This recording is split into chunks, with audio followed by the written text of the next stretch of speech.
January in Wijk aan Zee, the Netherlands. For this cozy coastal town, the holiday season isn't over. In fact, the most wonderful time of the year has really just begun. And look at the intense focus on Magnus's face. What a performance it has been. Once again, Wijk aan Zee starts the new year as the center of the chess universe. This year as host of the 85th Tata Steel chess tournament. A magnet for the best players in the game, some recognize the Masters field of 2023 as its strongest in recent memory. Of course, it helps when 8-time Tata Steel chess champion Magnus Carlsen is back. The world's #1 looks to further cement his legacy in this event and the game's history. Chasing Magnus will be amongst the best in chess. Several have been crowned champion here before. Some have even shocked the world in doing so. We have the winner of the tournament, and it is Jordan van Vereest winning the dramatic Armageddon. And don't leave out those poised to capture their first Tata title. Although winter, Tata Steel chess is also known as the place new stars come to bloom. Magnus won here as a teenager. This year's event has its fair share of young players on the rise, each hoping to follow in Carlsen's footsteps. Look at Prague. He smells blood and he is not letting this game go. The Dutch refer to Tata Steel as the Wimbledon of chess. For 85 years in running, this tournament continues to be steeped in prestige and legacy, and does so again in this welcoming little Dutch town by the sea. Mein Vrienden, it's the 85th edition of the Tata Steel Chess Tournament, and it starts right now.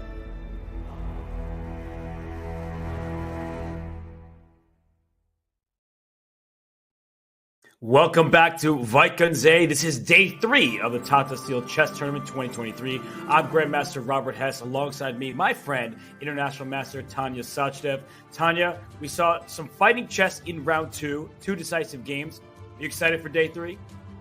Super excited, Robert. It's such a pleasure to be calling out the action in this exceptional tournament. We've got 14 of the biggest brains in the world fighting it out, battling it out currently in Wijk aan Zee. And you've got to prove your mettle to be there right now. The chess that we've been seeing has shown just that. It's been incredible so far. The players have been making it easy for us with their brilliant play, Robert.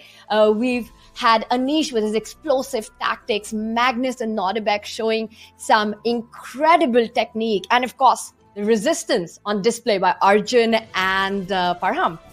Yeah, that was a great summary of yesterday's action. 2 wins, one by Magnus in that Endgame. He ground down Vincent Keimer, and then Anish Giri with an explosive victory, tactics galore against Gukesh. So with those other 5 draws, some of them very, very hard fought there. We do have 4 co-leaders. So Tanya, as we head into the 3rd day of action, we know who's at the top, who's in good form. It is Magnus Carlsen, Anish Giri, Ding Liren, and Abdusattorov at the top with 1 out for the 2. Down at the bottom, unfortunately, Gukesh hasn't scored a single point yet, but it's a new day, it's a new opponent, and maybe he'll be able to strike back. Gukesh indeed needs to stop the bleeding and start scoring already, but all I can say about this big round 3 coming up is, Robert, to everyone who's joining us on YouTube and on Twitch, get your popcorns ready because we've got some amazing fixtures and big matchups coming up.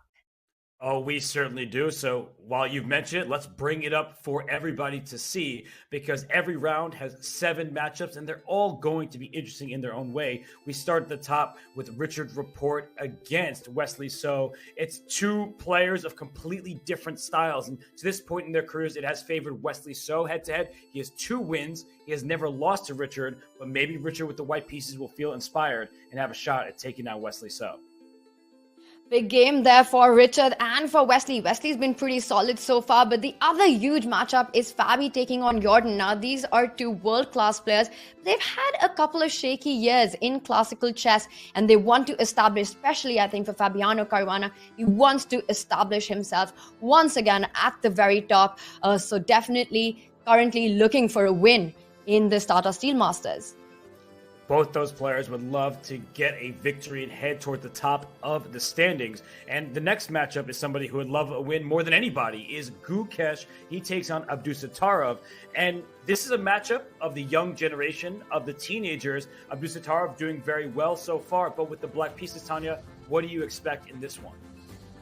I think it's going to be more about Gukesh's mindset today. He's had 2 difficult losses. He needs to keep them in the past. The one thing that stood out in this event for Gukesh has been his openings have just not worked. He's got to show some great prep and get his kind of positions again against Nordirbek.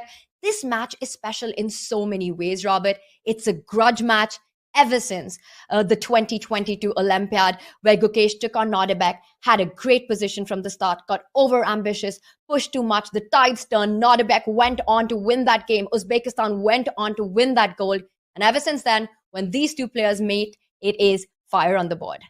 Wow, you got me even more excited than I already was for that matchup. And I'm also excited for the next one. Parham Maksudlu gets the white pieces against Anish Giri. Anish had a very quick game yesterday, almost a miniature win against Gukesh. That was a great tactical display. And Parham on the other side, he had a very long game, a grueling draw. He was surviving, playing perfect defense against Ding Liren. So as we talk about that game from yesterday, it took almost 7 hours, Tanya. They still had the energy to go over the game. But what do you think about today? Does Parham have enough left in the tank with the white pieces to take down Anish Giri?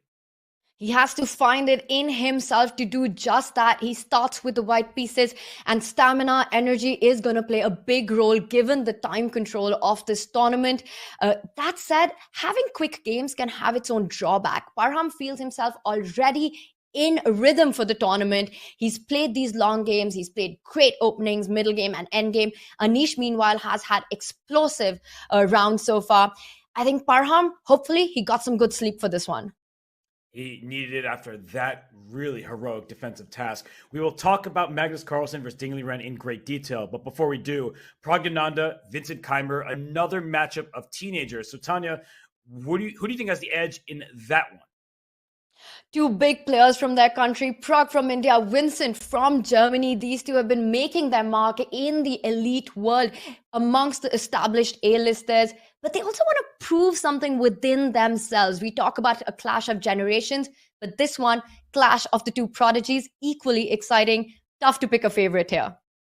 And the same in the last matchup between Arjun Erigaisi and Levon Aronian. They have duked it out online for the last couple of years. Now we'll see them over the board. And Arjun, 2 solid draws to start with the black pieces. Levon, he held that first game against Magnus. Yesterday, he didn't really get much with white against Praggnanandhaa, but we'll see what happens in that one. So, Tanya, I think we have to dive in to our featured matchup of the round. How could we not? It's Magnus Carlsen, the number 1 rated player in the world for over the last decade, taking on the number 2 player in the world in Ding Liren. So, Tanya, take it away. We got 2 of the best players on the planet.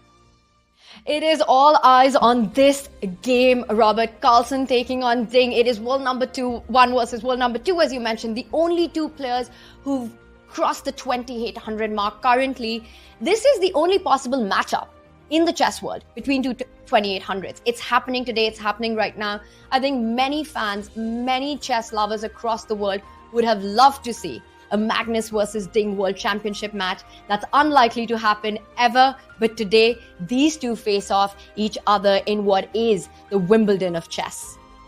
Yes, and Magnus Carlsen said he's no longer thinking, at least actively thinking about 2900, but he may change his thoughts if he can beat Ding Liren today. Ding is preparing for the World Chess Championship. That's a distraction when it comes to individual games beforehand. You want to save that preparation. You say, oh, I'm playing Magnus, I want to do my best, but I also don't want to give Jan Nepomniachtchi any insight into what I'm working on. So we'll see how this one goes today. Magnus Carlsen, the 8-time Wijk champion. Ding Liren would like to win his first. So as a reminder to everybody, these matchups, they're long, they're grueling. They can last 7 hours plus.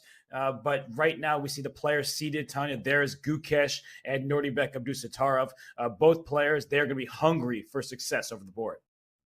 This is such a huge game, and especially for the rest of the tournament for Gukesh. With 2 losses already, he can't afford a third loss in a row. That's super hard to come back from. Nordirbek at 1.5 out of 2, Robert. He's had a solid start. He is in form. Gukesh currently struggling with that.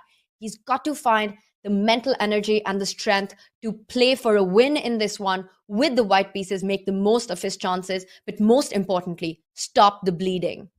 Yes, that is what he's looking for. And this event is 13 rounds. So he may have lost the first 2, but he still has 11 left to play. And 13 players received invites directly in.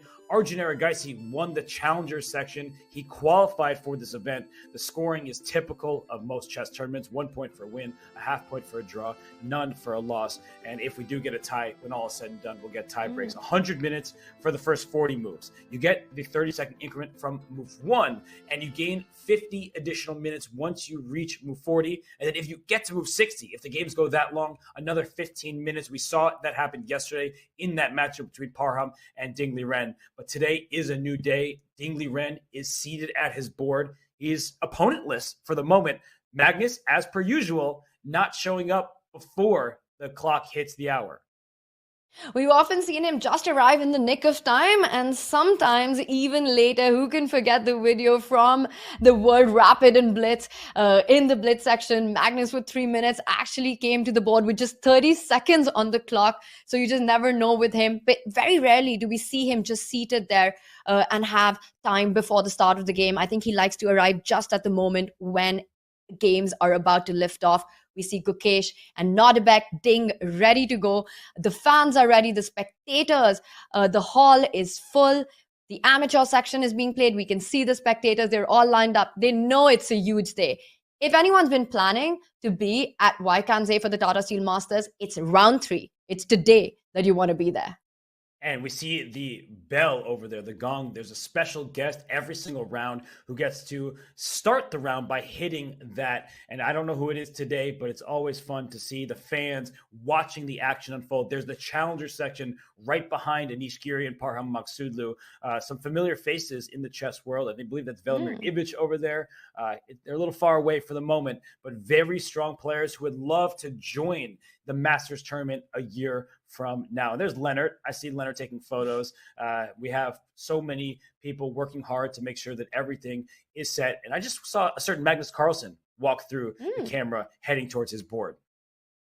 He has arrived, and as you were mentioning, the bell, the gong is ready to be hit, and the games are about to start. Very often, what is amazing about Tata Steel is that they've got esteemed guests to announce the start of the round, but sometimes they also invite young talents and players from the local community to come and ring that bell, and that's a huge inspirational moment for them. And that's what this tournament is about sharing the stage with these world elites, the amateurs looking up to make their way there. And we've got handshakes, we've got liftoff, Robert, with Ding pressing the clock. It's go time. It certainly is. And Magnus Carlsen gets the white pieces. He's just writing down the names. He's getting settled before he starts making moves on the board. And what you said is very true. It's great to see young players. They get to take in this atmosphere. One day, hopefully, they will be playing in this very tournament. I love seeing that in sports when someone has a photo with, Ronaldo or Messi, and then eventually they play against those legends. So in the chess world, that remains something that we would like to see. And we'd also like to see this one unfold here as Magnus plays the move d4 on his first turn. Starts with the Queen's Pawn opening and immediately gets up and meets one of the esteemed guests there at the Tata Steel event. We also see Fiona there at the background. D4 played. It could very likely be that Magnus would be happy to take it to a Catalan. Of course, it depends on how Ding wants to respond to the Queen's Pawn opening. We see the knight has been taken out. Knight after this might be heading to a Catalan. Okay, and you know what's fun? And then Magnus plays the London system. So instead of the Catalan, we get the London. And I was going to say that Magnus has beaten Ding Liren one time, and it was in the Catalan, but Magnus was black in that game.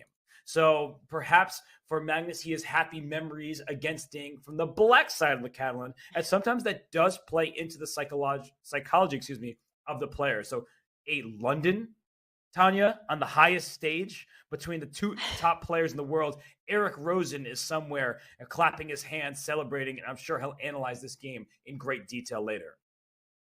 This is a win for all the London lovers. I mean, I could have predicted many openings today, but this one would not have made it to my list, Robert. I am surprised with Magnus's choice, but I love it. It just means that he just wants a game.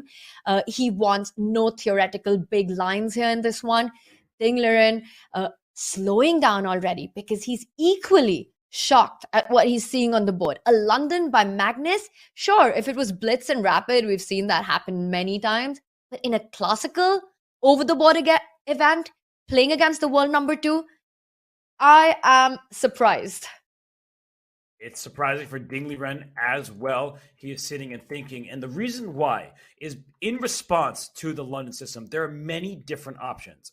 There's a bit of a peaceful option with e6 and bishop d6 to follow, just trying to challenge and trade those dark squared bishops. You can throw your pawn forward with c5, but in the current position, that square is not defended. So sometimes you have to worry about, am I going to get my pawn back, or am I going to get compensation around that pawn? Because when the pawn takes on c5, that later gives the e5 square to black potentially. So this moment here isn't just Ding Liren being unfamiliar with the opening, and he does in fact play the move c5 as we're talking about it.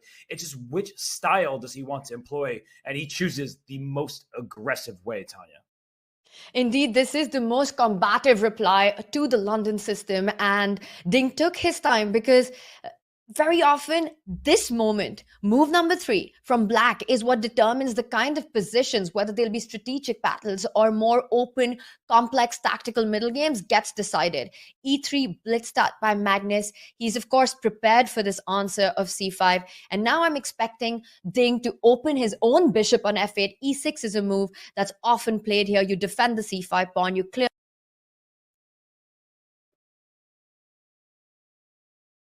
Yeah, the c5 pawn wants defense there, and that would help that out. Knight c6 is often played as well, in addition to queen to b6, going after the pawn on b2. That's the downside of playing the London system, is that there is a bishop out on f4. So when the bishop has removed itself from home, the b2 pawn becomes a potential target. So we'll see in this game, what the players are aiming for. That's the big question. It's not a lack of familiarity. It's not a lack of experience. In each and every individual game, the players are trying to figure out what direction is best against their specific opponent. And Magnus playing quickly. So after e3, I do expect knight c6 as the standard reply. And oftentimes after knight c6, white plays the move c3. We get the triangle pawn formation. We have a great pawn chain in both directions. The bishop sits on d3 here, white castles, and just tries to play a bit of a slower approach and try to control the center of the board. So let's go to our bird's eye view. We have all games going on at once here, and let's go around the horn a little bit. See that in the bottom right, only 2 moves by white have been played in the matchup between Vincent Keimer and Praggnanandhaa.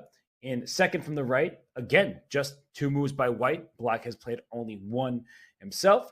And as we look the middle in the bottom row, that one is the farthest along. And as I see that position, it kind of reminds me of Magnus Carlsen's many games in this variation, including as Fabiano Caruana from the World Chess Championship. So around the horn here, just different types of positions all around the players just getting at their boards, trying to figure out the opening stage of the game, because we often take that for granted, that every single player has memorized 30 moves and that they can do that no matter what the opening is. That's not the case. That's not true. And so it depends on the opening and if they prepared it for that specific day. We see, let's choose, let's see, what game do I want to analyze right now? Let's go, in fact, to that game I was mentioning that reminded me of, actually, before I go there, I'm going to switch games really quickly to the one between Fabiano Caruana and Jordan van Forest, because the last move that was played, I was going to go to the middle in the bottom row, but instead I'm going to the game between Fabiano Caruana and Jordan van Forest, because if we can look at that game, a big move was just played by the Dutch player, former champion of this event. He just decided to strike with F7 to F5. So big moment here. F5 played, protecting the knight on E4, but perhaps weakening the king. And yeah, it's a...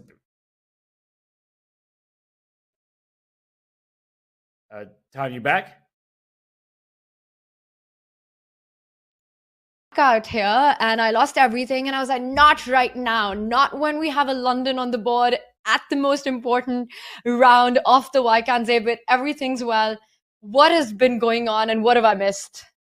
Well, you joined back at the right time, because F5 was just played by Jordan van Forest, and this might already be a novelty. Like I'm looking in the database here, not seeing any games, and we're on move 7, and it was a Petrov. Now, Fabiano Caruana has been sort of the king of the Petrov for many years, but if we just look through this game, normal, everything is nice and normal.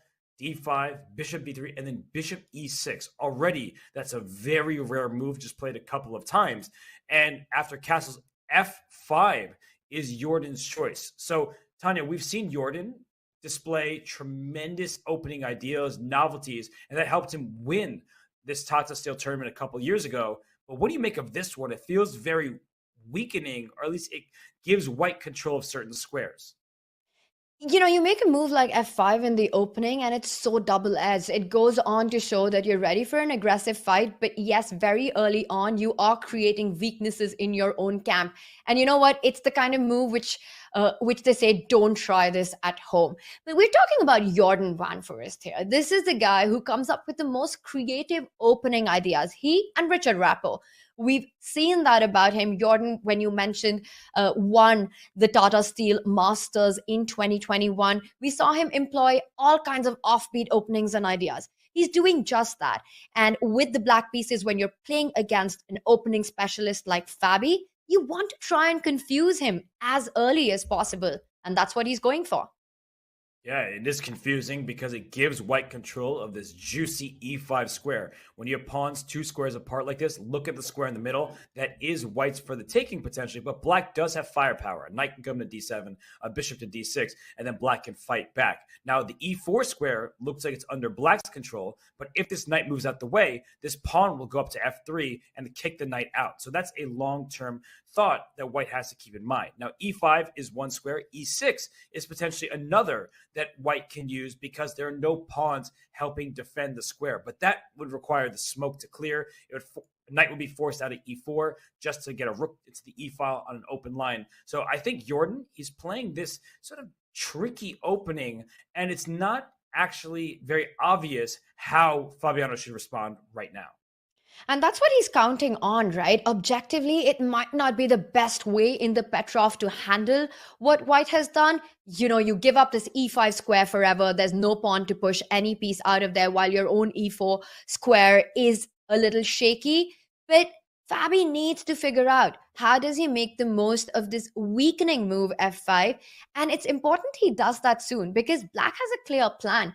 You know where you want to place your pieces. The knight on b8 will land on f6. The bishop from f8 can go to d6. You go shot castle. The next few moves are flowing. And definitely Jordan knows what he's doing.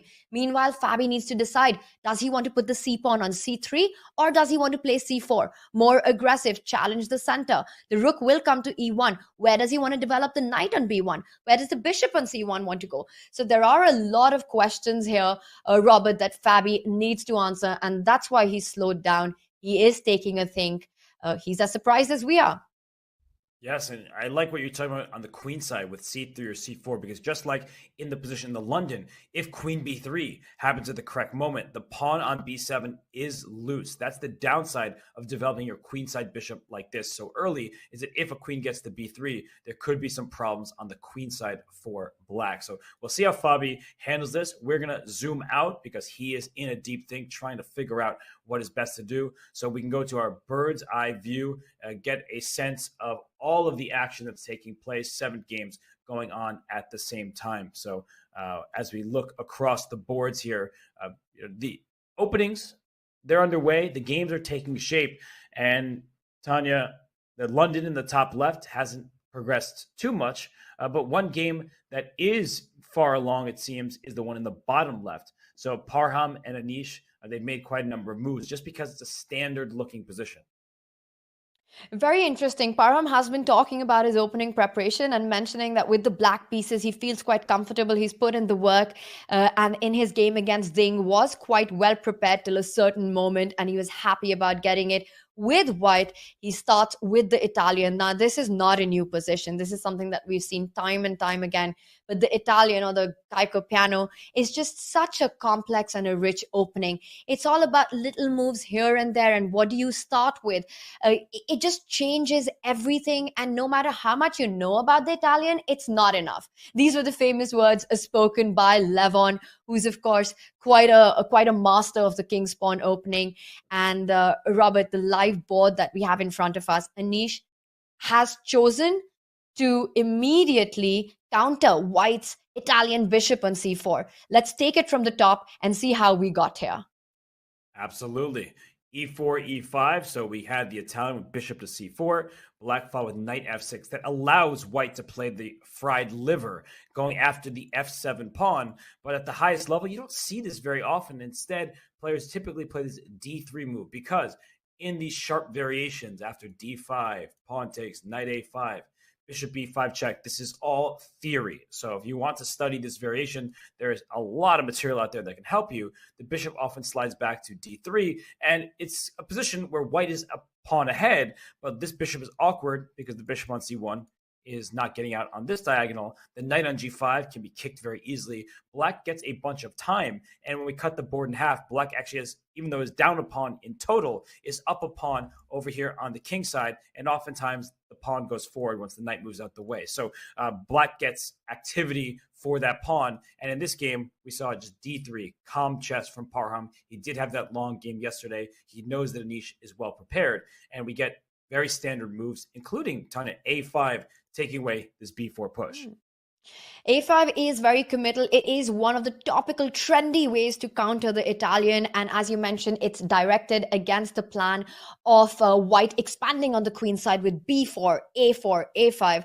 But along with that, chess is a game of give and take, Robert. You get something, but you give up on something. And the drawback of a5 is that it creates a weakness in black's queen side, and that is the b5 square. And this can often be used by the white bishop or the knight to create activity. And as we see, that is exactly what Parham has done after bishop e6. He doesn't want to trade off the bishops. He takes advantage of black's move a5, goes bishop to b5, keeps the light squared bishop alive. At some point, he can be dreaming of bishop a4, bishop c2. Also, black needs to be careful after bishop b5. If we just back up to what Anish just played, white has a devious threat in this position. Because black has already played bishop e6, if it was white's move, Robert, white just wins. He wants to go d4, hit the bishop on c5 with the tempo, you move the bishop away, you go d5, you fork the knight, you fork the bishop, you win a piece. Which is why, preempting that, Anish made the typical move, bishop a7, just falling back. Yes, because d4 does not come with that very important tempo, and then you see that d5 is going to happen, and black would deal with that accordingly. So the bishop is safe and sound on a7, and it's easy to forget about this piece because it's far away. That's the beauty of a bishop. It's a long-range piece that's sort of sniping all the way to the other side of the board, and that f2 pawn could be tender if white isn't looking out carefully. So we're in a position that has been played several dozen times, and these players, they've studied the ins and outs of the Italian, because a position may look familiar, but is slightly different. And that little wrinkle could make all the difference. So I believe that White typically plays knight to d2, often brings the knight to f1, and either to g3 or to e3, depending on what kind of setup Black employs. So I think that we're at a calm start, and that's probably the best choice for Parham, given that he is likely a bit fatigued, and Anish is extremely well prepared. So just get a position. Let's just play chess, not rely on our preparation, because Anish Giri is really, really good with his preparation. The Italian is such a tricky opening, Robert. You often feel that nothing's happening until it does, and then everything explodes. I just want to break down this very important point in these positions with Black. Anish, in the Italian, what you really want with the Black pieces is to get a successful d5 in. You were mentioning White's idea, Robert, of transferring the b1 knight to the king side, trying to eye those light squares. Meanwhile, Black's aim in life against the Italian is to get d5. You want to get that central break in. Very often, the knight from c6 also goes back to e7, comes to g6 on the king side, eyeing the same squares that White's knight wants. So it's really a slow game that develops and eventually explodes into a crazy middle game. And that's what I'm looking forward to with this one. We will come back to this and see how it develops. But let's zoom out for a moment and get an update, do an opening tour of our other matchups. For sure. So let's take a step away from this matchup for now. And as we see the 7 games in the Magnus game, it looks like the Ding is not moving. So it seems like Ding is, he has actually just made a move, e6, it appears. And maybe it's Magnus who's the one who is not moving. That's surprising that these players are playing quite slowly out of the gates, right? You expect the first 5 moves to be played instantly. It said they're on move 4 in the top left. Nothing major happening at the moment, but a big decision in the bottom right. We see the move f2 to f3. So Ben Feingold, probably not very happy to see that. He says never play f3. And the reason why you don't play f3 is because it weakens your king. So if we go right into that game between Praggnanandhaa and Vincent Keimer, several moves have in fact been played from that position. You see that pawn is on e4 for White, so a huge center for Praggnanandhaa. But Tanya, Black, what does he have? He is facing a bishop pair, but oftentimes you have a very solid position. I tend to prefer these from the White side. What about you? I kind of play this a little bit with Black. It's not my main opening against the Nimzo Queen C2. But let me tell you, yes, it looks like White has got all the space out of the opening. White has got the 2 bishops. But on the other hand, what Black has achieved is a tiny, tiny advantage in time and in development. Black's already castled. The pawn is on b6, so the bishop from c8 is eyeing the b7 square for development. At some point, really soon, Black will strike in the center because White needs time to finish development. So what I'm expecting Vincent is to take a setup with bishop b7, knight comes to d7, the pawn goes to c5. Maybe we can just show that, Robert, the way that Black wants to finish development. Knight d7, rook c8, taking advantage of that queen on c3. And with that, Black will be able to make the most of the time that White has lost in gaining the space with all these pawn moves. I mean, what do we know about openings, right? Develop your pieces, put your king to safety, don't get your queen out early on.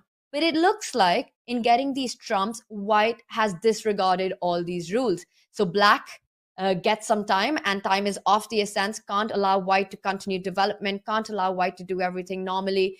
Black will be worse. But I think Vincent is going to strike in the center before White gets everything he wants.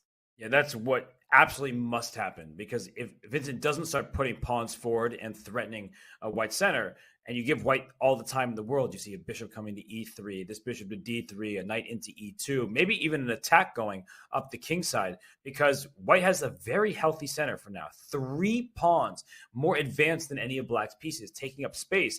And by the way, Praggnanandhaa is playing this very quickly. So I feel like Prag is at home in the position. It hasn't been played, hundreds and hundreds of times, I don't believe, especially with his bishop coming to b7. If we just go back a few turns, Tanya, at this point here, D6 is a popular move. The most popular, though, is B6, getting the bishop here right away and delaying your d-pawn push. But after D6 and F3, this is where we're in newer territory because it's a very committal choice by Prague. And in fact, the most popular move is queen to E8.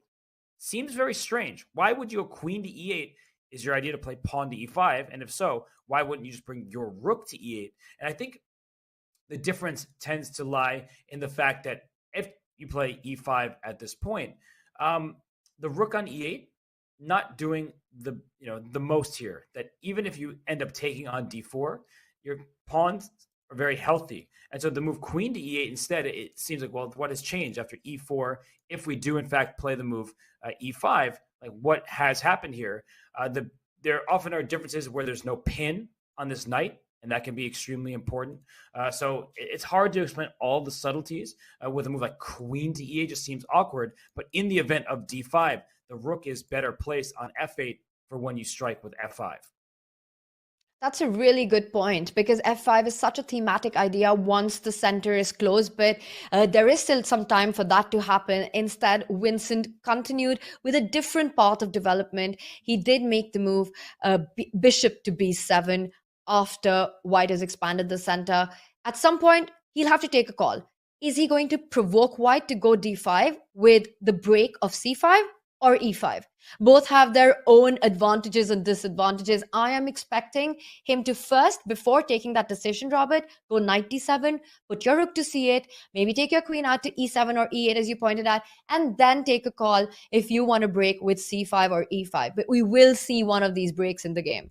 Yeah, the problem, though, is even when you get the break, White can play bishop D. I'll just put a few moves on it. If you had bishop D3 and Black plays C5, one of these pawn breaks, and White just plays knight E2, if you take on D4, this doesn't necessarily help Black as much as you would hope, because after knight takes D4, this pawn is more approachable. It's on an opening file here. The rook will eventually come to D1. Now we have the bishop pair for White, and there's more open space, and that's what bishops need. They don't like closed positions. They want an open position, and the dark square bishop is unopposed on this board. So I just really love these positions from the White side. I think that Vincent, he needs to remain solid, but if you remain solid, then you don't have activity. If you try to get activity, then maybe you have a long-term weakness to figure out. So that's the give and take of chess, especially when you're pushing pawns. A very complex middle game will come about in this one, Robert, and we'll see the path that Vincent takes. All the drawbacks in Black's position currently, the one big thing, the one good news is that it's a very solid setup for Black and practically not so easy for White to take advantage of when Black has created no weaknesses. I still think this is going to be a complex middle game. Both players are taking their time to make their moves, decide their setup. While they take these decisions, let's zoom out for a moment and take a look at some of the other games that are going on and all the action, because the opening's pretty exciting in all of them, Robert. And the one game that catches my eye right now is the Arjun-Levon matchup. Now, there's a lot of history between these two. For Levon, Arjun has oftentimes in speed chess formats been an Achilles heel for Levon. They've traded several punches and blows. Arjun has been a difficult opponent for Lev, but now he faces Levon, the giant, the very, very strong Lev in a classical OTB event. That's not happened too often. So it's going to be interesting to see how these two players proceed. And the middle game that we have coming on is already a fun one. Do you want to dive into that? Let's do it. So we can go into the game between Levon Aronin. He has the black pieces taking on Arjun Erigaisi. And both of these players have started their tournament with 2 draws. So they have 1 point out of the 2 games. Levon, really good first game where he drew Magnus Carlsen. He survived what looked like a tough position. He made it look easy. And Arjun, with the black pieces 2 in a row against Pragnanda and Wesley So, has looked like he is not going to be losing many games in the future. So where we are right now, Tanya, it looks like 2 pawns have been traded for each side. It's the position is opening up. The king is still on e1, but there are no black pieces to attack it with. And one other thing I'm noting is this bishop on c5 is a little bit loose. So Levon has to keep an eye on that, because maybe a knight takes b5 will happen and your bishop is under attack. It's definitely something to be careful about, because the last move by Lev was pawn to b5, attacking that bishop on c4 if we just back up for one move. Robert, Arjun, in response to b5, fell back with the bishop to e2. And now the natural developing move would be put your c8 bishop to b7. But then you've got to calculate that knight b5, and then your bishop on c5 hangs, and you can very well just end up being down a pawn. And I see our eval bar, it agrees with your point that knight b5 is a massive threat, which means that Lev actually has to still spend a move before he completes the development. One very thematic idea is to retreat with the bishop. You need to decide, do you want to keep the bishop on the a7 g1 diagonal, or even go back bishop e7? The reason I don't like the move knight to d7, defending that bishop on c5, is two reasons. One, you allow a pin along the d file. White gets the option to go rook d1, pin that knight, create pressure on it. Also, very often, you want to be flexible with that knight on b8. You might want it on c6, you might want it on d7. It's a decision that you want to delay. I'm expecting Lev to retreat simply with the bishop, but the big question is, which square is he going to choose? I feel like that was a question posed to me. I'm choosing e7 because if I go to a7, right, look at this pawn chain here. That bishop looks a little bit silly. It's staring into a very strong pawn chain that's not going anywhere. So at least when I go to e7, I'm closer to my king side, in particular the knight on f6, if it ever gets pinned. And I feel that b4 potentially is in the future. At least I can open up that side of the board. So I would choose bishop e7. It feels more compact. It feels like it's a square that does a little bit more for black in the long term. And I agree with your points completely about where this knight should go. Knight d7, it looks just like a developing move with bishop b7 next. But if we actually play the move on the board with knight to d7, it's not a problem. But moves like knight e4 can also be annoying. Now I'm really attacking your bishop twice. And if you take on e4, thinking you're just swapping, look at the eval bar starting to creep up. And the reason why is because of what you said, Tanya. Rook comes to d1. White is just a little bit ahead in terms of activity. And the d file is super important. It's an open file. The rook on 8 is under attack, which you don't have time for bishop b7 just yet. You have to make this awkward move, rook a7. It's a tempo wasting move. And then when you play bishop b7, your rook looks silly and stuck on the sideline. So these intricacies are super important. So I'm totally with you, Tanya. Knight to d7 feels just a little bit imprecise, and I don't think that Levon will end up playing it. I think he will retreat his bishop to e7. I agree with that also because of concrete reasons here. If you put the bishop on the a7 g1 diagonal, let's say you go bishop a7 or bishop b6, white again gains a tempo with rook d1, and you don't have a nice square for the queen. Because don't forget, there's a massive threat of bishop d6 as well. You can't go queen e7. You end up losing material immediately. It's the same story if you go queen to e8. So Robert, bishop e7 is the move that I am expecting. Black still needs a couple of moves to finish development, get that bishop out to b7, take out that knight to c6, put your rook on c8, and then you feel the harmony. There's still time for that. Will Arjun find his initiative before Levon is able to equalize out of the opening? Because remember, it's a symmetrical pawn structure. The central pawns have been traded. So once again, it's all about piece activity in this one. It certainly is. And I just want to make one small point that after b5, bishop to e2 was played. This bishop had several choices. It wasn't just e2 value. You could go like bishop d3, potentially putting pressure on the h7 pawn. You could do the same thing that black can do in the lines we were just talking about. You can go back to a2, but the bishop on a2 is staring into the same brick wall the bishop on a7 would. So Arjun takes the choice of e2 versus, say, d3. I'm curious about that. I wonder if after the game, it would be so interesting to hear his insights of why he didn't put it on what seems like a way more active square, but it does get in the rook's way potentially. But I would be very interested to know the distinction between those two lines. There are a lot of differences between putting your bishop on d3 and e2, and I think it's a matter of taste, Robert. For some players, bishop d3, you eye that h7 pawn, you're trying to create an attack, it would be more attractive. But then you have to be okay with also not defending that knight on f3. So let's say if you were to put the bishop on d3, black develops his bishop on b7 at some point, then you're already threatening to take that knight on f3. Let's just back up and put the bishop on d3. And yes, right now, maybe knight b5. I'm not sure if it works or not. Probably not, because the d3 bishop is still hanging.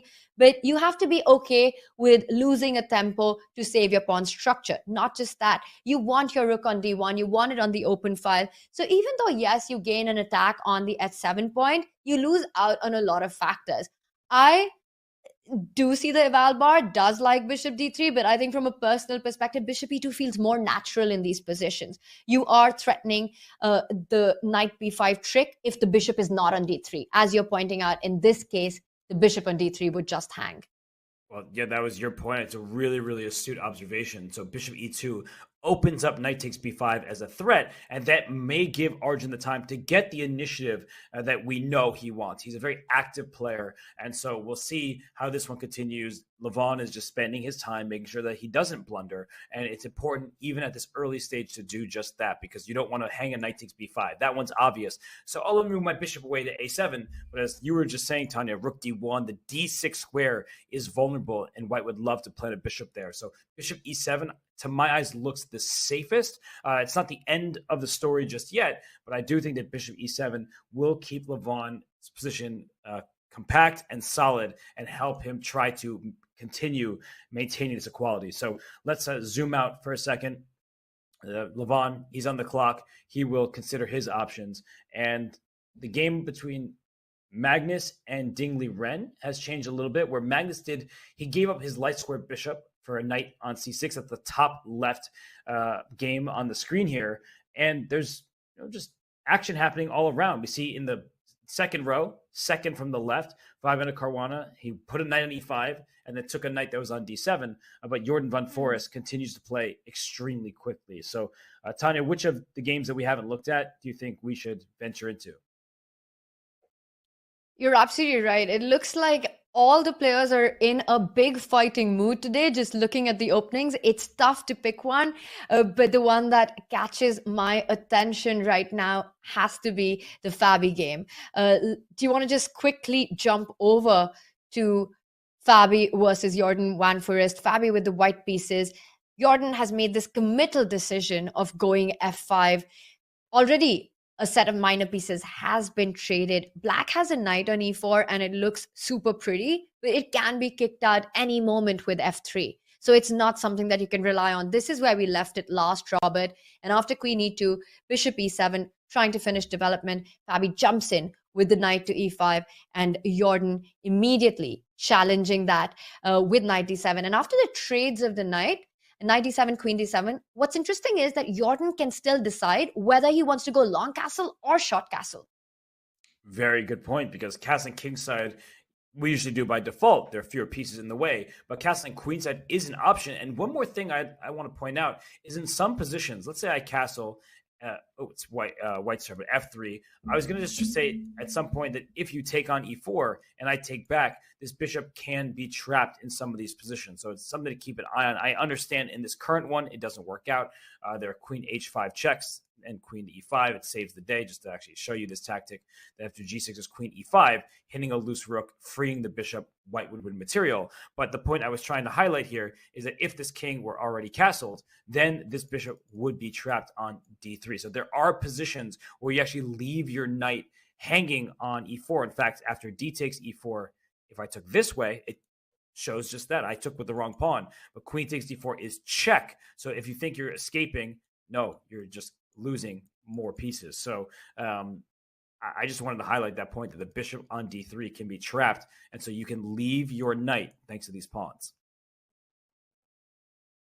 That's a super point you make, that very often our first reaction is just to retreat with a piece that's been attacked, but very often there are offensive ways to defend that piece. And to just showcase your line, let's make a move by black, let's go short castle, because then suddenly it is possible to do all of that you're saying, fe4, and now we can pick it up with the f pawn. There's no check on h5, and the advantage of short castle is that after fe5, let's say you go bishop e4, black's got the intermezzo rook f1, and it becomes a big mess.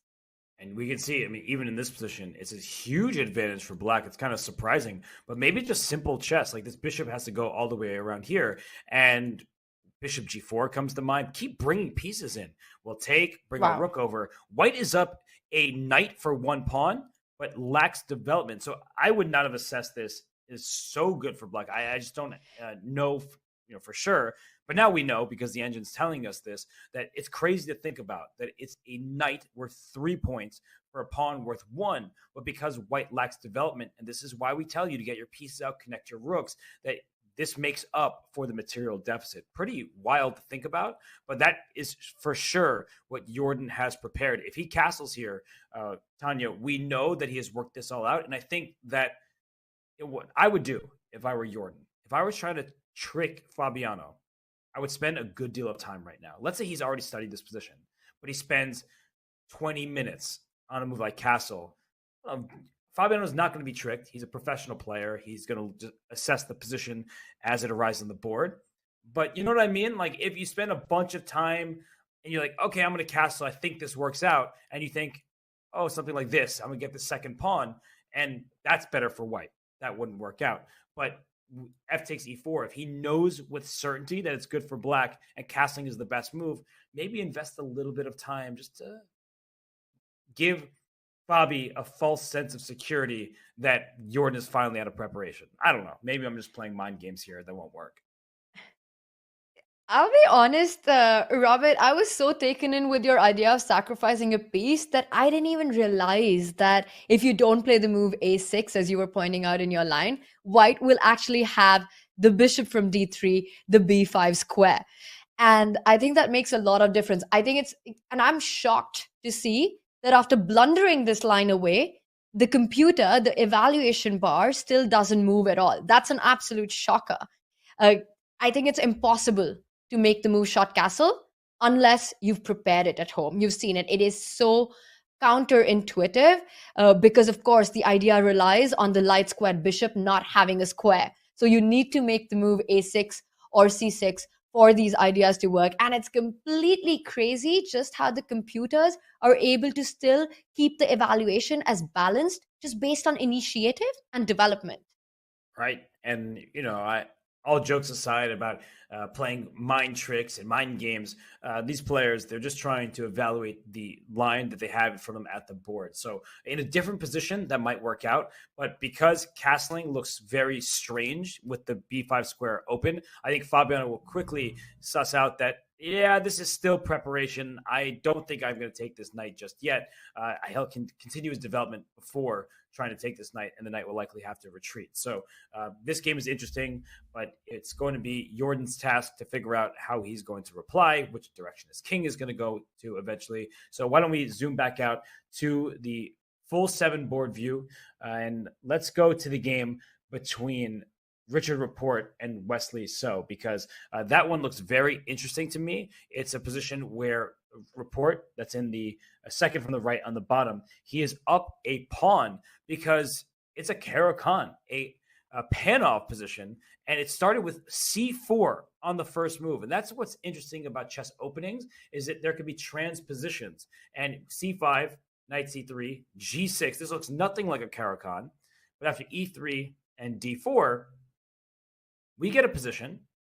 I'm going to pause right here and go back to the beginning and show you that after e4, c6, you can get that same exact position if you want. You get d4, d5, takes, c4, knight f6, knight c3, and g6. And then white goes queen to b3, and we get to the position that we have in the game. So this was not Wesley's intention, I don't believe. He's not a Caro-Kann player, but now we're in a Caro-Kann. So that's kind of funny.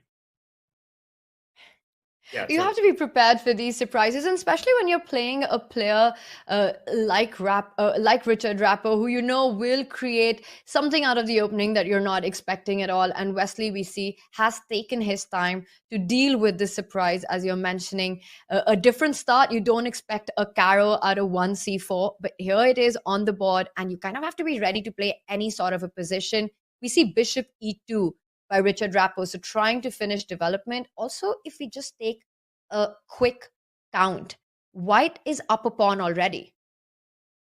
Yeah, white's up a pawn and bishop e2. What's the point? Bishop f3. Let's protect this pawn. Exactly. I've had the white side of this position before, and it's not always easy for black to figure out what to do when you're prepared in the Caro-Kann.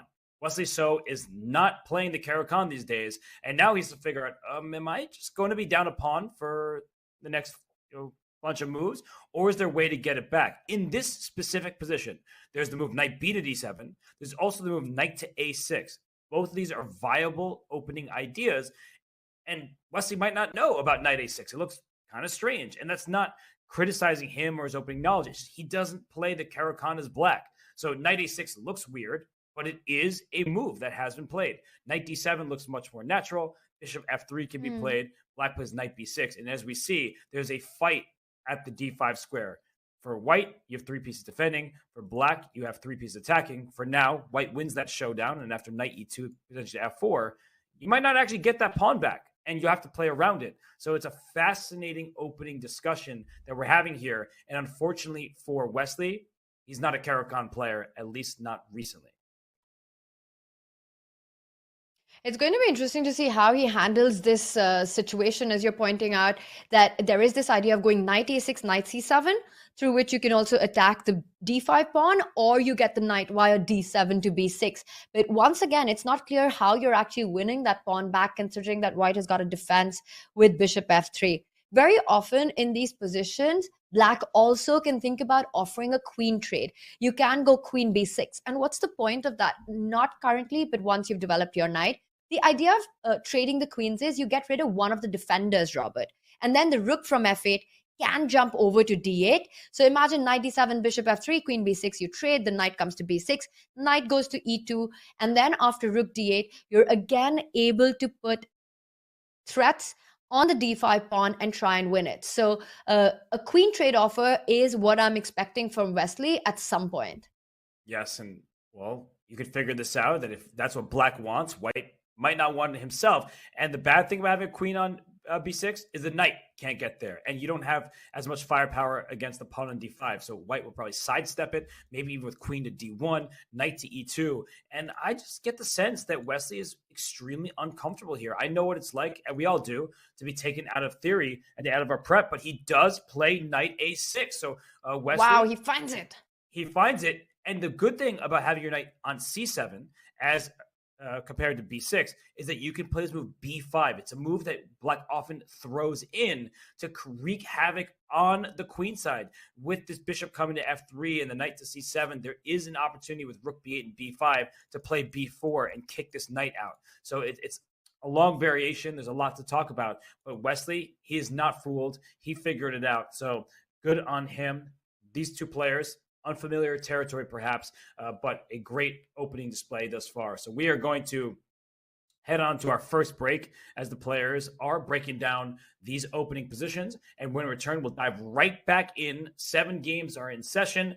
It is 14 of the best players duking it out for the Tata Steel Chess Masters. We'll be right back.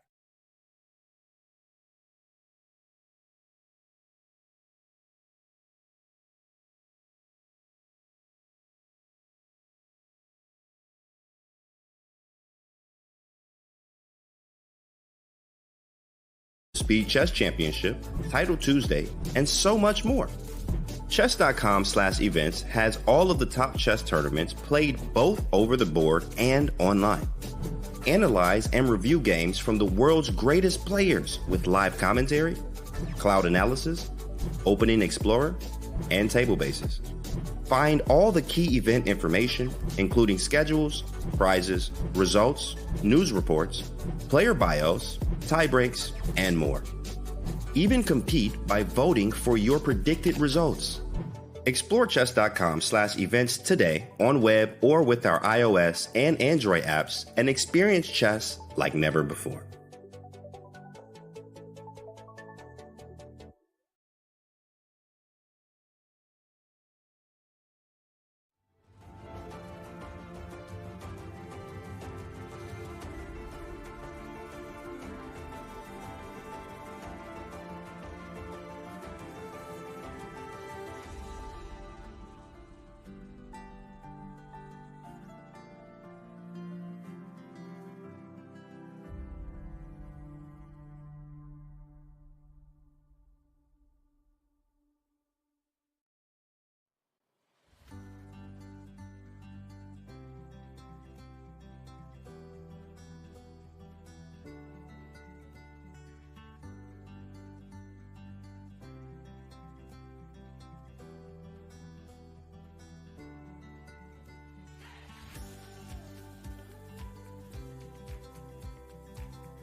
January in Wijk aan Zee, the Netherlands.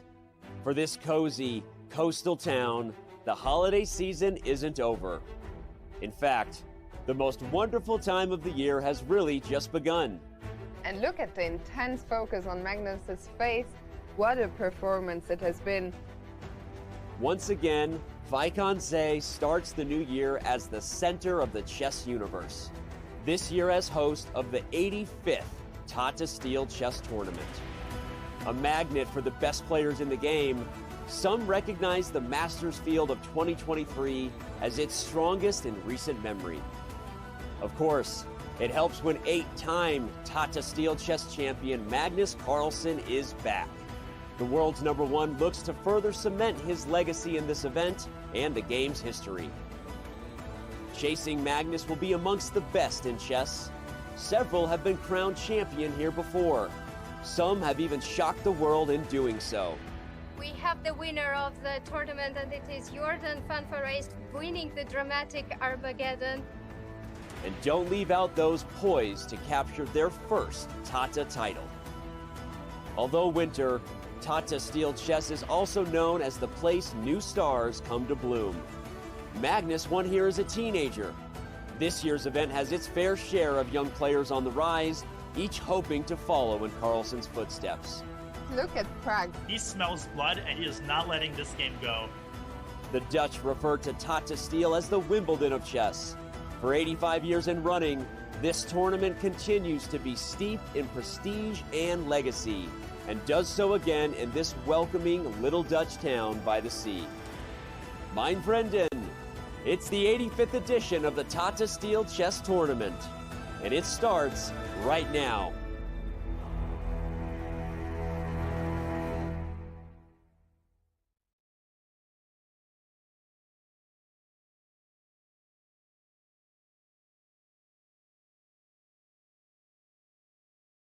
Everybody to Wijk aan Zee. It is the third round of the Tata Steel Chess Masters Tournament. I'm Grandmaster Robert Hess, alongside me, International Master Tanya Sachev. Tanya, we just had our first break, and in the opening stage of this round, we've seen some interesting opening displays, an extra pawn for Richard Port as Wesley So is forced into a Caro-Kann. But in other games, we've seen just a bit of a slower approach. And as we have all 7 on screen in front of us, like I look at the top right between Gukesh and Abdusattorov, not much has happened. Not a single pawn has been traded, just the dark square bishops. Robert, to me, it looks like the players have come in with renewed intensity and energy because, as we can see from our zoom out view of all the boards, we've got really fascinating opening outcomes. Take a look at the Fabi Van Forest board at the bottom left, the second board. This was a line that I thought I blundered into. And after f3, indeed, Jordan has made the move shot castle. So in fact, sacrificing that knight on e4, these are ideas we were looking at. We will deep dive into this. And just next to that, things are getting crazy as well. In the Parham Anish board, we see a g5. G5 hitting that bishop on h4. And we know that that is a very aggressive way to play the Italian. Now, I have to say, the one thing that stood out for Anish so far in the tournament has been this slightly out of character, very aggressive play by Anish. He's not going for the safety first approach. He is playing lines and openings and taking middle game decisions that just spread absolute havoc. And I'm loving this side of Anish. Yeah, well, why don't we go to the game between Anish and Parham. Parham with the white pieces and the first move advantage, but his clock seems to be a disadvantage at this point. So we will dive into the game between Maksudlu and Giri. And that was a big move. That last move from Black. We see in the bottom left-hand side of our screen, we saw the move G5. That is such a committal decision because the Black king is on this side of the board. And the reason why Parham is thinking is like, do I sacrifice a knight on g5? And after pawn takes, I take with my bishop here. I have a pin against this knight. The king is open. That's the big question that has to be asked. But I trust Anish Giri. He's not playing g5 and falling victim to some huge attack. I think he has prepped this out, especially with all this tension aimed at the d4 square. I don't think that white can get away with the knight sacrifice on g5. At the very least, I do not think it will lead to a winning position. A lot of our chat there showing support for Anish. Let's go, Anish. Anish is literally playing blitz. He is showing immense opening preparation. He's making the moves fast. He's playing aggressively. I love it. You were mentioning the sacrifice on g5. And I think all of us, when we play this kind of a move, that's the first thing that comes to mind. It's what we are all scared about. You open up the king, you get 2 pawns for a piece, but black's king is exposed. You have this deadly pain. You're threatening queen to f3. You have these ideas of reinforcing attack on f6. But very importantly, Robert, and in a very thematic way, one of the ways in which black gets out of trouble here is an unexpected quiet move, king to g7. And it's the king that comes to rescue the knight on f6. It looks strange, but it works to perfection. And black's idea, now that the knight on f6 is defended, is sometimes to go knight e7, knight g6, if the king requires reinforcements. Or you can also go rook to h8 and start coming up with the rook to h5 sometimes at the right moment to try and defend that knight on f6. But most important to notice that the sacrifice doesn't work if black knows how to handle it. And the key defensive move is king to g7.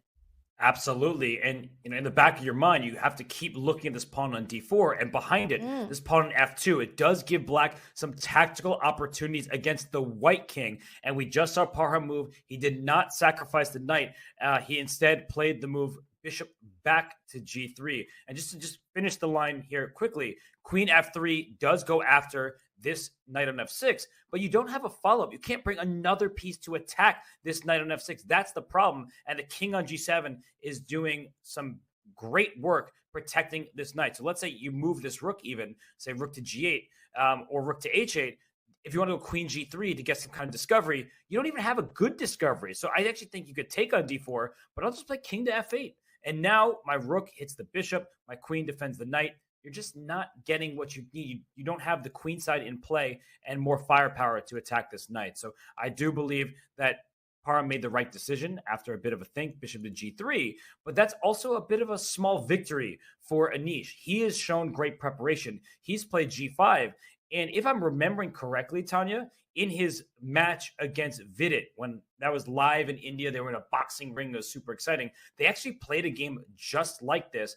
And it was a great position for black, and it was a win for black in that game. The g5 and e5 pawns make the bishop on g3 look a bit silly.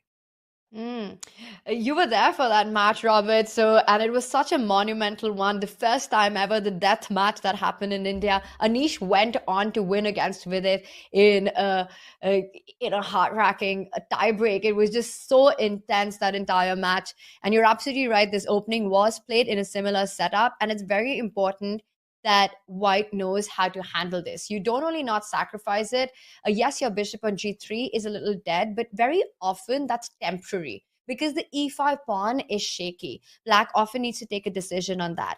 Also, the drawback of 8-6 g5, it looks aggressive, it looks cool, but it is a long-term weakness. You have every pawn move in chess creates weaknesses, and it is over ambitious play, it is over push, and it has its own set of drawbacks. Now, bishop g3, rook e8, I like it, keeping the tension on the board, eyeing that pawn on e4. Black has an immediate threat now. You want to take d4, you want to pick up that pawn on e4, which actually forces white's hand here to take a decision on the center. You don't have the option to continue development with knight to d2, because let's say you go knight d2, then suddenly you lose control over the d4 pawn, and black can actually play e takes d4 and activate that bishop on a7, win a pawn.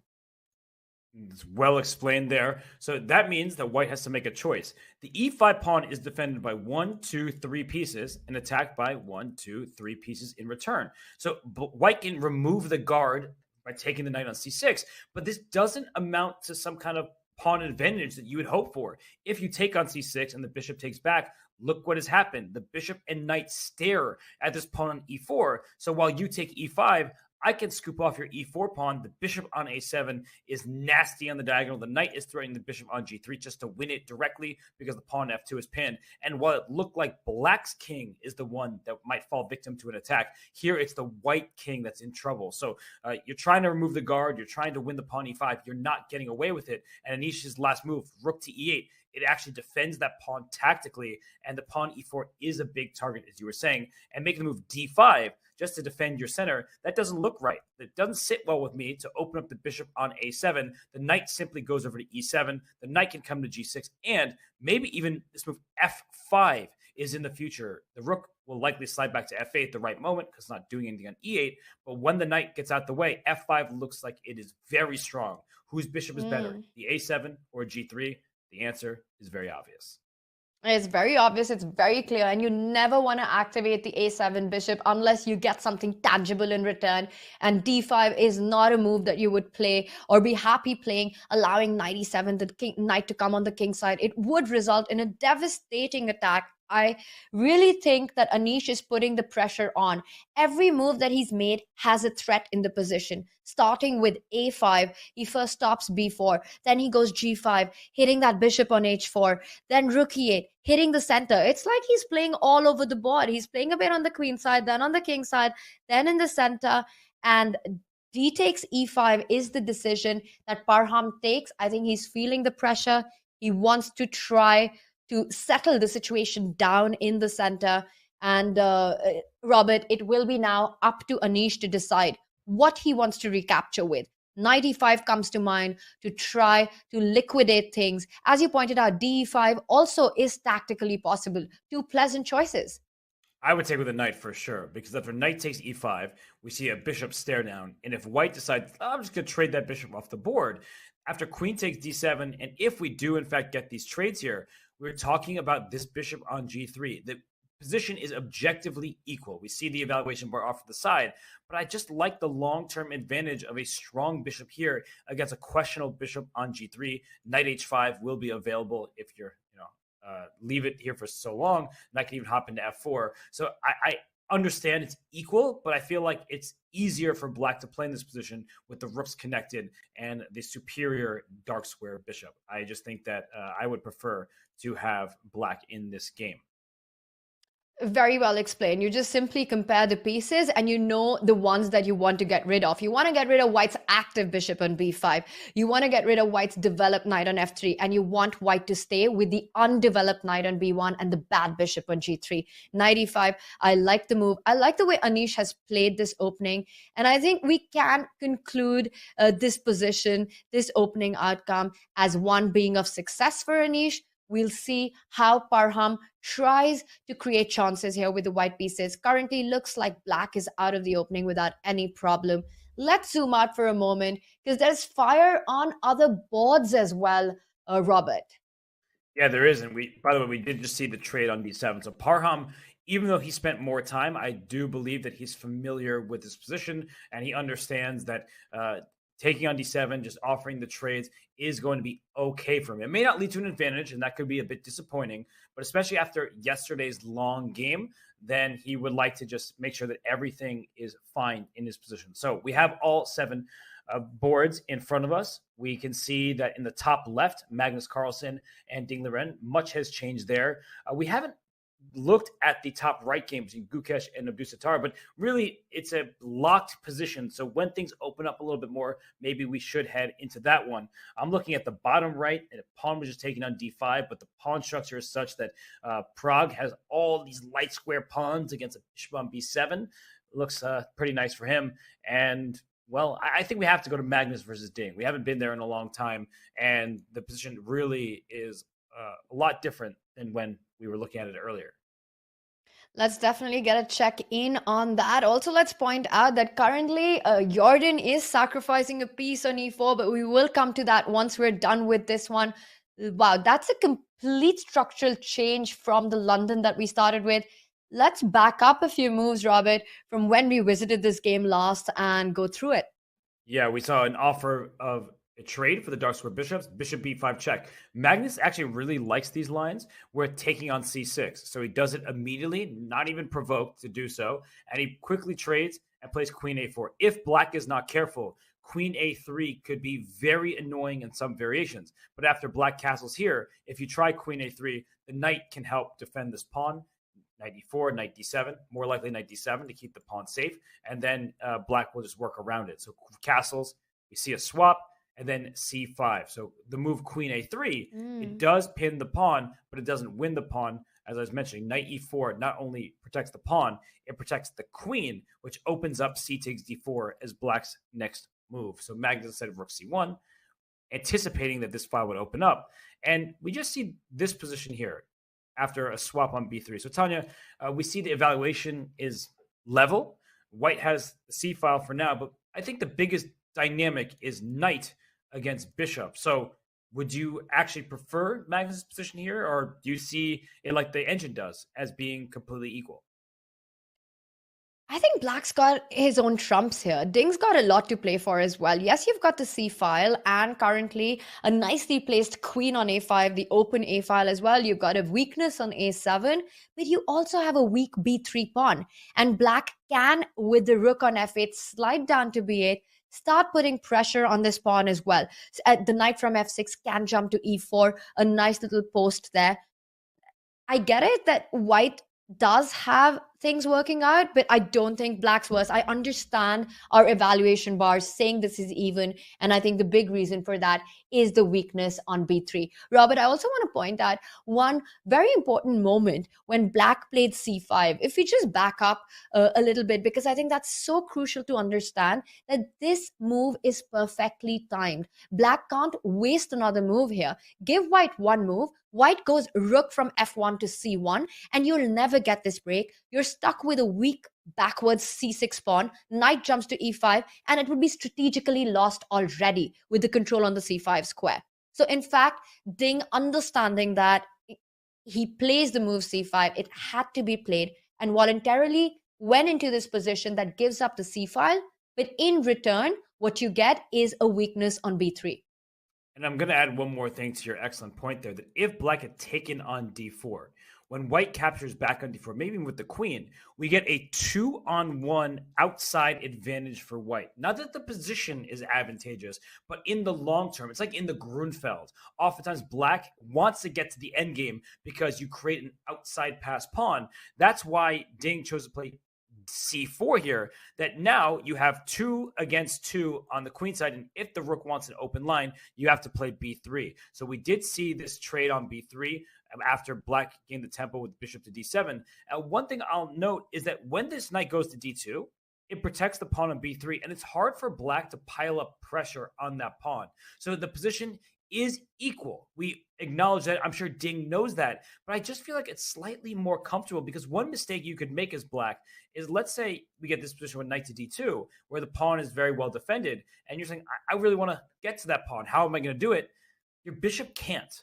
That's the big problem, is the bishop is kind of a bystander in this position. It's not effective in the slightest. It's behind its own pawn. It's staring into empty space. This rook would like to slam on c7 or on c5. This knight comes in e5.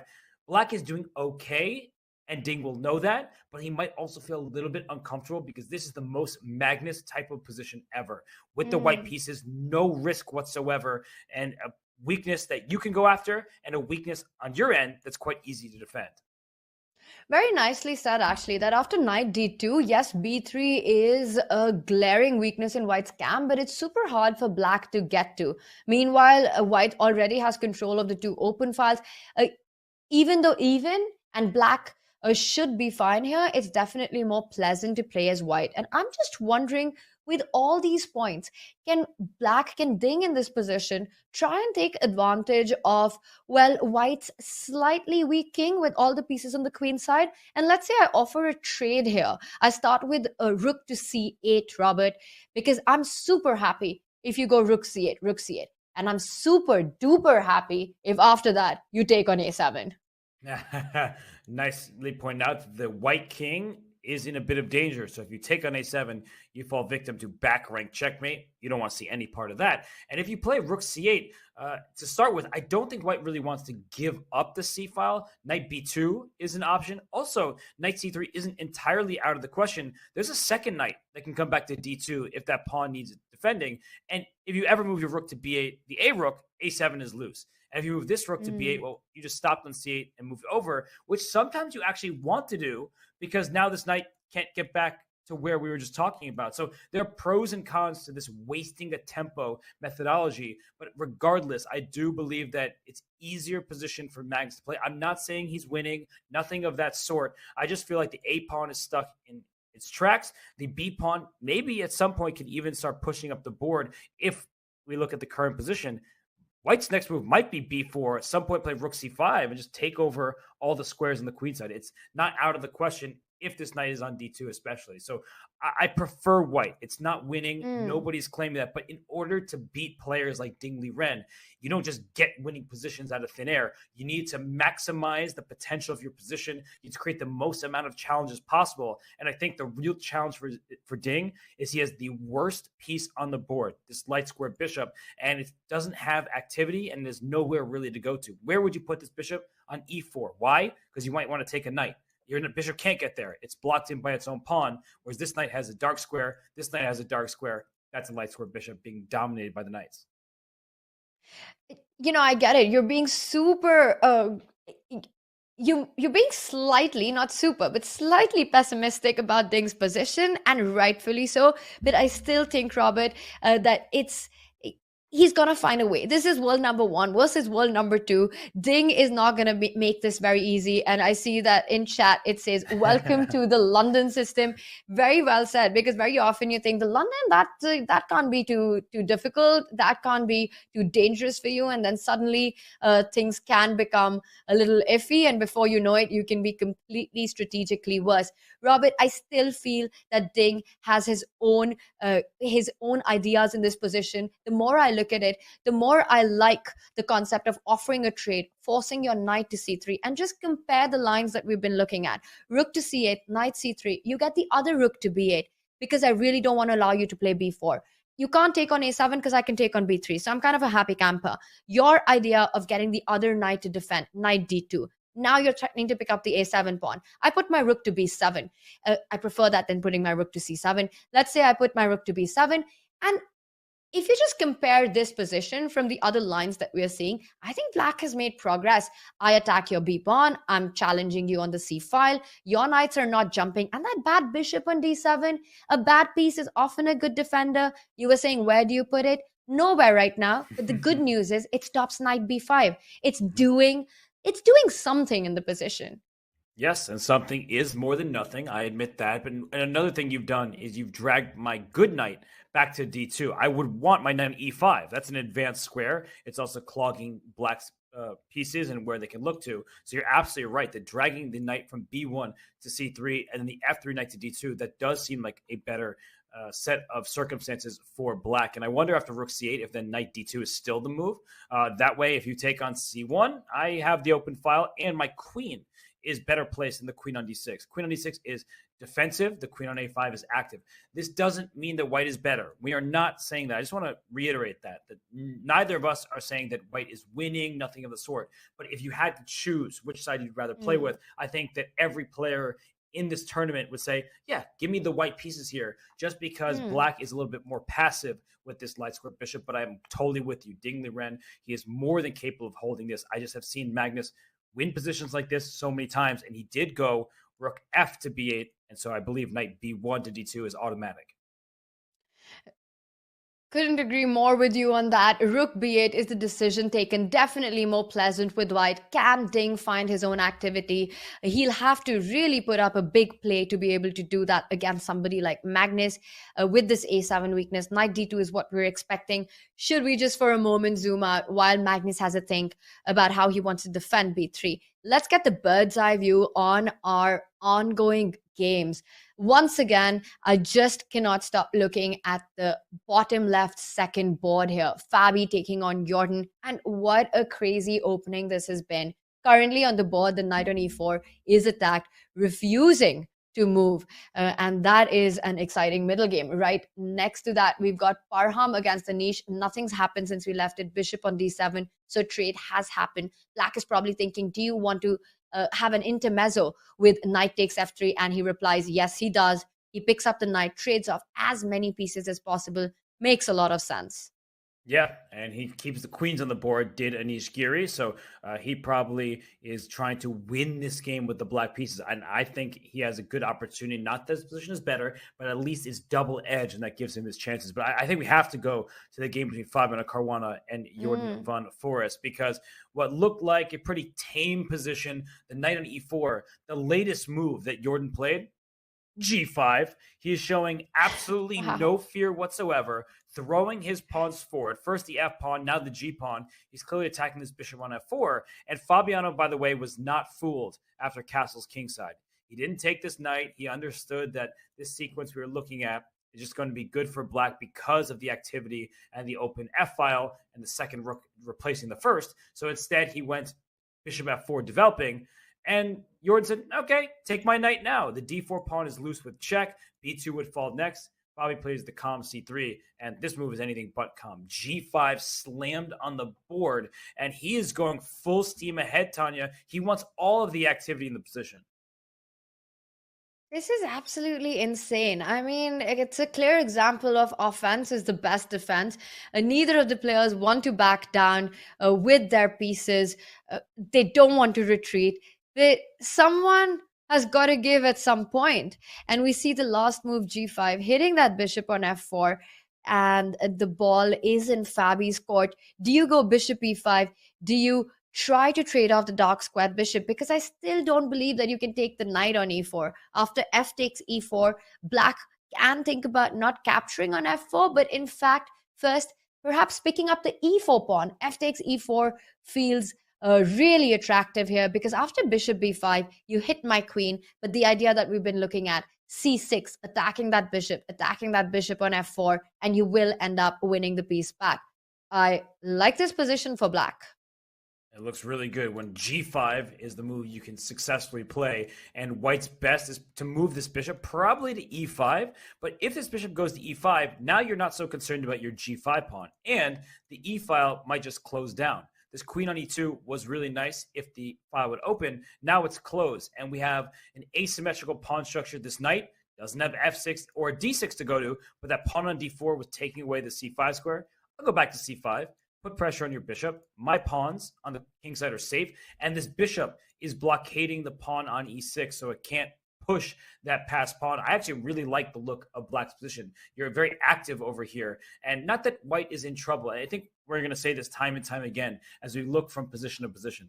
The eval bar states that it's about level, that it's, everything is okay. But these top players, they don't win just because their opponent blunders a queen. They win because they put pressure on their opponent.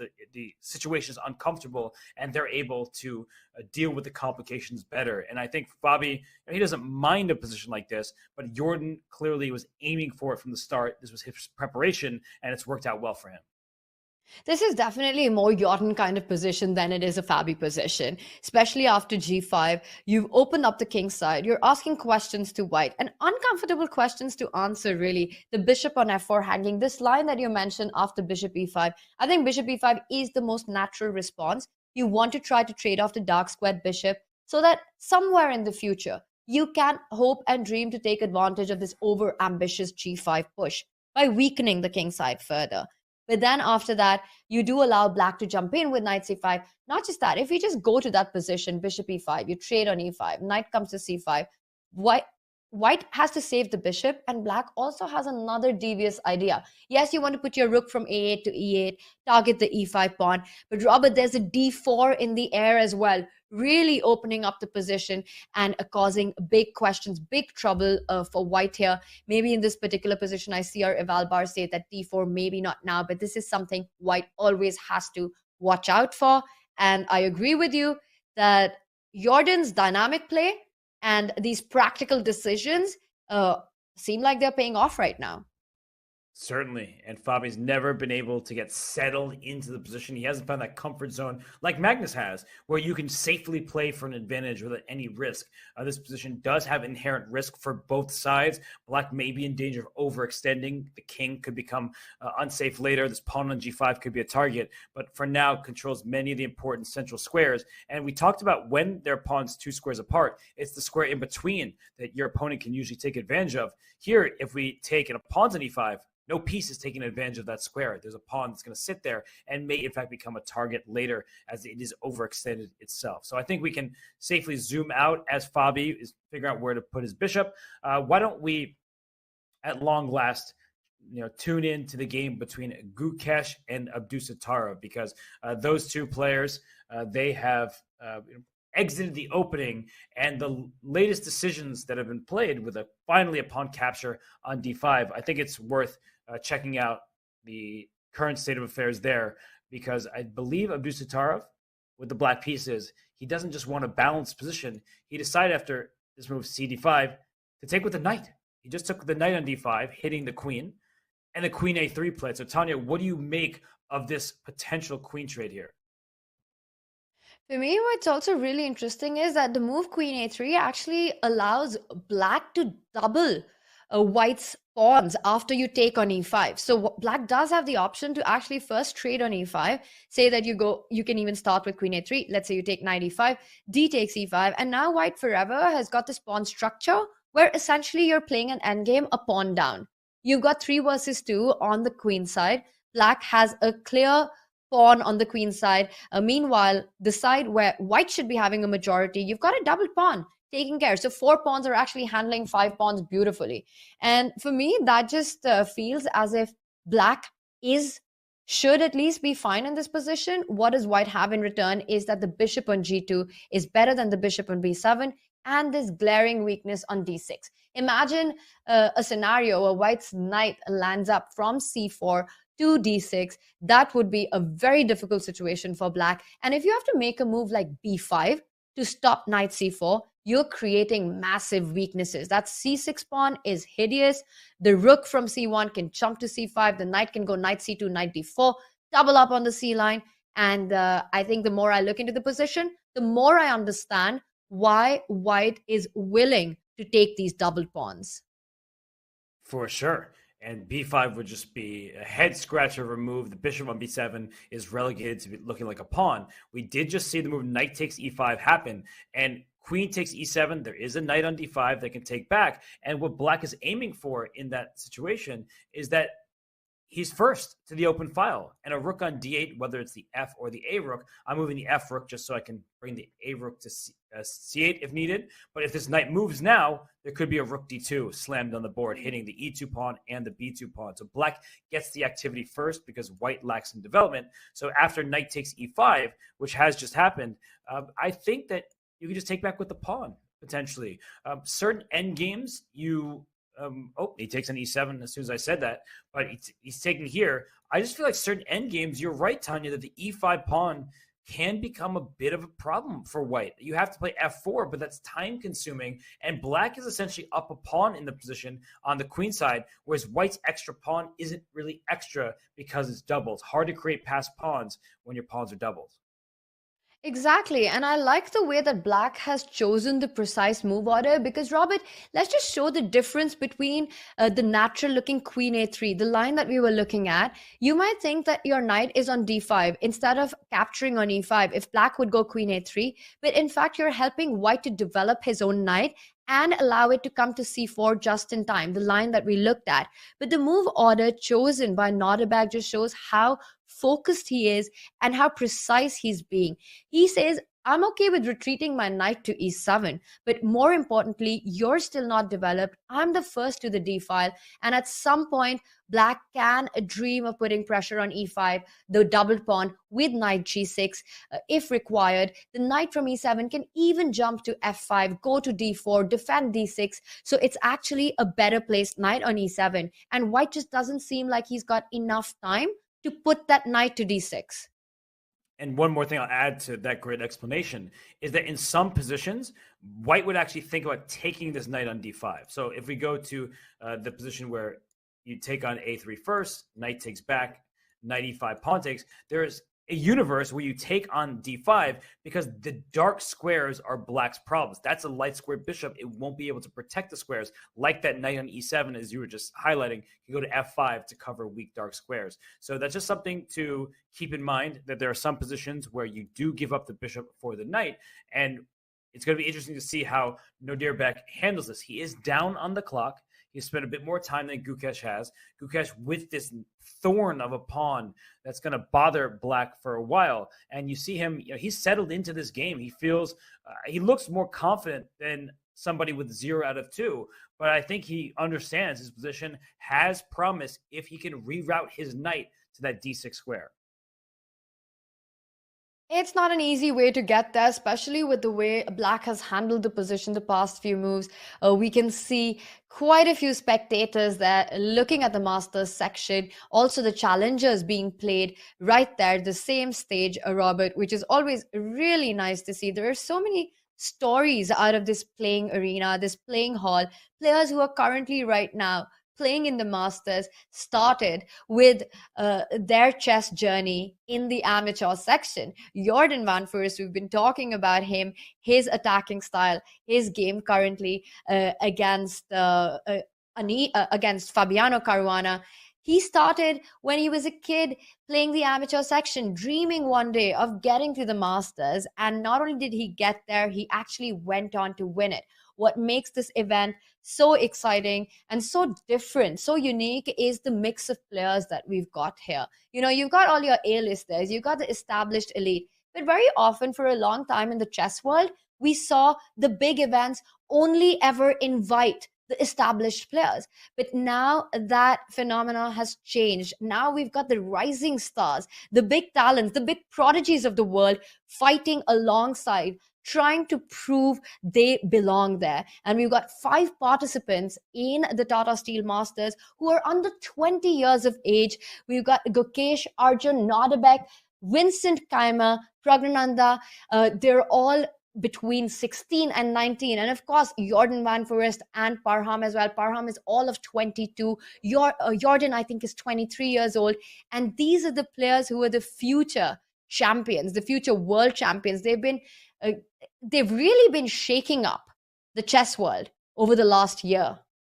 They certainly have. And there's also the older guard, the established players that you're talking about who are in this tournament. They don't want to be forgotten about. So they are the former champions of this event, or in the case of Magnus Carlsen, the reigning champion. He won in 2022. He just won the world championship in all formats. And besides him, there are all these great players. Levon Aronian has won this event 4 times. Don't be misled by his 27.35 rating at the moment. He had a tough 2022 over the board. He lost so many rating points, including at the Olympiad in Chennai, where he was unwell for quite a stretch of it. So you see there, you have 4 champions in Wijk aan Zee.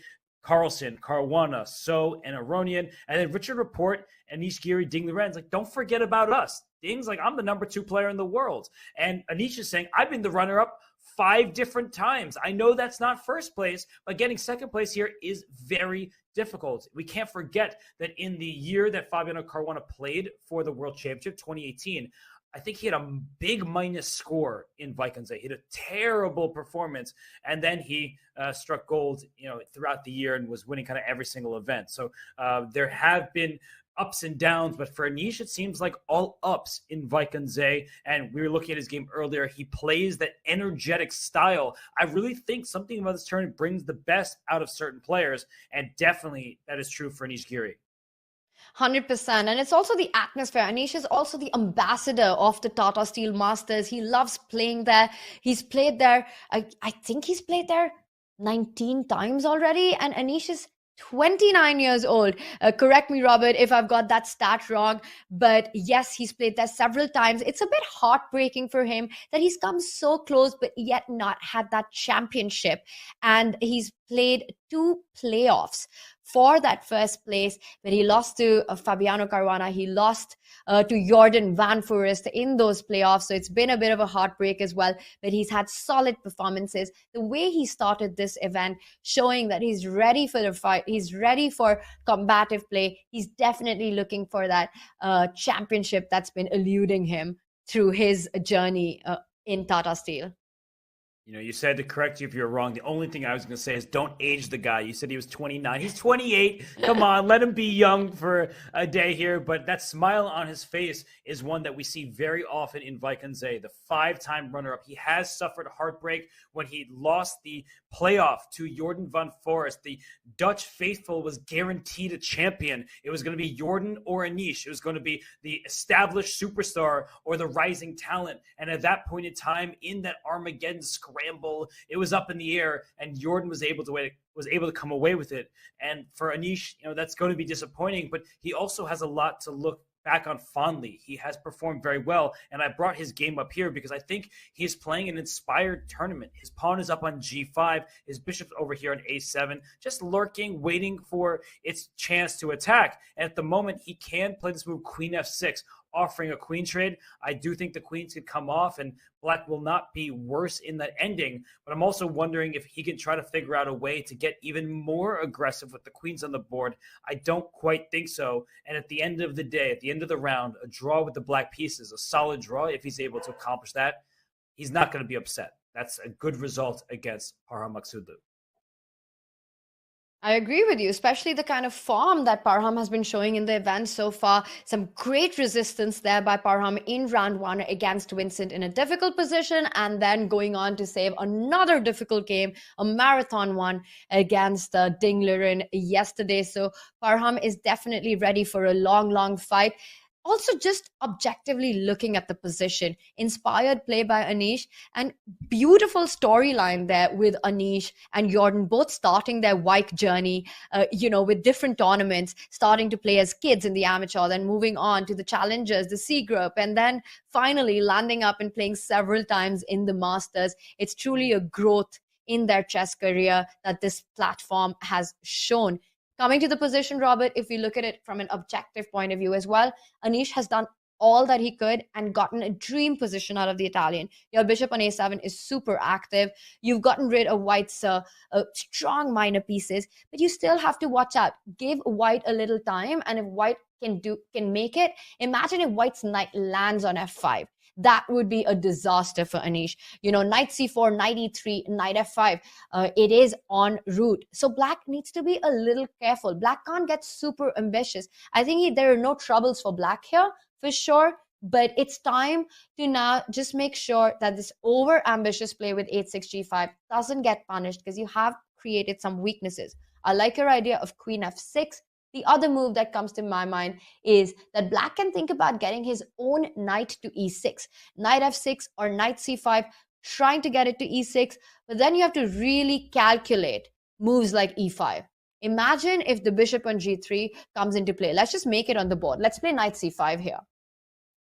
And then suddenly White could go e5, hit that pawn on b7, so you can't move the knight anywhere. But most importantly, if you take on e5, the bishop coming to e5, this would be bad news. Rook coming to d1 as well. Ooh, this is a blunder because of knight d3, I see now. Rook d1 first is... Rook d1 first. This is the problem with the engine eval bars. I'm just trying to show your point, and then it turned into a blunder, so we have to say throw in rook d1 first with tempo, and then Tanya's bishop takes e5. This king is doing terribly. So you might just have to bail out with the queen trade. I like it, but Anish, he's trying to think if he can complicate the situation further. But I think it's time to just admit that you've done the most you could out of the opening and offer trades. Go into an equal endgame. I agree. So we'll see what Anish Giri will do here. He's spending his time, and he's done that very well throughout the event. And we still have all 7 games in progress. Somehow in the second from the left down below, Fabiano Caruana has established that bishop on e5. Jordan did not take it. So that remains a fascinating struggle between those two. Magnus Carlsen, top left against Ding Liren. The queens are off. And so it might just be an endgame where there isn't much left to grind, and they might split the point. In the top right and the bottom right, we see the youngsters really giving it their all. The top right's an endgame. The bottom right is a king on f2. So when we get back from our break, we'll dive into Pragnanda versus Keimer. But before we head to break, I want to announce that the Pro Chess League is back. After a 2-year hiatus, the Pro Chess League is coming back, and the 2023 season begins with a qualifier week starting February 1st, with 16 teams advancing into the main season. Past PCL participants include Magnus, Ding, Nepo, Fabi, Hikaru, MVL, and Anish, so we could not be more excited for the league's return, and with over $100,000 on the line, it's looking like the 2023 season will be one for the history books. Use the command PCL in chat to learn all about it. For now, we head to a break, and when we return, it's more from Tata Steel Chess 2023.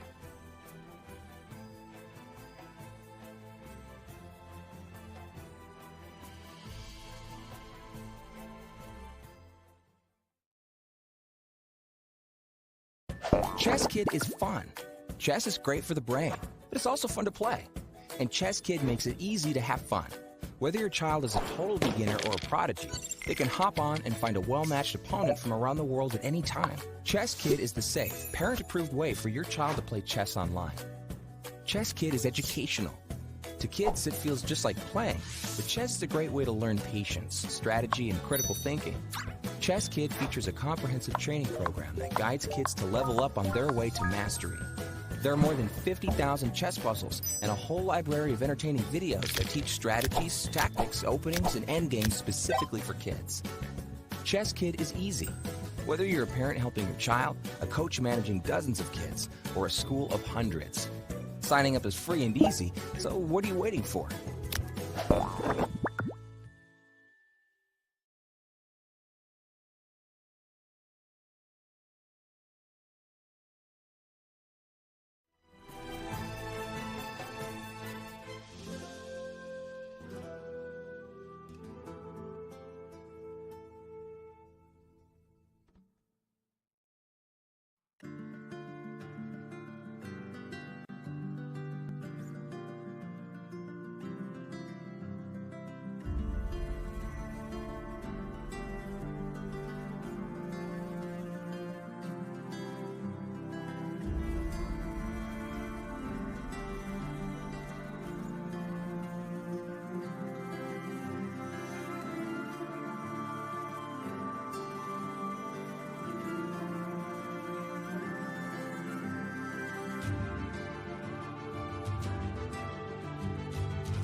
And we're back in the playing hall in Wijk aan Zee. We see Wesley So calculating at the board here.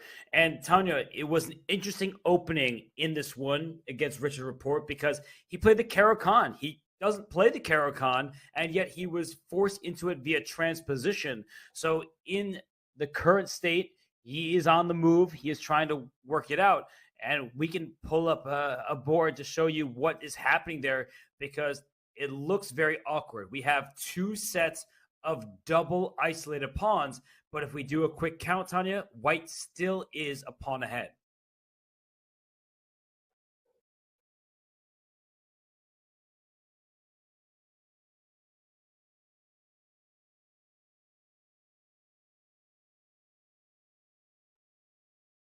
You were mentioning the Caro-Kann, Robert, something that Wesley was not expecting, but he has handled it pretty well. And we've got this position. I mean, he's a world-class player. Give him any position and he'll handle it well. You're absolutely right. It's not the kind of structures that you get to see every day. White has an extra pawn, but a set of two double pawns, but meanwhile hasn't castled. And I see that he just made the move, finishing the development, going short castle. These two double pawns, they are not really a big weakness on the other hand because they control so many squares as well, Robert, making it difficult for black's pieces to get active. That knight from a6, it's not really going anywhere. You've got to go knight c7, then hope to get b6 one day and pick up the d5 pawn. But white will, meanwhile, have time to push out that knight from g4 as well. This is a very double-edged I'm calling it middle game because, yes, queens are traded, but that's pretty much it. Pawns are on the board, a lot of pieces on the board, both sets of rooks on the board. This is everything to play for. I see our eval bar. Despite the horrible pawn structure, I like white here. It's an extra pawn. So, Yasser Seirawan, where he's watching this game, he'll be very happy with the extra pawn, but he loves the Caro-Kann, so his loyalties will be split. But white remains a pawn ahead for the time being. The pawn on d5 now is under attack because the knight on f6 came back, but you have two defenders, knight on c3 and the rook on a5. They're doing the task of protecting this pawn on d5. So what's next? Knight c7 is likely black's next move, so white needs to keep that in mind. And you can play bishop f4, but then you have to remember there's also knight b4. The knight went to a6. It can also hop forward. So, Tanya, the big question is, will black be able to win this pawn back? And if you're going to get that pawn no matter what, should white jettison in a way? For example, bishop f4, knight b4. There's the opportunity to play the move d6. That way, black's pawn structure also gets a bit compromised. I like what you're saying. You have to give up the pawn. You give it up in the best case scenario by creating a weakness for your opponent. Also, in the process, blocking the d file so that the d4 pawn isn't a weakness anymore. And now ideas like rook b5 come to mind, hitting that knight on b4, hitting that pawn on b7. So definitely white has got stuff to play for with this move d6. That's a nice spot, Robert. And I think that is what Richard is going to go for because look at the alternative.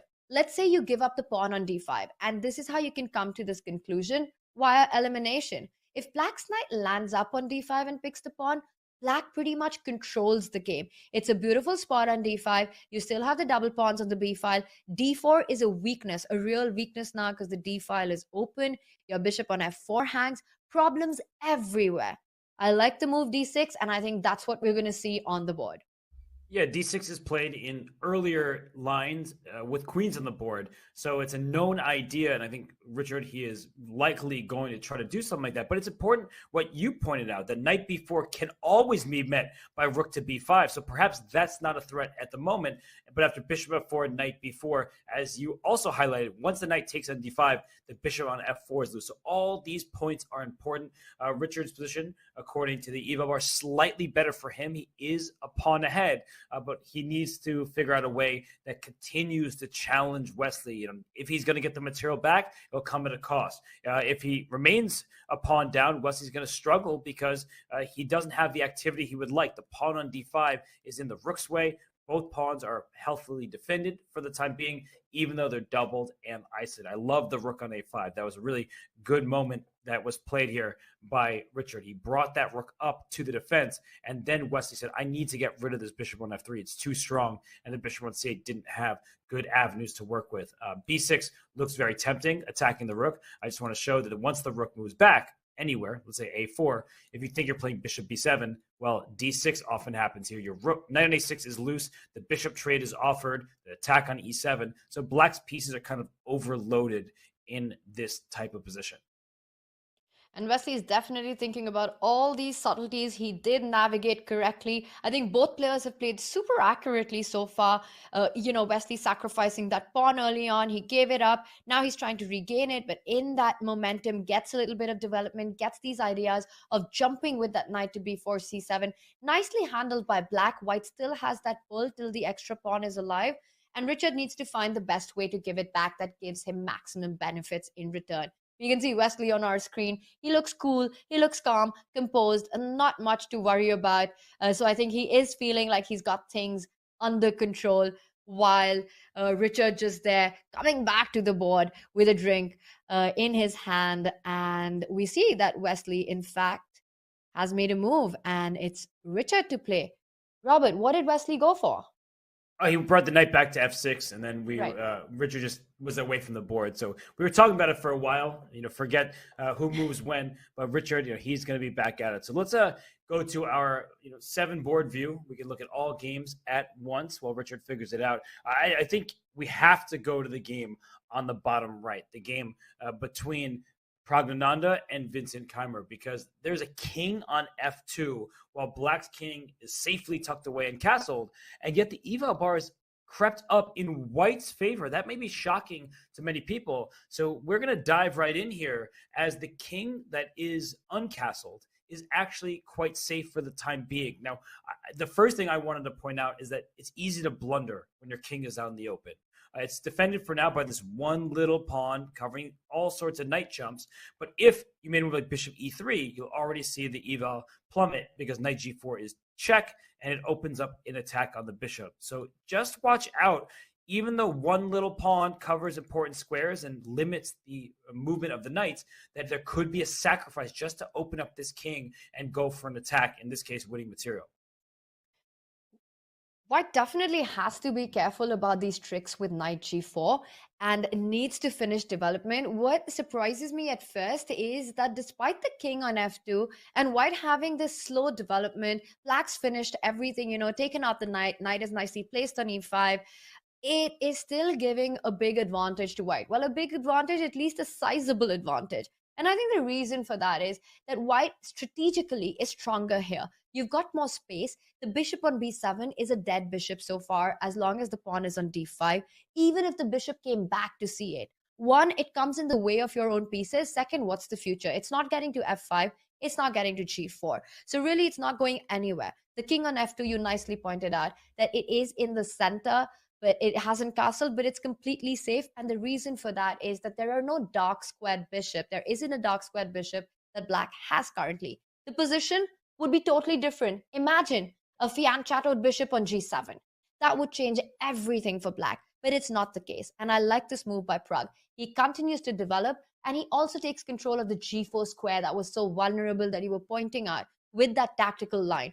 Next, he wants to bring the rook into the game. He will slowly bring out the light squared bishop. Meanwhile, black just doesn't have enough space to move around with the pieces to create a counterattack. The only open file is the e file. And very, very often in such positions, we'll see white simply go rook e1, take out the dark squared bishop, maybe sometimes even do artificial castling. The king from f2 can always come back to g1.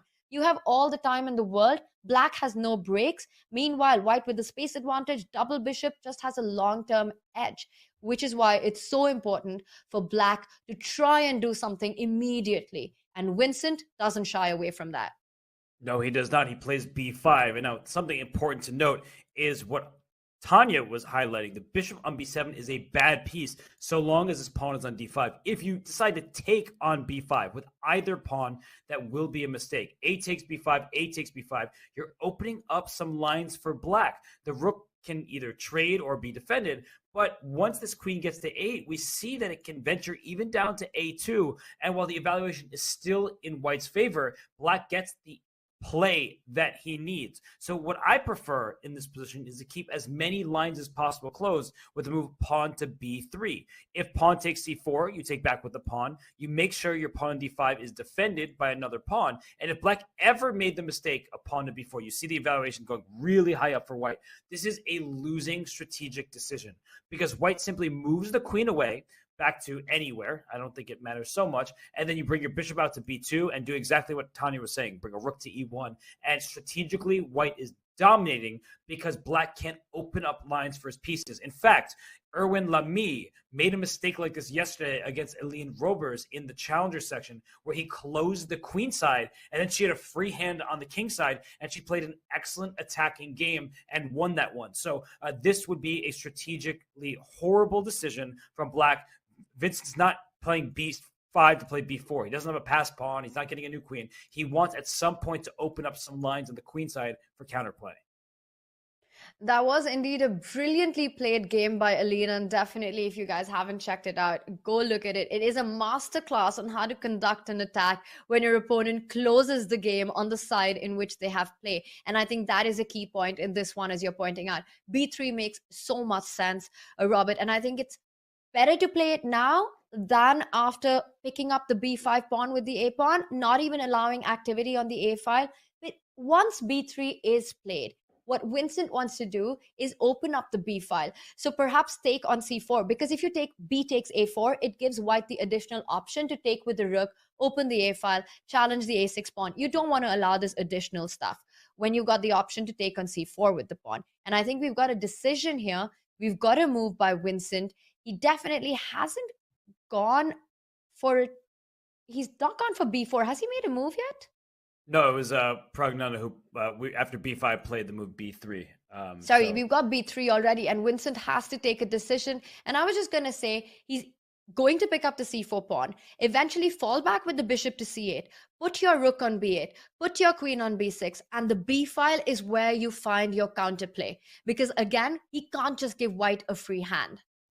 No, it cannot. And in fact, you can start with rook b8 just to be a little cheeky here because white can't capture twice on b5. Normally, you say, well, I can just take a bunch of times, but we keep talking about this d5 pawn. I'm just going to make the move just so you see what happens to the evaluation. It's immediately much better for black. You take this pawn on d5, it opens up the entire board for your pieces. The bishop is better because it's not staring into a pawn. The knight is good, it's attacking the queen. The queen is better, you can go to h4. So taking on b5 with a c4 pawn is out of the question. And so rook b8, it kind of keeps the tension for a moment longer. I don't think black is worried about this trade, although having a newly controlled a file could be to white's benefit in some positions. But the more that side of the board opens up, the happier black is. So Vincent, he is probably going to take on c4 at some point. You can do it immediately, but I think keeping the tension for a moment longer might also make sense. That way, white doesn't have this rook b1 move because you're staring into your own pawn. That might actually just be a little bit dubious. Nicely pointed out. That's quite an important idea, that white will not be able to challenge the b file if Vincent decides to keep the tension on. We'll come back and take a look about how Vincent ends up handling this tension on the queen side. Let's take an overview of our games as the action continues all around in the third round of the Tata Steel Masters. And of course, on our bottom left, we've got Parham against Anish. And as you were discussing, Anish did decide to trade off queens. So that was a very pragmatic decision by Anish, and I think the right one. We also see just next to that our eval bar loving Fabi's position, which, Robert, to me is a big surprise because we were all praised for the way Jordan had handled the opening, and we thought Fabi's the one who's got to be careful. What happened there? Well, that one is getting out of control. And one game I just want to point out quickly, because it might be the last time we talk about it, is the game between Magnus and Ding Liren. It's an end game. It's completely even material. It's 2 knights and 4 pawns against knight bishop and 4 pawns. It's heading to a draw. So Ding Liren said, Robert, you don't know what you're talking about. I have no issues whatsoever. And we may actually see a handshake any moment now because pawns are all on the same side of the board, no passed pawns, a symmetrical pawn structure on the same lines as one another. And you look on Magnus's face kind of says it all, like, okay, Ding, there's nothing happening. We'll probably just make a draw. But Magnus, he's not really one to offer that draw. He kind of, lets the game continue as long as possible. But even the move G6, there's no passed pawn to create for white. And the knight can get the F6 square. It just doesn't actually threaten anything.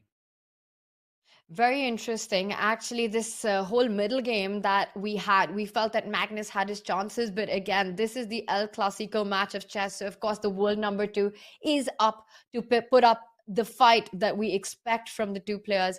And we see that this endgame has been reached. I don't think either of the players are going to be too disappointed with the draw. Magnus also knows he's playing against someone he has so much respect for. And I see that they might even just repeat the position right now, Robert, as we speak. So a nice call out by you to go to this action.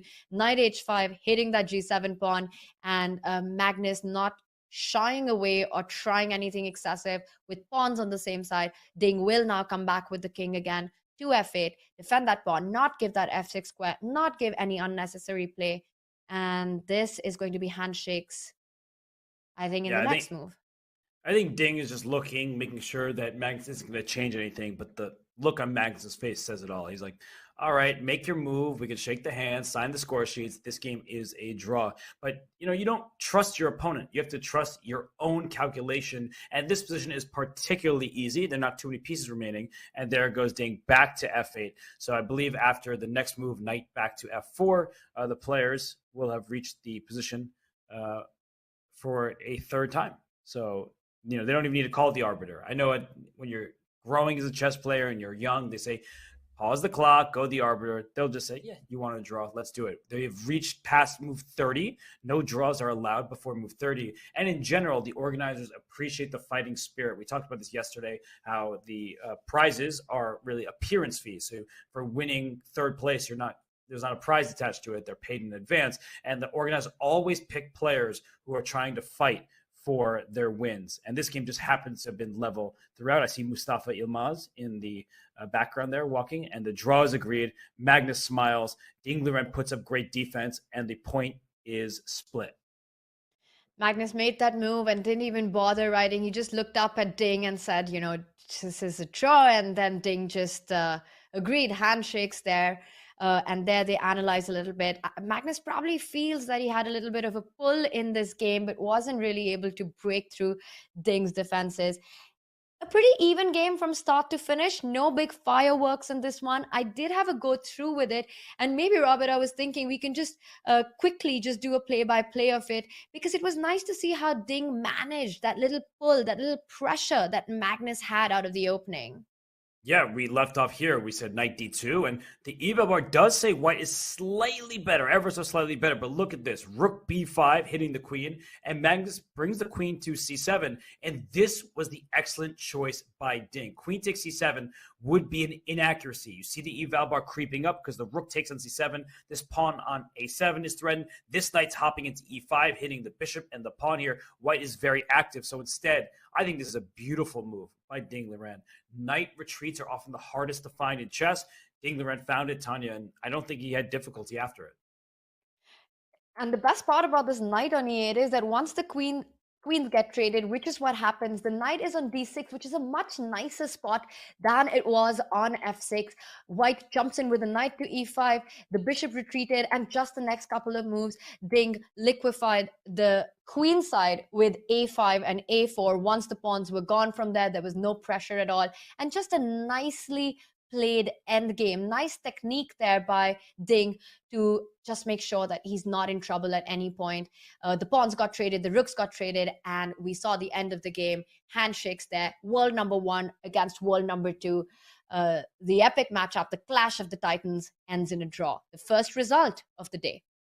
Yes, a draw was agreed by repetition. And this one moment, again, knight to e8, is a really good awareness from Ding. He doesn't want to allow the rook into c7 so easily. And the rook still could have plopped down on c7. But the difference is with the knight on d6, it defends this b7 square. That seems completely irrelevant.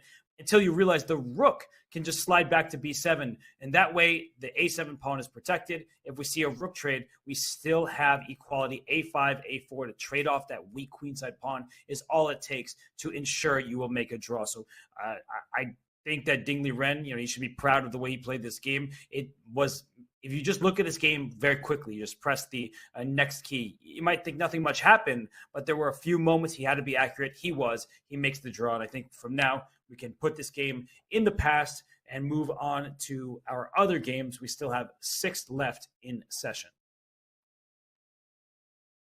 Absolutely, Robert. Let's take a look at these 6 games. And you were mentioning Ding was accurate, as were you with your analysis, because take a look at the bottom right, the second board, and we've got Richard Rappo versus Wesley. Richard decides to go for the idea that you were pointing out, the best way to give up that pawn with d6. The action played out just like we were calling it, and it looks like Wesley still remains a pawn down in that one.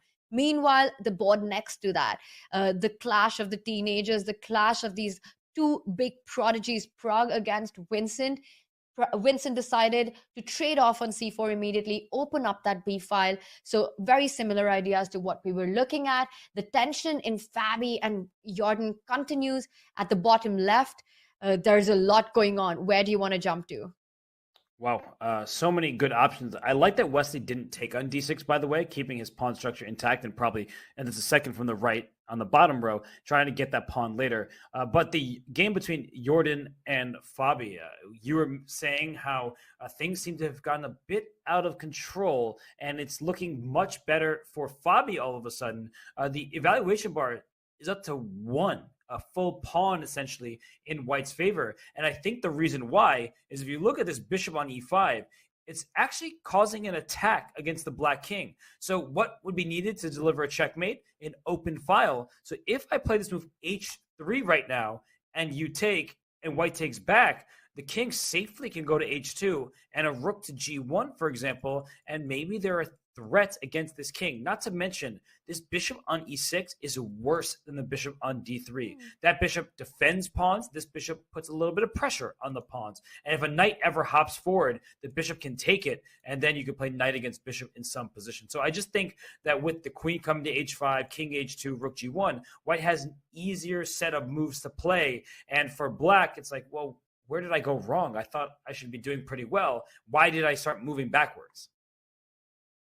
The tides have really turned in this one. I loved Jordan's play in the opening, and it looked like he had, Fabi by the reins. Fabi had to be so precise, but then suddenly something went wrong. And I think it was that critical moment, Robert, where we actually left the game lost. And let's just quickly back up to that. The bishop was on e5 because I think this is where Fabi got his big advantage and Jordan missed his big chance. We were looking at lines of actually trading this bishop on e5 so that White is forced to take with the d4 pawn and black gets this hold on the c5 square, with ideas of rook e8 coming in, pawn coming to d4, so much activity, and things look great for black. But Jordan missed this chance, and Fabi pounced on this missed opportunity. The very next move, he played the brilliant f4, making sure that now if you take on e5, in fact, the f pawn is the one that can recapture, and that's what he wanted. And after f4, everything is under control in the center. Fabi has full control of the center. Black had to go on to fix the king side with g4. And this is what leads us to all the ideas that you were mentioning, that even though black's the one that has advanced the pawns on the king side and looks like the one who's on the attack, but actually he's weakened himself. Once h3 comes in, the g file will open up, and I like how Fabi is taking it slow. He says, I'm not going to rush with h3. I'm going to finish my development first. Goes knight a3, brings the rook to the center of the game, reroutes the knight all the way to e3 to attack that f5 weakness that you were pointing out. And at an opportune moment, when the time is right, Fabi will strike with h3. And what just happened was knight e3, and Jordan makes move b5, and look at the evaluation bar go up and up and up. So White is clearly better here in the live position. And the move b5, it was played pretty quickly. The knight on e3, it reinforces control of the c4 square. So maybe Jordan was afraid of this move c4, so he quickly plays b5. But now h3 comes with even more force. White's pieces are staring at this king side. If you take on h3, I think I can just take back, move my king out. Same idea. King h2, rook g1, and so on. You also don't need to take back. You can play the move queen f3, because if you take on g2, you're getting checkmated. Your king doesn't have squares to run to. The bishop on e5 is too strong. So actually, a move like rook f3, queen f3, something like that, bringing a piece to the g file and threatening to take on h3 with a rook, it leaves black with a shattered pawn structure and then white with a healthier pawn structure. So this position is getting really, really difficult if white plays h3. And I think, Tanya, that Jordan's idea is to bring in this knight to c4, reinforce that square, and start offering some trades. We were talking about Fabi finding an opportune moment to play h3, but I think you're absolutely right that it has arrived now with so much activity on the king side. It is time that you've bought all your pieces in the game. Everything plays. You've got all the toys to the nursery. It's time to break open the position. h3, you can't afford to take it and open the g file, Robert. But was a4 played? A4 was played. He decided to break it open, but on the queen side. On the other side, and maybe this is just a move to provoke a6, and he can always play h3 after that. If you take b takes a4, that's not a move you want to make, because white can also then switch over to the queen side. You've created an a7 weakness, and that will also be very difficult to handle. And this is often the case when your pieces are passive. You can't shift quickly from one side to the other while the attacking side can. So you don't want to take on a4. If you don't have to take on a4, the only way to keep it alive is to make a move like a6, because there is pressure on the b5 pawn. Bishop takes d6 is a threat. And now Fabi can do what we've been talking about, go for the move h3. And also can go rook a1. He can just swing all of his pieces to the king side. And I'm wondering, just generally speaking, if after h3, black has this move h5, if we go back a second, if h5 was available, and maybe this is what Fabi was looking at as like, well, what did I really accomplish here? If I take, and now black takes, maybe I'll be in trouble down the h file someday. The king can do the Petrosian king march and go to the other side and bring a rook to h1, but the black king will also try to do the same thing. Once this bishop moves out the way, the king can run. So I feel like Fabi, he's playing on both sides of the board. You not just one weakness, this pawn f5, but now trying to create another on the queen side. So that flank could be a vulnerability for Jordan. His pieces are centralized. That sounds really good, but it's a problem when the action takes place all the way on the queen side flank. So it's really interesting moment here by Fabi to strike with a4. Yeah, I think it's all about the approach here. And Robert, you know Fabi really well. You've been calling out his moves from the start of the tournament. And I want to ask you, do you think he is going to try to create an attack on the king side with h3 and go for this complicated line where black also gets h5 in? Although I have to say, I do like white there. I think white is faster on the h file simply because of that bishop on e5. It feels like there's going to be a lot of sacrifices possible on g4, rook h1, rook h8 if the h file opens up. I really like it for white. Or do you think he's decided, and it perhaps suits his style more, to simply say, I'm better here. Strategically, this position is great for white. I'm not going to take any chances on the king side, and now just focus on the queen side, focus on creating a second weakness there. Do you think that's going to be Fabi's approach, and he's actually going to go slide back with the rook? But before Fabi has a chance to tell us, Jordan takes a controversial decision. Something that at first sight, it just felt is not a good idea because it creates this a7 weakness. He actually picks up the pawn on a4. And now this gives white the opportunity to slide with the rook back to a1 and make the most of it. Yeah, and I think that Jordan might be relying on some kind of knight f7, but I don't really think he could take this bishop on e5, because let's play knight f7. If you take on e5, white wants to take back with the f-pawn, but if I take on a4 first, and you take on e5, and white takes fe5, there's this move f4, and that's really bad news for white. The queen and bishop protect the g4 pawn. This pawn may even come to f3 at some point. The bishop gets to escape, so then black has the upper hand, as we see. So what white needs to do first, because the pawn a4 is not going anywhere, play the move g3, That way, if knight e5, f takes e5, this pawn on f5 is a target. It doesn't get to f4. If you play bishop g5 to play f4, the knight slides back to g2 and covers f4. So at some point, after you take care of the queen side, you can play rook f2, rook f1, and use all of your weapons against this pawn on f5. You can bring your queen over to c2. And I feel like black is on the defensive. Maybe not losing exactly, but there's a healthy pawn chain from b2 to e5. You win the game of Connect 4. I know we're playing chess here, but a Connect 4 looks pretty nice. So I feel like Fabi is playing on both sides, and Jordan is realizing that he can't sit and do nothing. He's at least trying to make the position a little bit less clear for Fabi.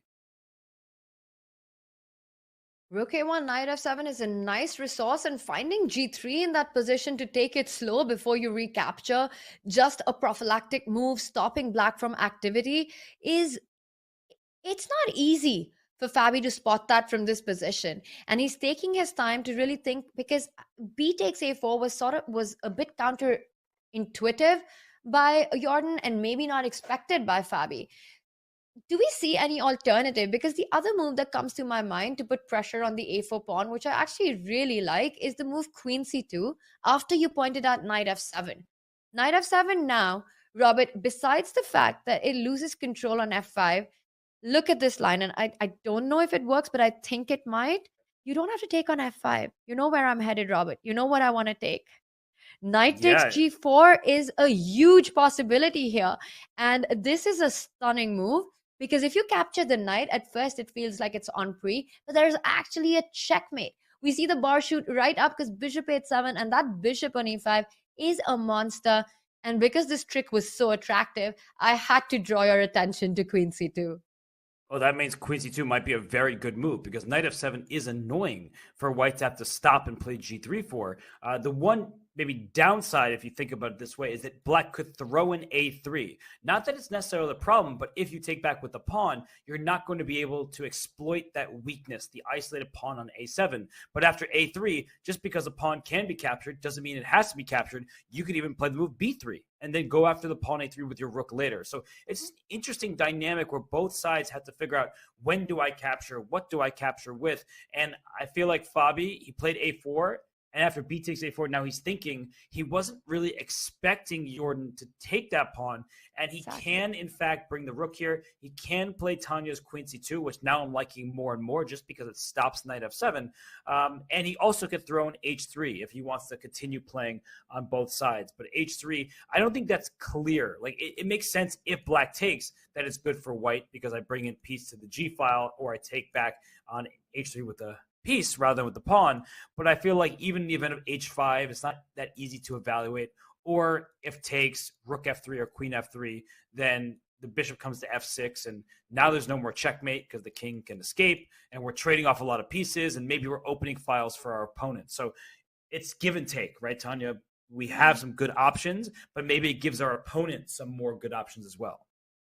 I like the move h3, and I do see our eval bar says that even after Jordan's b takes a4, it's a very viable option. Still, white keeps advantage after that. But psychologically speaking, Robert, in chess, and I think we've all been there, if Fabi didn't play h3 in the last move, it's very unlikely that he'll play it now after b takes a4. It almost feels like he's got a different plan, a different idea in his head. So I'm either expecting rook a1 or the move queen c2.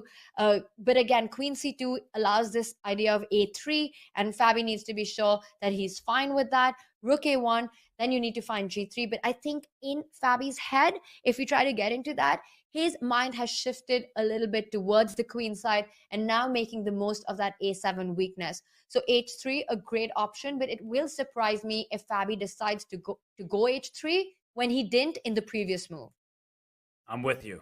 I'm totally with you there. And he can safely just go to the queen side now. He will be better. And if he wants an advantage without risk, then he should play a move like rook a1 or queen to c2, because that way he doesn't give black chances to go after the white king. And just one thing in addition that we've been talking about, like h3, if you make a move like that, you might also find yourself in trouble in the dark squares. This bishop at some moment could slide into a square like g3. So let's say we get position here and white isn't careful and plays like rook a1, you see the evaluation already creeping in black's favor because there are issues on the dark squares. And I feel like with a queen sliding out this way and a bishop coming here, you could even see a checkmate if you're not careful. So just wanted to point all that out. And the move was played, queen c2. Your move, Tanya, great call. I'm happy to see that on the board. Queen c2. When Fabi was reaching out, I was like, please reach out for the queen, not the rook, not the rook. And then queen c2 on the board. And what a nice trick that is, that knight f7 now runs into knight g4. And of course, Jordan will not fall for that. And it's almost as if he was ready for queen c2 because Robert, he barely took a minute. He barely took a minute to respond. He goes with h5, reinforcing defenses on that g4 weakness so that knight g4 is never a threat that you have to think about. Jordan plays it, gets up, gives the signal that I'm not so worried about my position and I'm confident of defending this. It makes me think of all what has happened in the tournament so far with Jordan. The first two games, he has gotten into trouble out of the opening. And this one as well, he's on the defense. But Jordan's managed to survive those two games. But very often, they have been endgames. This one might be more tricky to save because your king is weak. Everything is on the board. Barely anything's been traded off. And queen c2, I like that idea. h5, now you can just think about attacking the a7 pawn. And Fabi's just such a beast in these kind of positions. He really is. And h5, it allows for some options with knight f7, not with the queen on c2, but if the queen goes to a4, that has distracted the queen away from this pawn on f5, which means knight f7, knight takes e5 is available to black. So I like queen c2 as step one. I actually think rook a1 makes more sense. The pawn on a4 isn't going anywhere, and if it can be captured on the next turn, maybe you capture with full force going after the a7 pawn, or you capture with the rook on a4, bring your next rook over to a1, because black cannot easily open up the king side. You bring your pieces away from your king, but white is the one with all of the firepower over here. A bishop that is entrenched on the e5 square, creating problems for the black king. The f5 pawn cemented in place is a long-term target thanks to this bishop, queen, and knight configuration. So I'm liking the look of this for Fabi, but Jordan, I think he sees something for himself. He doesn't believe the position is that bad for him, but it does look very appealing for white. Robert, you point out rook a1, and I love it. I think there is no need to rush, as you're saying, to pick up the a4 pawn. Also, after rook a1, knight f7, the other advantage of queen c2 is that knight f7 is impossible because f5 is hanging. After knight f7, you can simply go on to take with the knight into f5, and after knight e5, you can recapture with the f pawn, opening up the rook on f1 to defend the knight on f5. And this would be a complete collapse for black. So a really nice spot there, not to rush with queen a4, but actually to set it up in a way that when you recapture the a4 pawn, it's the best possible version you can get.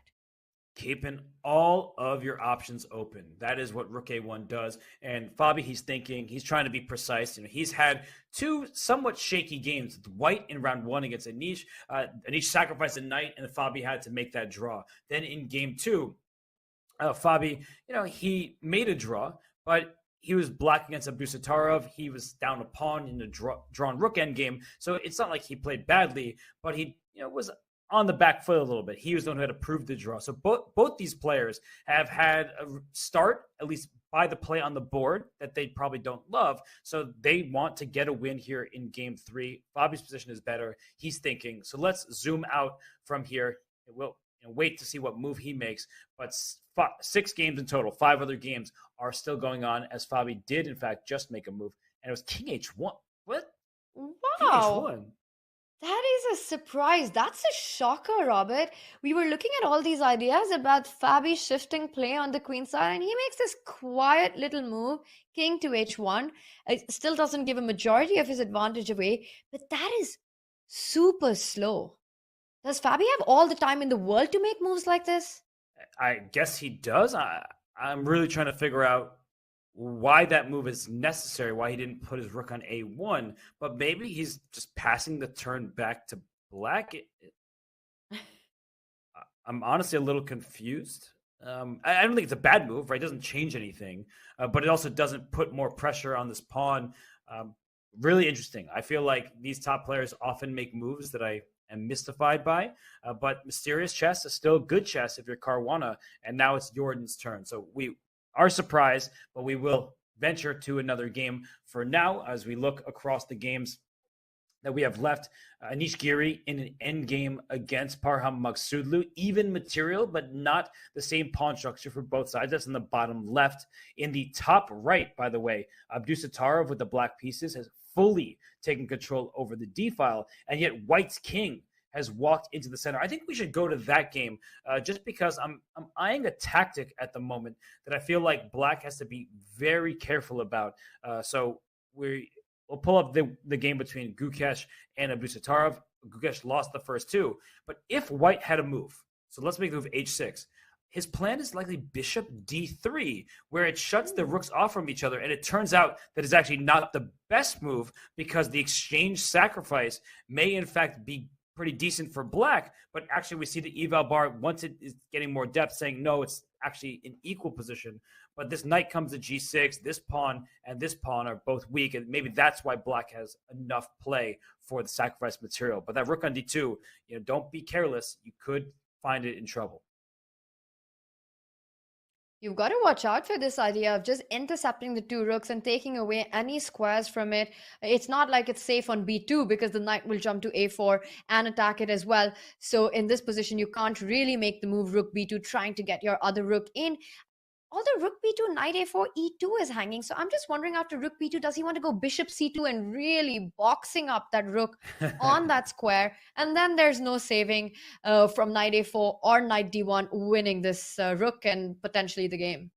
It's a rook that's gone too far. So that's one of the things that Gukesh is eyeing is, can I get this rook? And bishop d3 did not work out well for White in that position where the exchange sacrifice happens and knight to g6. And that's good news for Nordirbek, is that means he doesn't have to freak out and bring his rook back to d7, in which case then maybe White can move the bishop, bring a knight to e4, especially because of a pawn on g5. Look at these squares.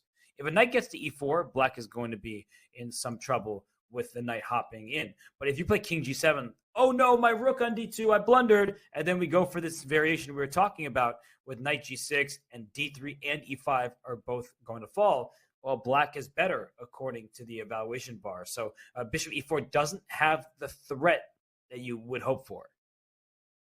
That's definitely a lot of compensation. I mean, White's going to be the one who's going to be on the defense in this one once the e5 pawn falls. And very important to play knight g6.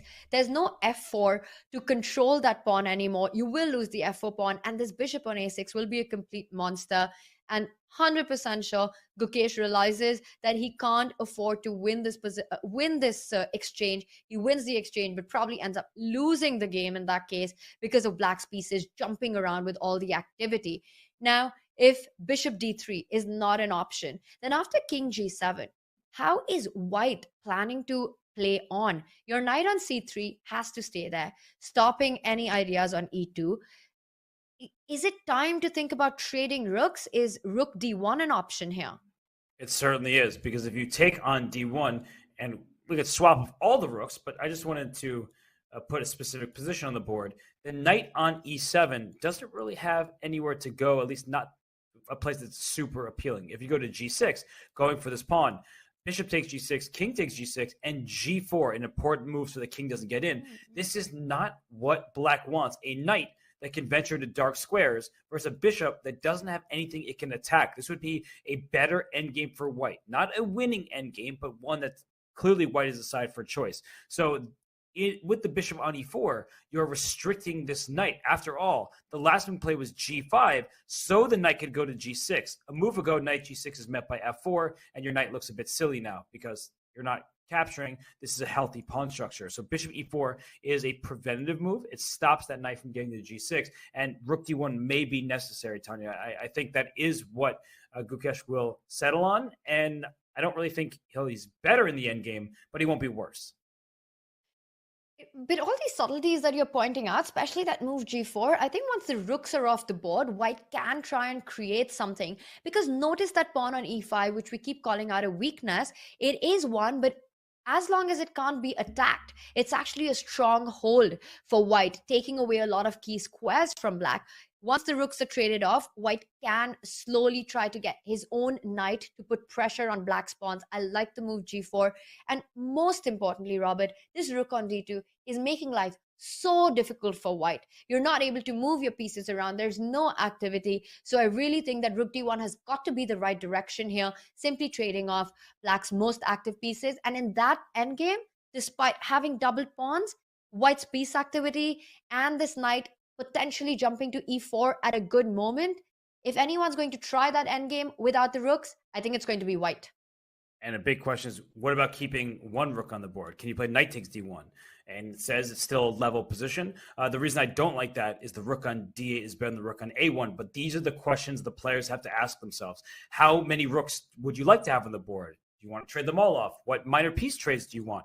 You can't play knight g6 here so easily with c6 hanging, but also bishop g6, king g6, same as before. If this king can't get after this pawn on e5, is this what black wants? To my eyes, it's not. You can't attack this pawn on e5, and the knight will be better than the bishop in many positions. So you just are looking at possible exchanges. Rook d1 may see all the rooks come off, and then we may see the point being split. But hey, it's still a game. Both players are fighting. And so with 6 games remaining in the round, we do have a lot of exciting chess left in store, including in a potential endgame in this one.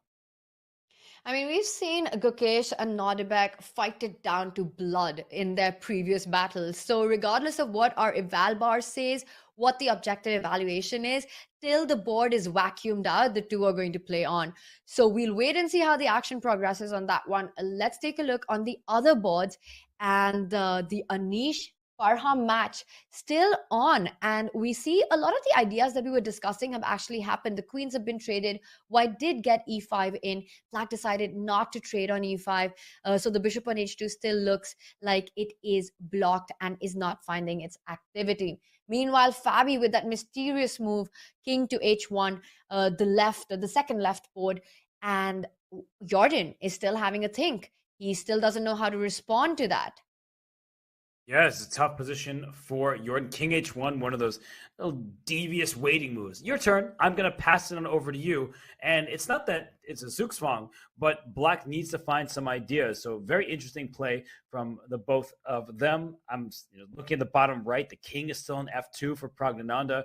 It could be an electric position in the near future, especially because black seems to have improved his pieces. I think Vincent has done a great job maneuvering around there. And also, one other position that still catches my eye is the one between Richard Rapport and Wesley So, because the pawn still survived on d6. When he went d6 and Wesley pushed the pawn to e6, he left that pawn on the board, and I'm not sure he's going to be able to win it so easily. So I think we can get to those games.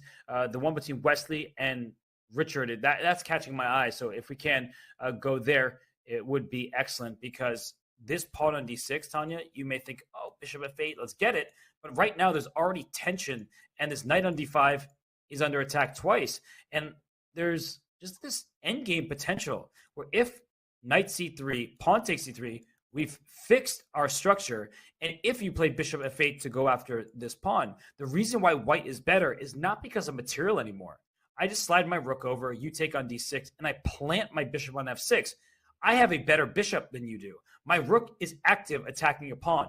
If you bring your rook off the last rank, you may lose a pawn on b6 with your rook hanging on 8. And if you make a move like rook to c8 over here, just a calm move, white just simply expands and can keep expanding on both sides of the board. Tanya, this looks really unpleasant with the superior placed pieces for all of the pieces are in white's favor. That bishop on f6, if it lands like that, it will dominate the position and the game. I don't think this is what Wesley wants at all. He will not want to go into such a passive position where white is playing all over the board. But the problem is that if you don't take on c3, well, he's made a decision. He's decided to fall back with the knight. White also has the potential option to get rid of the double d pawns here. Robert, you can consider the move d5. I want to get rid of the weakness. I'm still up a pawn, and if I can solve the problem of my pawn structure, I've got everything to play for.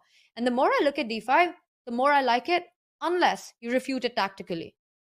No, it's not refuted tactically, but I think Wesley's plan the whole way through with knight to f6 is that he wants knight e8, and d5 won't stop him from doing that.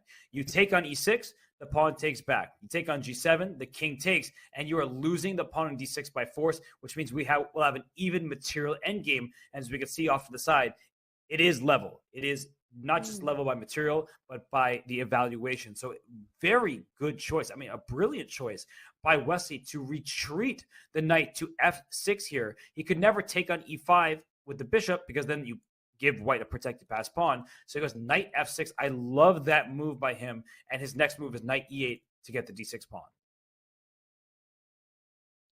Yeah, and that just plays the spoiler to d5. Let's just point out that after d5, it's very important to be precise with knight e8, because if you take knight takes d5 instead, Robert, which is what I was hoping for to solve all structural problems, the issue here is that white actually captures the bishop on g7. You don't have time to take on c3 because the bishop returns and picks up the knight.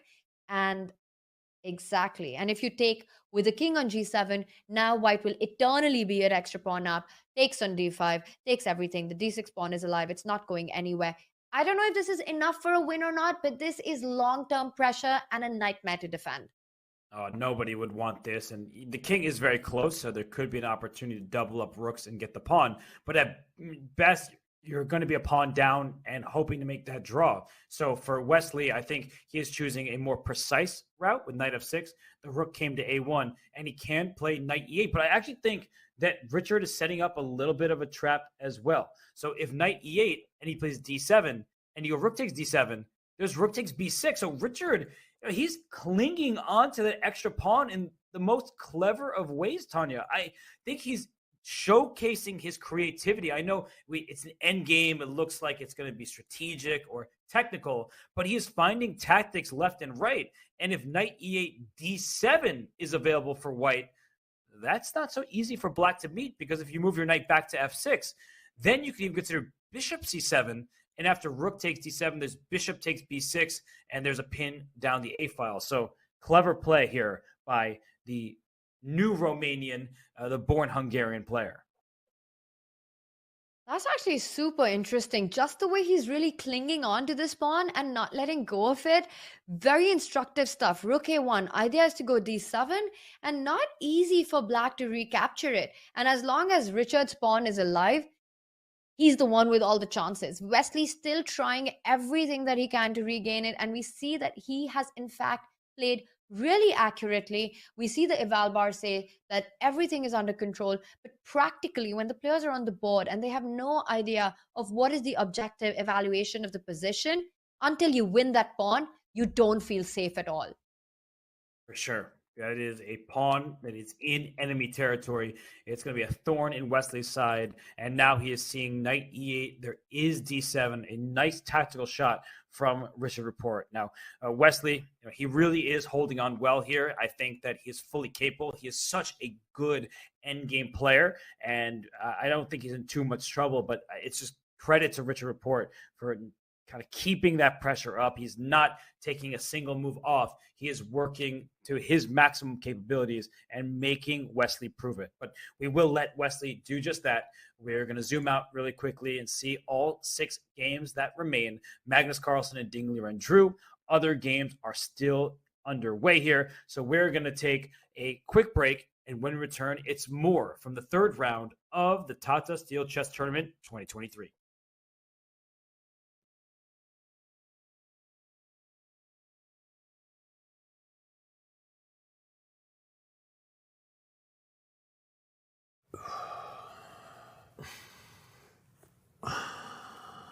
Dude, it's impossible to not hear you just breathing super loudly. Okay, fine. I will hold my breath for 3 minutes. All right, let's go. Okay, let's go sure. right now. Got the Ready? chess clock app right here.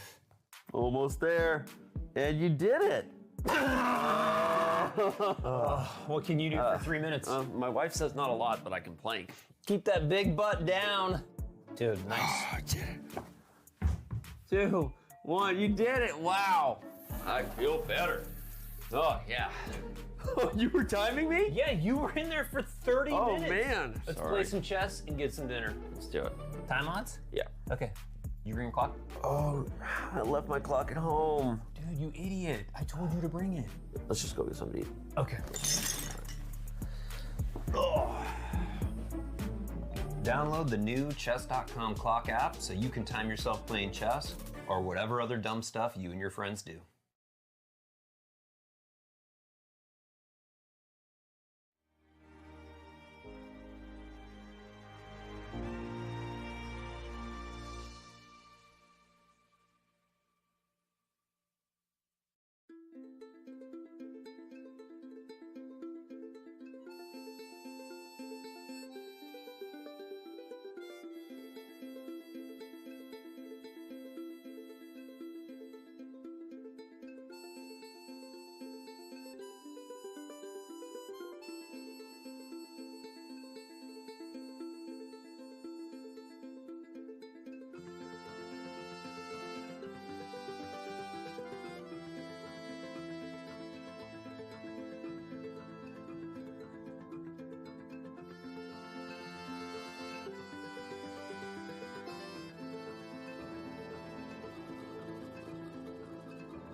We have Levon Aronian on screen playing his game against Arjun Erigaisi right now. And well, this year he would hope to add a fifth title to his previous four. He has been a mainstay in Wijk aan Zee. This is the 85th edition. Wow, and I see his queen jump up the board there. But this is the 85th anniversary of the tournament. It started in 1938.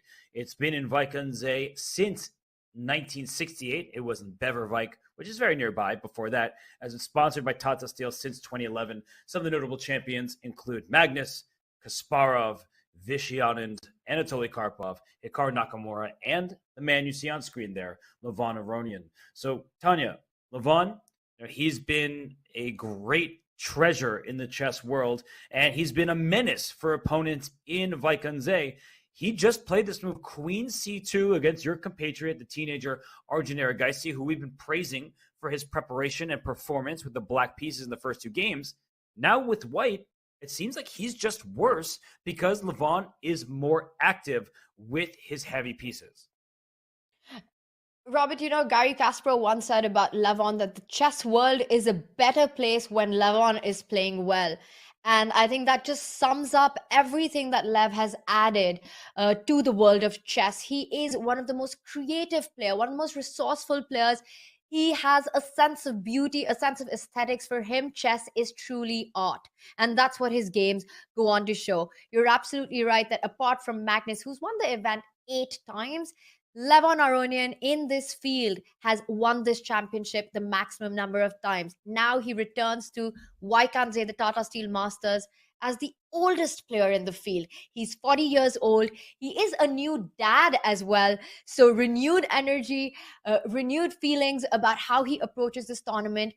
But one thing's for sure, that Lev hasn't been having the kind of results that we expect out of him and what we've seen from him over the last couple of years. And I think this start of the year is super important for him. He is motivated to perform at his best. And this game shows that he's ready to take on one of the players who's given him a hard time in 2021 and in 2022, Arjun Aragasi, who's had a very good score against him in faster time controls with the black pieces. In this game, Levon's had no problem at all and continues to play this position, which is slightly better for black. And the reason for that is that one piece activity, just simply compare Lev's queen and rook to Arjun's queen and rook. Not just that. In general terms, when there are pawns on both sides of the board, the position is open, the bishop is stronger than the knight. You've got more targets. It's a long range piece. The bishop can come to f6, attack the b2 pawn. And all these things and these subtleties in the position give Levon something to play for in a position that at first might not look like much. That's right. And there is going to be a rook slamming down on c2 in the future. If you trade, the rook gets there immediately. But if you don't trade, black can take on b1 and the rook can come to c2. That's going to be an active rook compared to white's passive rook sitting on b1. And you pointed out, there's a bishop, a long-range piece. These pawns are on dark squares. It means the bishop can attack them, try to pick them off. So the knight on d3 is perfectly situated for the moment. But let's say we do get a queen trade, just to make a couple moves and just exhibit some of these ideas. What is white's plan? What moves does white have? You can't move the knight. You lose the pawn on b2. If you move the rook somewhere, c1, trying to get an open file, the rook slides to d2, putting pressure on this knight. You don't want to move the knight because down goes b2. And if you move the rook to defend and your rook has to go to b3, look at this position. Your rook is sitting on b3 and it's defending this knight.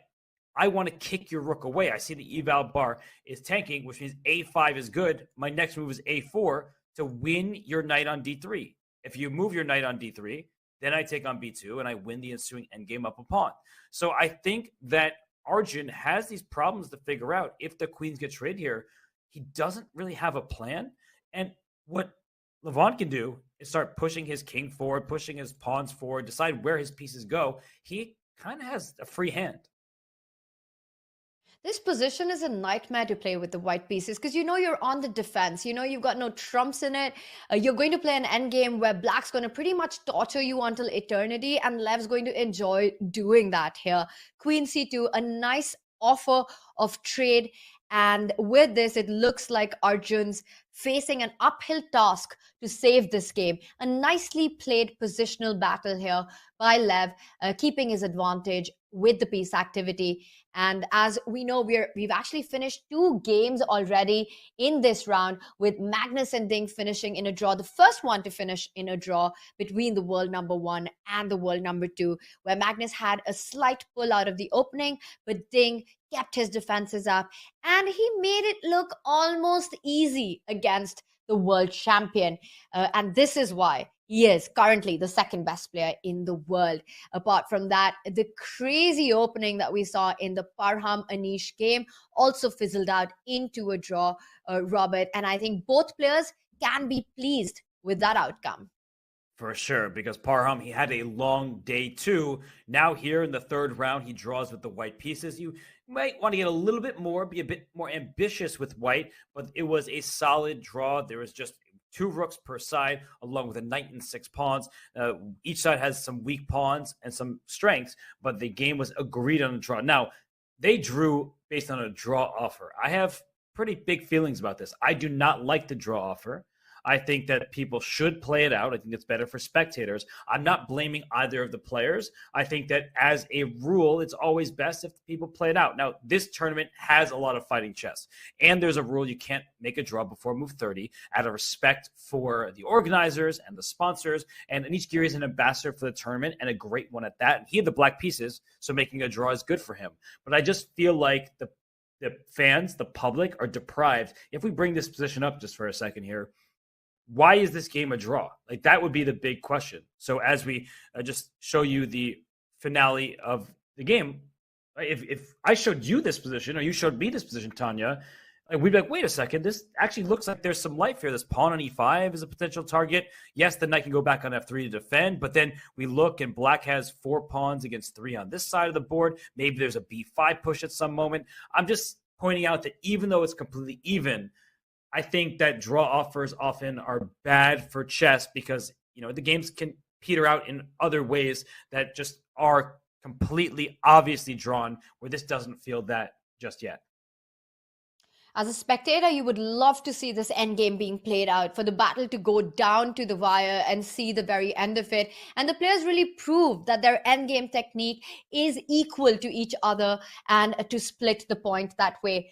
But here, in this case, after 94, it does appear that Anish offered a draw. Parham understandably took it, because if anyone can try this position, at least to my eyes, Robert, it looks like with that e5 weakness and the queenside majority, it's perhaps black who has a slight nagging pull in this. So understandably, Parham agreed to the draw.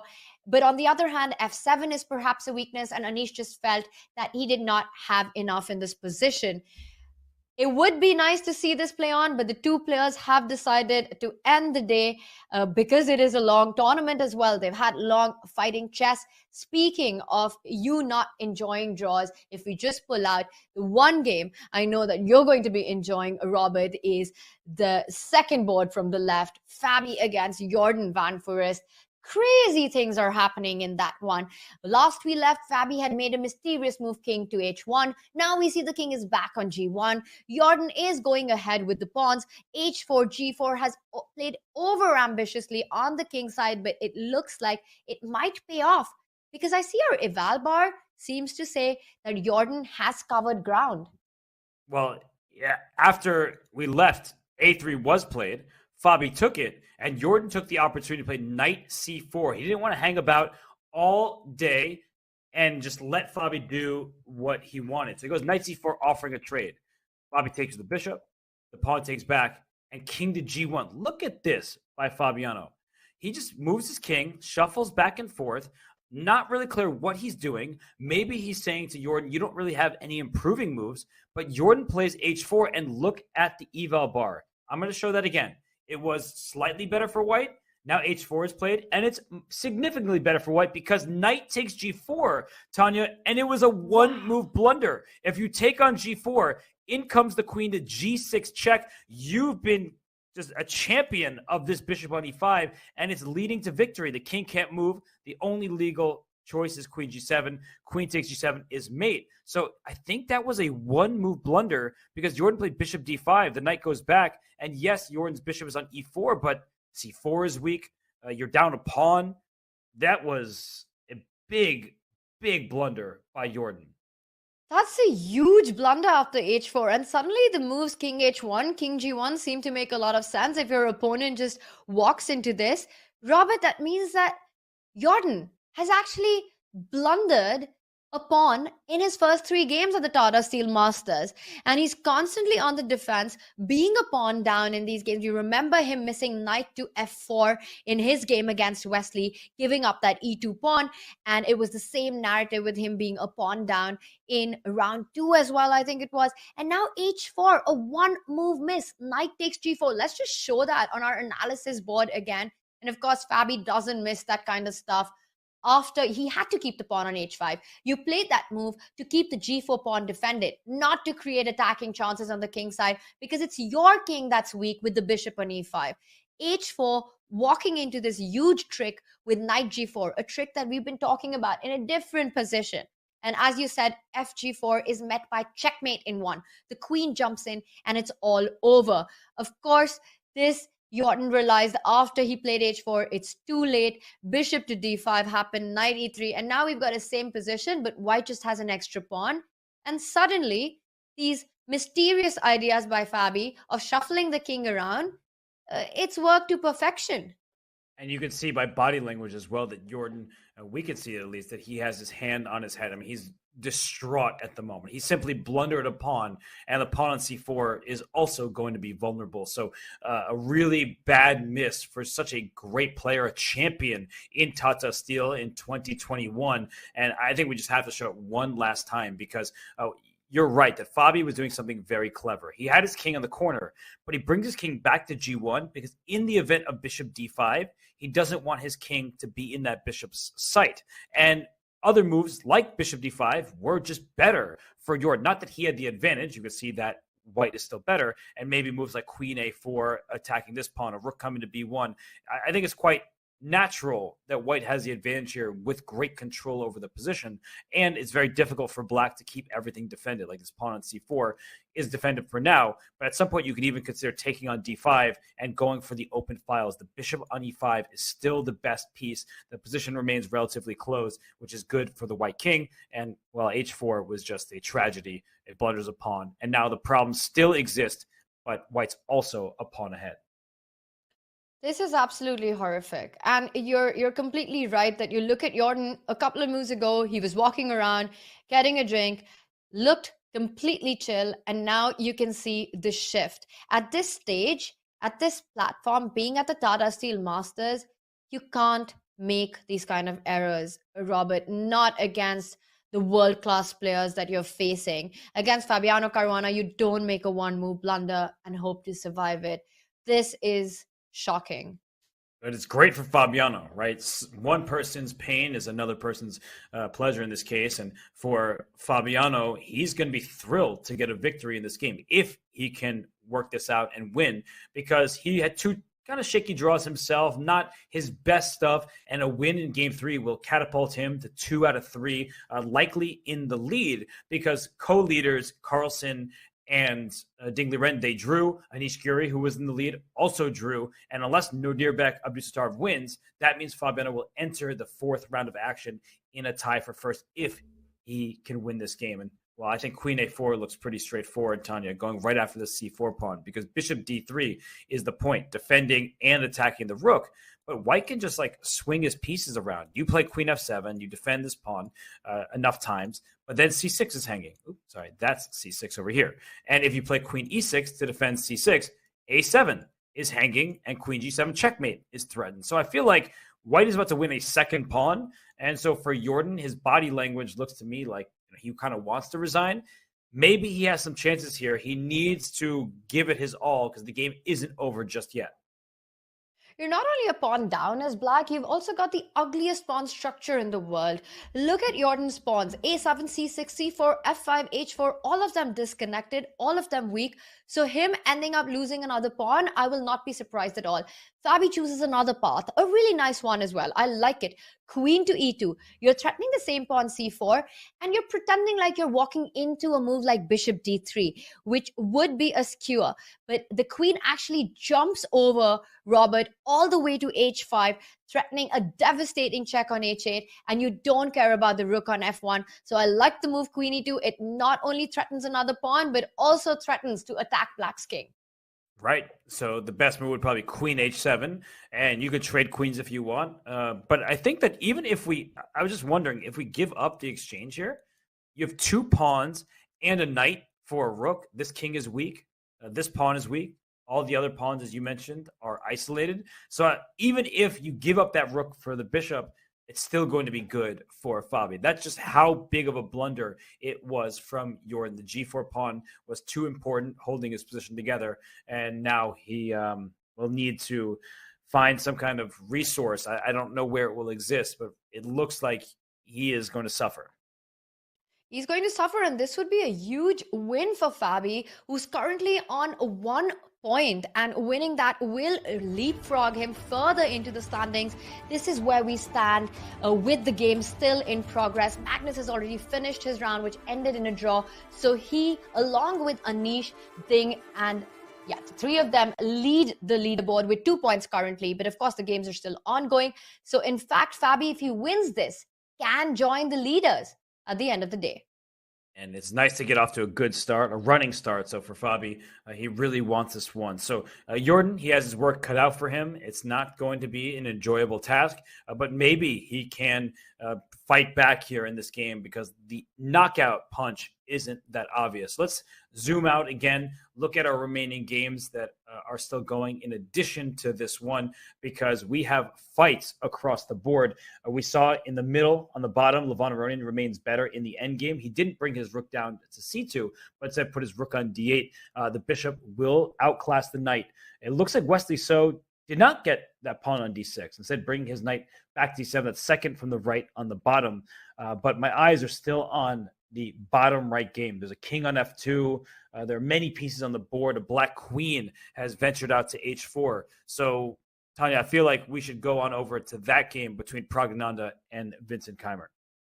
Sounds like a plan, but I just want to finish the whole Fabi Jordan debate. You were mentioning that Jordan might still have chances in that. I have to say, Robert, it looks like that game is going to end. I think Fabiano's got that point after winning that g4 pawn. I'm still in shock about Jordan making that one move blunder.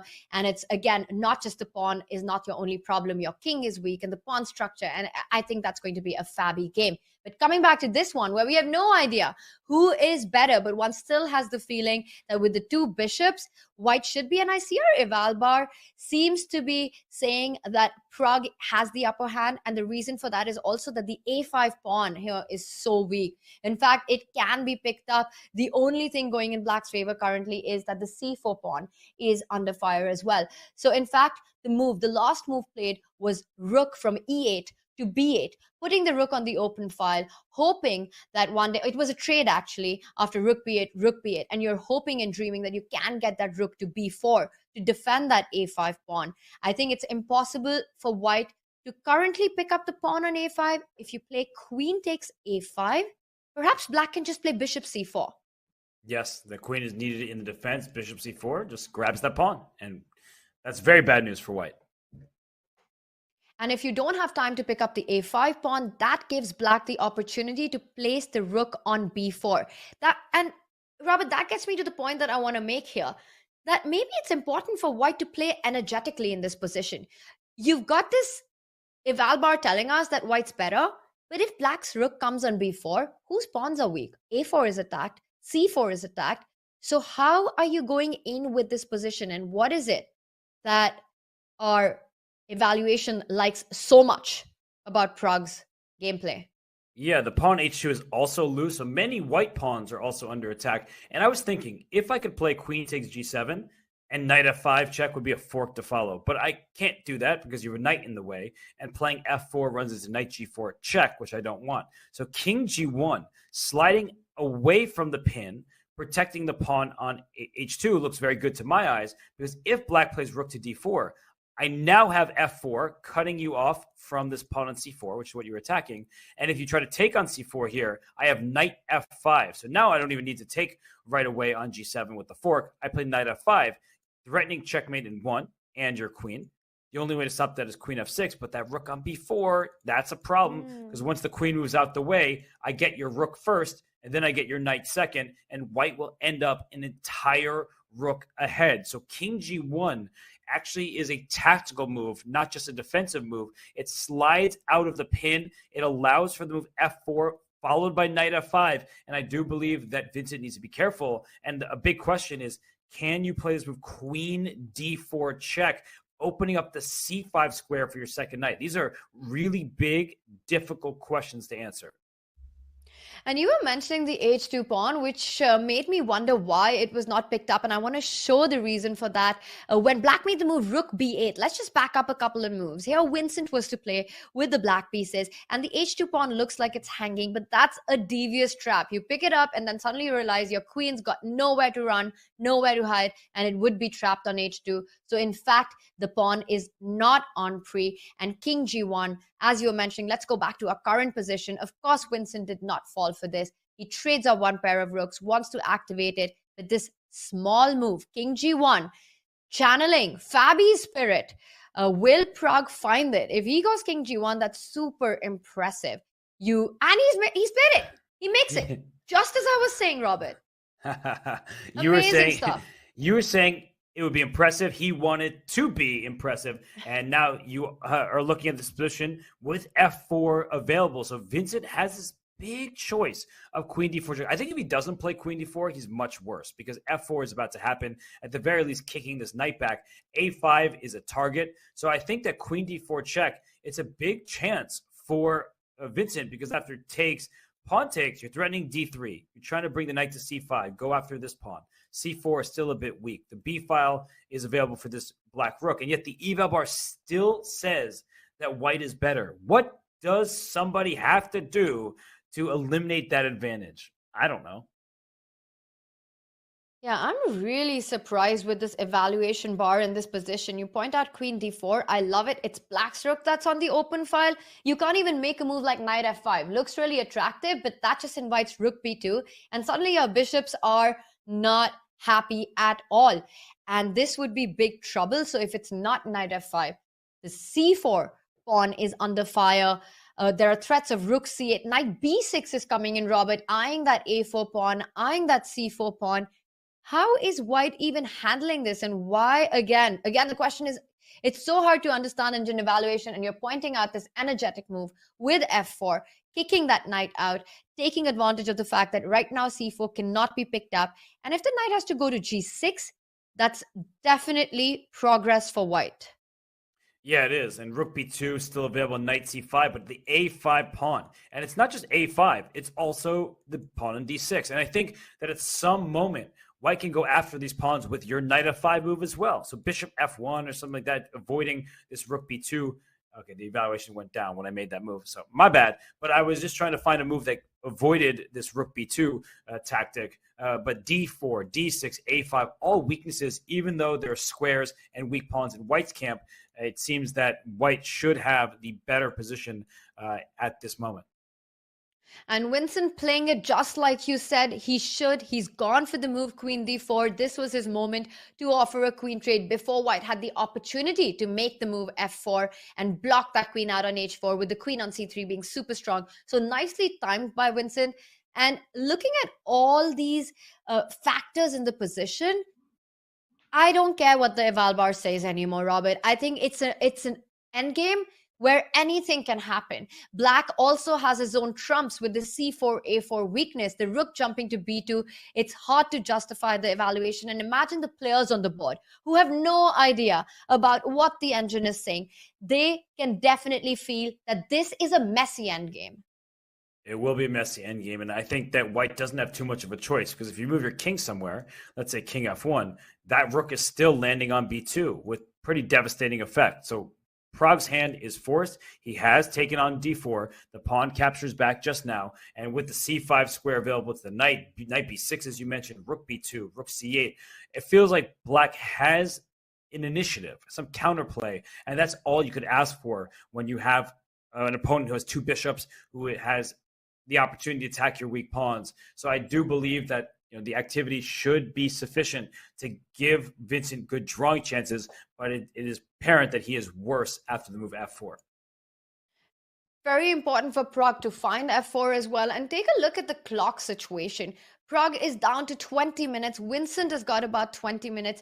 They are currently on move 24. So they still have 16 moves to make to meet time control. And let's just remind everyone of the format of the tournament with the time control. The players have got 100 minutes for the first control to make 40 moves, after which they get an additional 50 minutes. And once they make move 60, then they get to the final time control with an additional 15 minutes. And all through the game, from move 1, they get an increment of 30 seconds every time they press the clock. That's right. And so they are trying to reach move 40. This game is only on move 24. And other games also have yet to reach that 40th move. So I think we should zoom out for the moment, as now Prague has some important decisions to make. We'll let him figure it out because I'm looking from game to game. And Fabiano Caruana in the bottom left, he has a huge advantage. He did sacrifice the exchange. He's taken over the B file. The F5 pawn is weak as well. The game next to it, Levon Aronian still with an advantage with the black pieces, but not too many pieces remain. In the top right, we see a relatively level position between Gukesh and Abusattarov. It's a knight versus bishop ending, but my eyes still, and by the way, Prague did just play F4, but my eyes really are on that game between Richard Rapport and Wesley So, because somehow the rooks have landed in the light squares on the queen side, and black remains a pawn down, and it's a pass pawn at that. Let's deep dive into that one. It is a very fascinating endgame. Just look at the bind that White has created. And you were mentioning this rook on a6 was annoying you so much. Wesley heard you out, Robert. He says, I don't want it there anymore. Immediately goes back with the knight to b8. A retreating move, but an important one to make sure that White's rook doesn't stay there. And rook falls back to a4. Now Wesley can think again. Does he want to go back? And are they repeated? I think they are repeating, yes, because knight went to f6, knight d7 was played, and we saw rook a6, knight b8, and the rook went to a4, though. Instead of being on a1, it went to a4, and the knight to d7, rook a6, knight b8, rook a4, knight d7 could be a draw here. Handshakes. And Wesley plays knight d7. Now Richard slows down. So it's not yet, Robert. It's not a draw yet. If he goes rook a6, that would be a threefold repetition. But Richard very well could have just been gaining time on the clock. We see there are still 15 moves to be made to reach time control. He's down to 13 minutes. So every second counts. He has gained that extra minute with this repetition. I'm sure Richard realizes that if anyone's better here, it's got to be him. And knowing Richard, knowing his fighting spirit, I'm going to be shocked if he bails out with rook a6 here. Yeah, there's no risk for him right now. He's up a pawn. It's this pawn on d6. What black is threatening is the move a6 to kick the rook out of b5. Why do you want to kick the rook out? The rook needs to help defend this bishop on e5. Otherwise, if you move this rook away, knight takes, and you lose a pawn, and we'll lose d6 next. So that means that Richard either has to take this bishop on g7. He can retreat his bishop to g3. The rook on a4 is doing an important defensive task, but things could get a bit awkward. So bishop takes g7 feels like the big question. And look at the eval bar. It's saying, well, black is actually evening this thing up over here in this position, because the pawn d6 is going to be a target. The rooks are kind of awkwardly placed if you get a6 in. So I think that Richard, he might make that draw with rook a6 if he thinks that if I don't make the draw now, maybe I jeopardize being worse.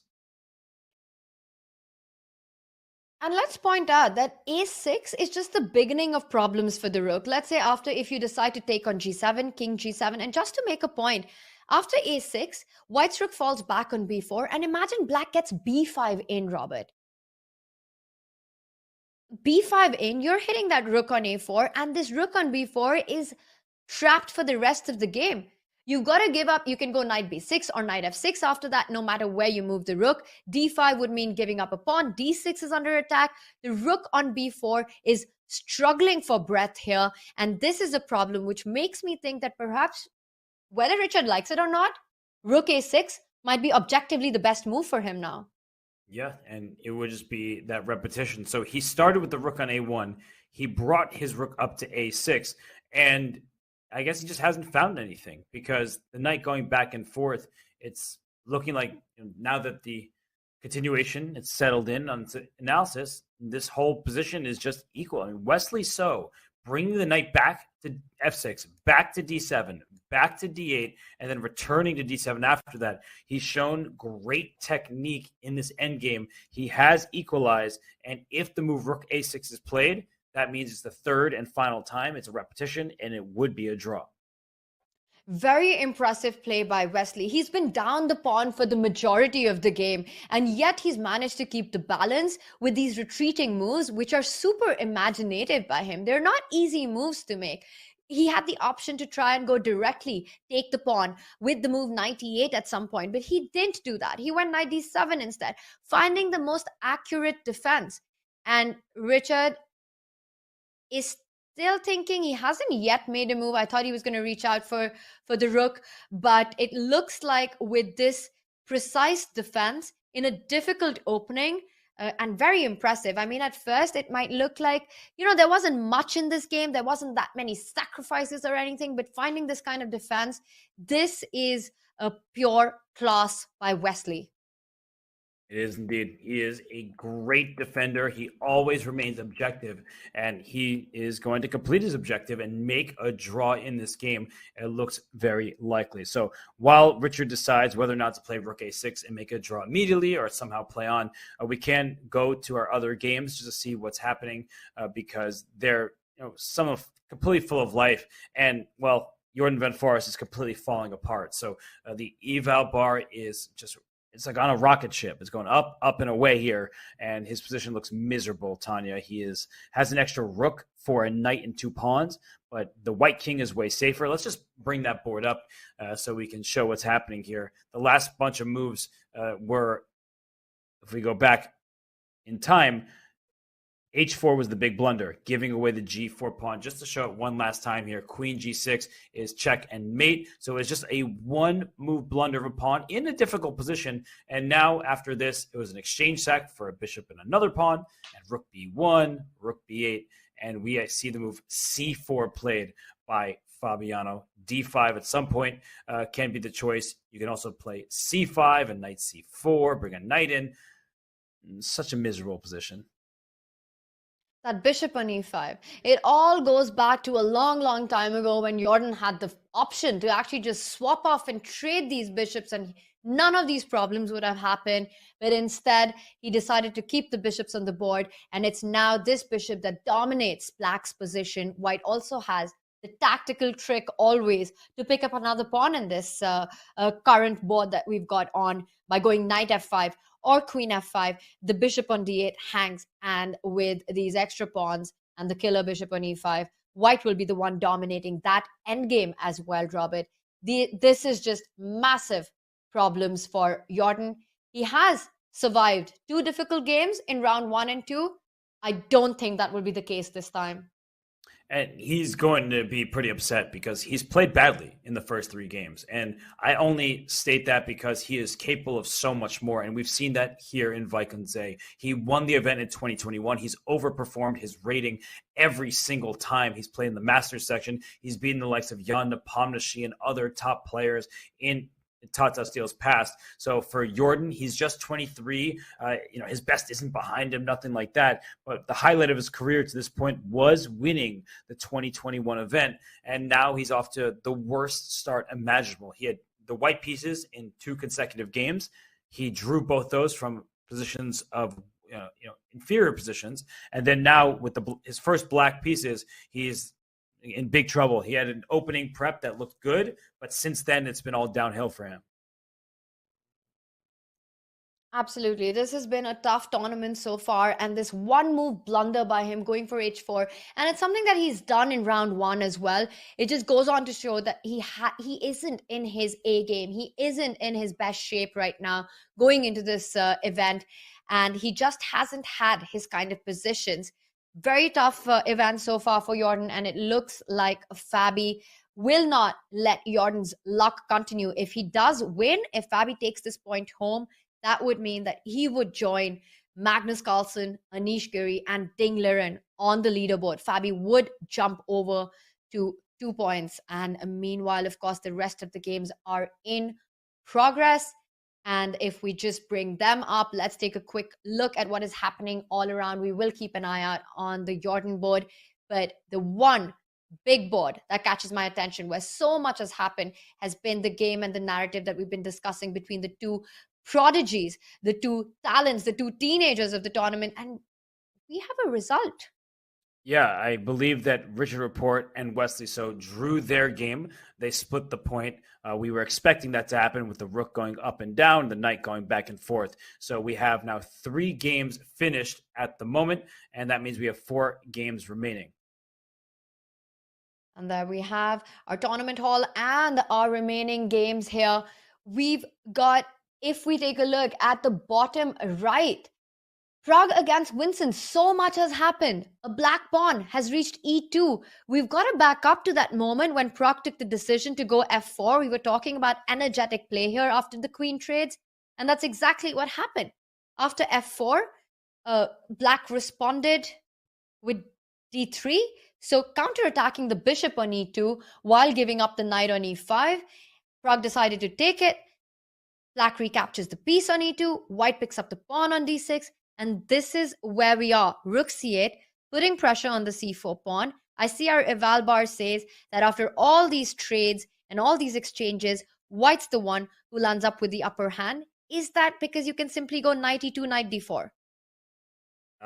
That you can just grab that. You grab the pawn on a5 as well. I'm wondering though, with the presence of opposite colored bishops, there are long-term chances for Black to hold the draw, even down 2 pawns. Sometimes with opposite colored bishops, you can be down 3 pawns and still make a draw. So knight takes e2. There could be rook takes c4. And, well, if you take, the bishop gets active and goes after the d5 pawn. If you take on a5, there is not rook takes a4, I don't think. Because while the bishop is under attack, I think the rook slides up to c7, and this knight is in some trouble here. And you do not want to lose the knight, because then the d-pawn becomes very strong. There are back rank problems. It says it's actually still staying at the same eval, like the same assessment, but it looks very dangerous for Black. I know White's pieces are also hanging, but the king is unsafe. This is a passed pawn. This is a crazy position. Everything hangs. There's a back rank problem. The knight on e2 hangs. The bishop on a5 hangs. The knight on d7 hangs. White's got this passer on d6. But it still looks like White's the one who has the advantage here. Knight e2 is what I am expecting. And after rook c4, you were pointing out that White could take on a5. And we could potentially have an opposite color bishop ending with the rooks traded off. And that might be Black's best bet. But Robert, as long as the knights are alive, it's going to be a hard and a tough road to defend that position with the Black pieces. It certainly will. E2 is hanging. C4 is hanging. A5 is under attack as well. If this knight is ever free to move, A4 will be a target. So there's just so many pawns that are weak in this position, but that's what Vincent wants, is to trade off most of these pieces, to liquidate, because his king can be useful in a pure endgame. The king can run over to the center of the board. It can't do that if the rooks remain. So I do believe that Vincent's doing everything necessary to try and hold this game. A rook takes c4 has just been played. Bishop a5. If you trade the rooks, then this bishop can go to c4 and you win this pawn. White's only going to be 1 pawn ahead, and with the presence of opposite colored bishops, Tanya, I feel pretty strongly that Black is going to be able to hold this. Wow, that would be amazing if Vincent actually survives this very difficult game and shows amazing defensive resources. He had a tough task ahead of him on day 2 against Magnus with a difficult rook ending, which he went on to lose. But today, with this opposite color bishop, and we might very well be seeing it as you're pointing out, it looks like Vincent might survive this one, but he still has work to do. Speaking about pure endgames, we have a pure king pawn ending in the Gukesh versus Nordirbek board. Let's just zoom out and get our overview, our bird's eye view of the positions that are going on. We've got endgames all around, except, of course, Fabi still playing against Jordan, as we can see in the bottom left here, with that exchange sacrifice. The bishop on e5 still remains. c4 was the move played. Jordan still thinking in a very difficult position. Meanwhile, Arjun versus Levon. And this is a minor piece endgame, a pure minor piece endgame with a good bishop versus a bad knight. These, let me tell you, are so difficult to defend. And notice White's weaknesses. The pawn on e3, the pawn on g3, they're all on dark squares. Easy targets for Black. So I think Levon's going to be grinding this down. And then we've got the Prague versus Vincent, which we just discussed. I want to take your attention to Gukesh and Nordirbek. All the pieces are traded off. We've got a pure king pawn ending, and let's deep dive into that one and see if either of the players have any chances. Because, Robert, usually in a king pawn ending, the side with a double pawn is under a massive disadvantage. But I see a rival bar, and it says that yes, despite Black practically being a pawn up on the queen side, it's still equal. Yeah, the reason why is because White can spring free a passed pawn if Black tries to win. Let's just make a bunch of moves where the king goes this way. Whoa. What? Why? I guess the eval bar just freaked out for a second. I was like, did I make a mistake? No. King c3, king e7, king back. So the point is, if the king goes all the way this way, at some point, white is going to play for f4. And it looks really promising for white, right? Because you are threatening this pawn. If black takes, now white will be able to get a pass pawn on the king side. But wait a second. Let's say I go a6 and you take here. What pass pawn is white ever going to get? White's up a pawn in this position. But practically speaking, you're down a pawn because g6 is covered. This one pawn covers two of white's pawns. So it is essentially white being down a pawn over here on the queen side, even though white is up a pawn with the pawn on g5. It's a very weird dynamic, Tanya, but that's what happens when you have double pawns in the endgame. They don't actually help each other, whereas if you had an f pawn, it would help spring free a passer. With double e pawns, with double g pawns, you can't do that. That's such a unique king pawn endgame, and this idea makes me feel that why can't Gukesh just immediately go for e3 f4, trying to free up his double pawns, trying to create a passer before that black activity that you were pointing out on the queen side happened. Don't waste time with king moves. Go e3, go f4, and make sure that black's king is just stuck on the king side. Right, because you want to get this very quickly. And something else we should note is that 2 white pawns can take care of 3 black pawns. If I play a4 at some moment and you play a6, you're not getting your pass pawn. And in fact, you're going to lose the game because I can play a5. And if you play b5, now I can successfully take. And 1, 2, 3, thank you very much. That's a queen. And if you take this pawn on a5, then the white king is too fast. It's going to go up this way. I guess somehow it's saying that king c3, it's gone up and down, but it's winning for sure. I don't need this eval bar to tell me that. The white king just runs and wins the pawns and wins the game. And you still will have e3, f4. And at least those are, tempo moves to toss the move back to the opponent. But the black king is way, way, way too far away to deal with all of this stuff. And this is what I meant. Once we get here, I just go king a5. And if I need to lose a tempo, I could push my e-pawn. But I don't need to do that because the king goes to b5, wins c-pawn, and we have an extra pawn that's a passer. So my long story short is that the 2 white pawns will take care of this b5 square. And so black cannot actually create a pass pawn over here. And after king g7, one of my other questions, if 2 pawns take care of 3, can white even think about bringing the king over here? Because if I play this move f4, and you take, and I get here, I'm just wondering if in some universes you can go after the pawn on h4. I'm not sure. It's very possible. I think black has to keep the king close to the g-pawn. You want the option to play king g6 when required, when white does make the move f4.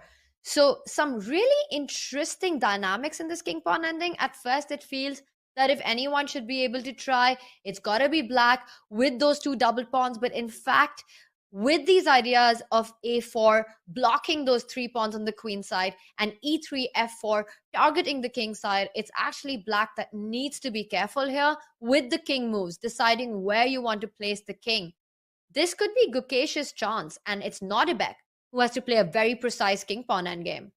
It's a role reversal of the Olympiad where Gukesh was better and overpress. If Nordirbek overpresses, he could lose this game, but it does look like it still remains in the balance. It should be a split point with proper play. So we're going to take a moment here because the players are nearing the time control. We're going to take a quick break before we hit that moment. But before we do, we're just going to reset, relax, and ask you, are you trying to get your friends into chess?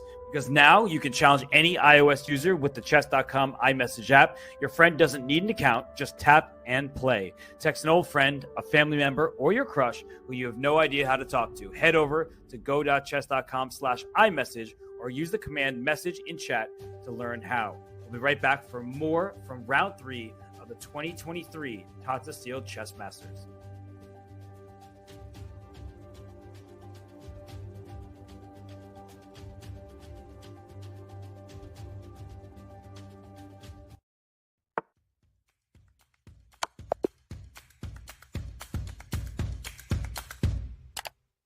Just played an exciting game and want to see if you got a brilliancy? Or maybe where you could have improved? Chess.com's game review is just a click away. Game Review is a fast, fun, and instructive guided review of your games. See your accuracy and your opponent's accuracy. Check out the eval graph for an instant overview and scroll down to see how many great moves, best moves, blunders, and yes, brilliancies you have played. Learn from Chess.com's coach who gives move explanations, opening statistics, and shows you the best lines of play. With retry mistakes, you can get another shot at finding missed opportunities. Try Game Review today on web, iOS, or Android.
Who's next? That's the question that everyone wants answered. Will it be one of these two players we see on screen, Pragnanda or Vincent Keimer? They're not really next. They're the current generation of talent. They may be young in age, but their chess strength speaks for itself. They are above 2,700. I guess they're not technically above 2,700, but everybody considers them that.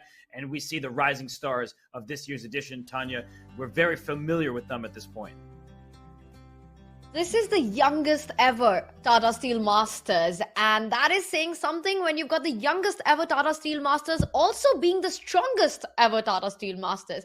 Just goes on to show the strength of this young wave of talent, and that's what we've been seeing, Robert, for the last year over the pandemic. Just what a mark they've made in the established elite world of chess, from Pragnananda's phenomenal performance at the Champions Chess Tour, Nihal Serene going into the finals of the global championship, and of course the Olympiad, which was the breakout moment really for this new wave, this new generation that is marking their claim at the top spot in the chess world, with the very young Uzbeki team taking the gold medal, and also the youngsters from India. It was the India B team, comprising of many players who are currently playing in the Tata Steel A group, who took the bronze medal.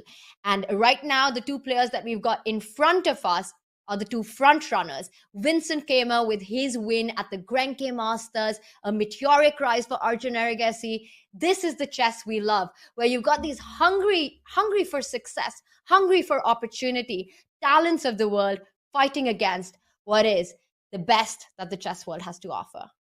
Yes, and sometimes you get punished when you play the best players in the world. We saw that happen with Gukesh in rounds 1 and 2. He lost to Ding Liren with the white pieces. Then he had black against Anish Giri, and that was great prep and great ideas and execution by Anish. So the youngsters, they can punch above their age range, but sometimes they face that experience, that strong preparation that's been years in the making, and it can cause them problems. But in this matchup between two teenagers, it looks like, now that the dust has settled a bit, white is currently up a couple pawns. The d5 pawn is loose. These are double isolated, but also pass pawns, and you have an outside pass pawn as well. So black does need to be careful here. This is not just some kind of easy draw, nothing of the sort. A move that comes to mind is knight to b5 over here, trying to protect the d5 pawn by giving a check, a fork on c7. But then I think the black knight jumps out to c5. The king does the knight's task of blockading the pawns and putting pressure on these pawns and the a4 pawn. So, Tanya, I just feel like the white pawns are going to fall, at least one of them. And if that's the case, then Vincent is getting closer and closer to holding this half point. He's such a fighter. Robert, Vincent has shown in difficult positions the kind of resistance he can put up. In round 2 against Magnus, he got into trouble early on, but really made life difficult for the world champion. And this one as well, after coming into a lot of pressure out of the opening, he is fighting back in an opposite color bishop endgame, which gives him hope. He's getting closer, but still there's a lot of work to be done. And as you were mentioning, of course, what the youngsters have in ambition and hunger often lack in experience. And that's why these elite players of the world, like Anish, when they're playing against Gukesh, they want to make the most of these opportunity. As they say, beat them when they're young. That is certainly necessary for some of these players, because Ali Reza Firouzja, you need to beat him when he was like 10 years old, because now he's nearly 2,800. But let's actually zoom out from this game, because we do have many interesting end games that are ongoing. And as we look at them, things have changed in the game between Levon Aronian and Arjun Ergassi. It's bishop and 3 pawns against knight and 3 pawns. That's the center game on the bottom row. It says better for black because you have an outside pass pawn, and knights are short range pieces, bishops are long range. And we maybe will dive into that in a second, but I first want to go to the pawn endgame, the king and pawn endgame between Gukesh and Abdusattorov, because they have been trying to make progress in this position. And I want to put this on the board because I think there are some nuances here that are really important for people who are learning the end game. The move just played was king to c7. It was black's turn. You can't move any of your pawns. You couldn't do that. If king to b5 is played, king b7, and the king just goes back, now the black king goes to c6. And if you bring your king back here, you see the evaluation drop because black is going to get a pass pawn. Now, just because you get a pass pawn doesn't mean the game is over. And the reason why is if you go b4 check, and I just wait for your king to approach a5, and I go king a2, and you go king a5, then I go king b3, and your king can't get in. And if your king can't get in, your pawn can't go forward. So I'm just trying to show different situations where even though there's a clean passed pawn, you might not actually be able to use it to your advantage because of a blockade. So we are seeing king b5, king b7. And if f4 is played, black, I do not think, is going to be taking this pawn, because if you take the pawn, you see sky-high evaluation. You have given white some opportunity to create a passer. If king c7, f5, you just want to sit and wait. Good for you. I take, and then my g-pawn is running, and you can't stop it. So this is really important. You give up your pawn on g5. You just move your king away. After pawn takes, you move your king back, because this pawn cannot go anywhere. This pawn cannot go anywhere. Black has everything under control despite being a pawn down. Sorry, Tanya, I just really wanted to emphasize that point. This was a masterclass that you just gave, and of such importance, because really king pawn endings are super instructive, and you pointed out and highlighted all the important factors in this one. How black keeps it under control on the queen side, making sure that white's king cannot advance any further from b5 after you go king b7. It doesn't even matter if you take your king to a6. Black will have the move king to c6, and you've got everything sorted there. But the more important point is, how do you handle the king side? And super critical to make sure that you understand the idea that the g5 pawn can simply be given up. White can be a pawn up, but cannot go on to make any more progress. Even if this position was to come, black falls back with the king to c7, and after king b5 will not be able to repeat anymore. Not to repeat, but not to be able to take on g5 and make any more progress. And Robert, I think this one will end in a draw, in a king pawn ending that required precision, but both players have shown that they're up for it and their endgame knowledge is on point.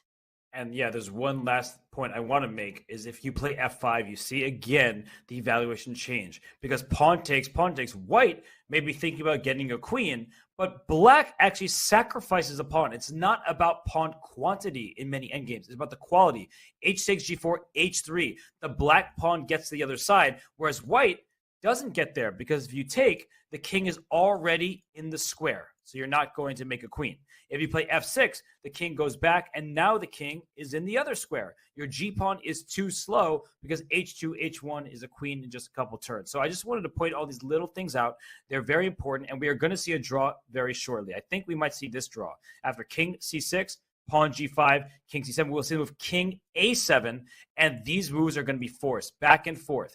King c6 to c7, king a6 to a7, because if the white king decided to go back to b5, king b7, and you bring your king back, and we get this situation where the king drops back, you see black is now suddenly winning because you have a passed pawn. So even though white is a pawn ahead, black is not playing b4. I showed why that doesn't work. You take on c4 and then play king b6. The king will have to move at some point soon. The king goes up. I push my pawn. I'm going to keep doing that. Use the pawn as a decoy. And this king is going to go full Pac-Man and take all of these pawns on the king side.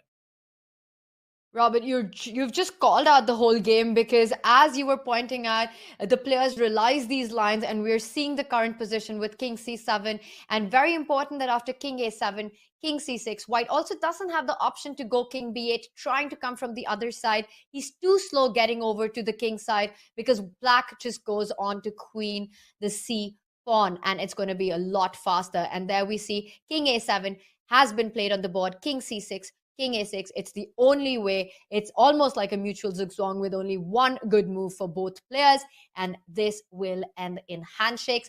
But a nice technique there by Gukesh and by Nordirbek.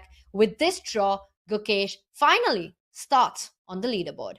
And there it is. The draw is agreed. No progress could be made. These two youngsters, they're talking about the game. They will see so much more of each other. I hope that they're friends, because they're going to go face to face for decades to come. But in this particular game, progress was stalled. No side could inch into the other person's position any more than we saw. A draw was the correct result, Tanya. I think it was a well-played game. And for Gukesh, he could take a bit of a breath. He has made a draw. He's on the scoreboard. And now 10 rounds remain. Take it game by game. These two players have such a bright future ahead of them. And Robert, you're absolutely right. Along that path, they will face each other time and time again. And every time that they've played so far, it's been fighting chess. And this game also coming down to a king pawn endgame where it was forced into a repetition, just goes on to show that neither of them are willing to back down. And they stay on the board to analyze the subtleties of the position. Just goes on to show how chess always wins, and their priority is to get stronger. And regardless of how competitive they are on the board, once it's over, the main motive is to get stronger and to get better. Absolutely. So these two, they shake hands and they're going to talk about it for a while. I mean, it was an interesting game. Lots of subtleties that when you just quickly press the next button and you're, just clicking next move, you don't analyze as much. And so for these players, they want to talk about it, see what their thoughts were, see what the other player was thinking. And it's just such a good sight to see, honestly, because these two players are the future of chess. They're the present of chess.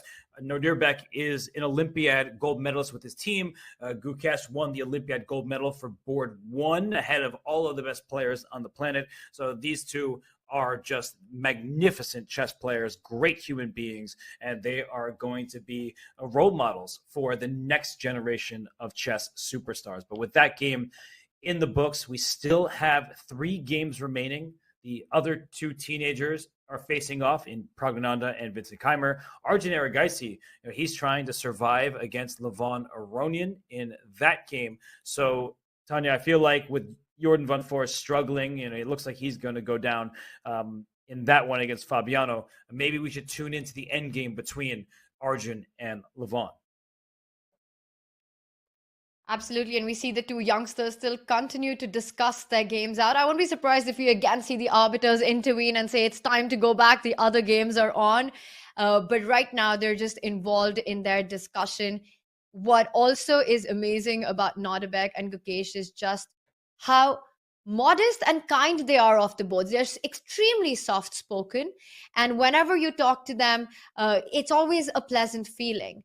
You tend to forget just how strong they are over the board and their killer instinct that they have to win every single game. But for now, that one ended in a draw, and this one is going to be a tough one for Arjun. He is trying to save half a point. We've been talking about the importance of a good bishop against a knight in an endgame where you've got pawns alive on both sides. But as there are few pawns left, an important point to note, Robert, is that black's h-pawn is of the wrong color. And what do I mean by that? What I mean is that black has got a dark squared bishop. But take notice of that h1 square. That is a light color square, which means that if every pawn got traded, if white was, let's say, to sacrifice his knight for the a pawn and somehow managed to pick up the g pawn, even if black was ahead by a piece, this endgame would end in a draw. So this is a motive that white definitely has in mind as a defensive resource. I'm glad you brought that up because I think people are tired of when I say that. That's my favorite thing to mention on broadcast is bishop and rook pawns. The good news for Levon, though, is the a pawn is actually the correct color with this bishop. So if the a pawn is left, then you can win. If the h pawn is left, as Tanya was just saying, you're not going to be winning the game, even if you're a full bishop and pawn ahead. Just chess, that's a theoretical draw. So how does Arjun approach this? I would think about bringing my king in opposition with the enemy king, because what does Levon want to do? Move his king out the way and push that pawn up the board. Knights are notoriously bad at dealing with the side of the board. They're slow-moving pieces, and they can't lose a tempo, and a bishop can. So if there's a position where it's best to pass the turn, a knight can't do that while a bishop can. So King c4 comes to mind, Tanya, just to keep the king boxed in. But maybe this king can also start running towards the enemy pawns on the king side. If the white king goes after the a6 pawn, the black king may venture on over to the king side. One thing white has to really try and do in this position is create his own counterplay with the e-pawn. You need to try to march it down the board as quickly as you can to put pressure. Like you mentioned, Robert, the knight is a bad piece to defend an outside passer. Not just that, the defensive resource of sacrificing your piece to play for that wrong-colored rook pawn square in this position gets trickier, and that's because of the double pawns that white has on g2, g3. Just imagine, how do you ever trade off black's g7 pawn? It's next to impossible for white's pawn to trade off that g7 pawn. So the defensive resource is super hard to achieve. So what white has to focus on is to create counterplay with the e pawn, as well as delay black's advance as much as possible. I like your idea of king c4, and if black continues with king a3, white should already think about pushing his own pawns. Go e4, go e5, and at some opportune moment, sacrifice your knight for the a pawn, go in with your king all the way to f7, and that's how you can try and hold this game.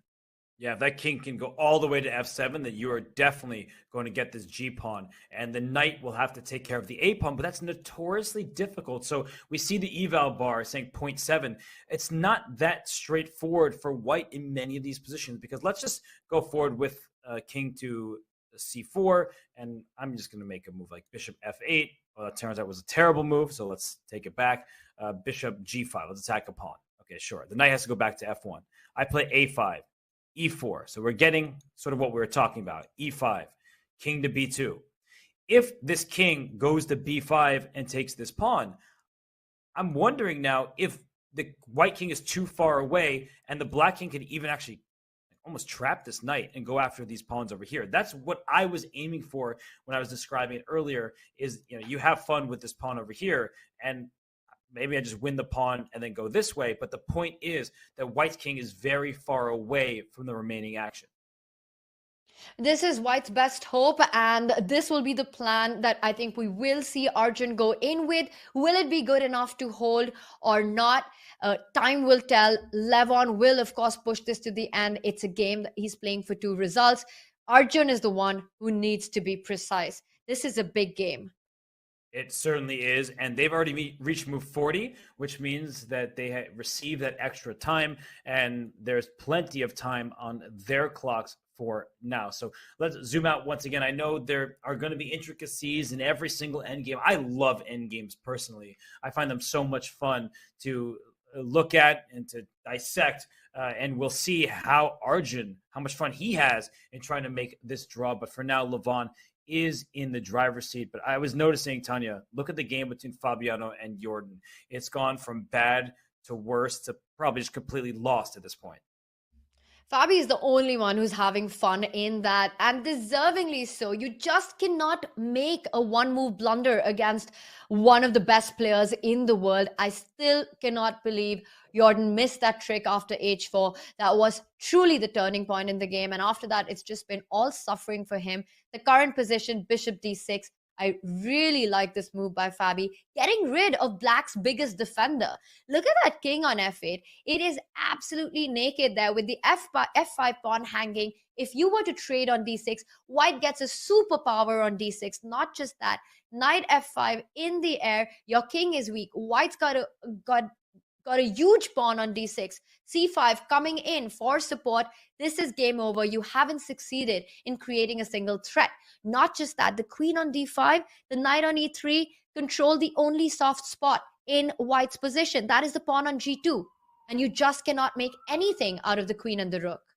No, this is completely lost. f5 is falling. Right now, by the way, white has 3 pawns and this knight for this rook over here. That is a material advantage. A 4th pawn is falling. The king on f8 is looking like it might get checkmated at any moment. And if you take on d6 and give me a pass pawn, you're going to be stuck blockading it, and you probably will successfully do that. So Fabiano Caruana is completely winning thanks to a massive blunder from Jordan van Forest. The position was unclear. They were struggling, but then the struggle was no more once he blundered his pawn on g4. And I'm just going to quickly show that moment once more if you're tuning in. This move, h4, hanging the pawn on g4 because queen g6 would be checkmate. The pawn on h5 was defending this pawn on g4. A really tragic blunder for Jordan and a great win for Fabiano. He doesn't care how it happens. The fact that he's winning is the most important thing. So just to show that checkmate for everybody to see, the bishop was doing the hero's work. The queen swoops in, and that would be mate. So Tanya, really unfortunate for Jordan. I think he is going to be very hard on himself after the first 3 games of this tournament. It's a hopeless position that he has right now, and I am certain that thoughts of resignation are already in his head. How do you control everything? It's impossible. You can think about a move like Rook f6, trying to defend the f5 pawn, but then White jumps in with the queen to the central square of e5, and again your position completely falls apart. If you can just have that on the board, Robert, just to show how big a mess this really is for the black pieces. Rook f6, trying to say that I'm not going to give you a pass pawn. I will defend my f5 pawn. But after queen e5, everything falls apart. Your rook on f6 hangs, the bishop on e7 hangs, and Jordan finally decides to make the move queen e6, offering a queen trade. White just needs to be slightly careful and don't get greedy by picking up that f5 pawn with the knight, because knight f5 would be absolute disaster. Queen e1 would be checkmate. That would be the worst one-move blunder we might have ever see. But Fabiano Caruana, and he's nearing the time control. It's move 40. He takes on e6, and this should be very simple from here, because once the rook takes back on e6, knight takes on f5, getting a fourth extra pawn, hitting this bishop. So you have to take on d6. Otherwise, white goes into a winning king at pawn endgame. And after bishop takes, pawn takes, you have a passer. That's game over. Fabiano Caruana is just going to move these pawns up the board and win the game. He has so many extra pawns. The knight against the rook, it's just too much. So unfortunate for Jordan, but c takes d6 is very simple right now.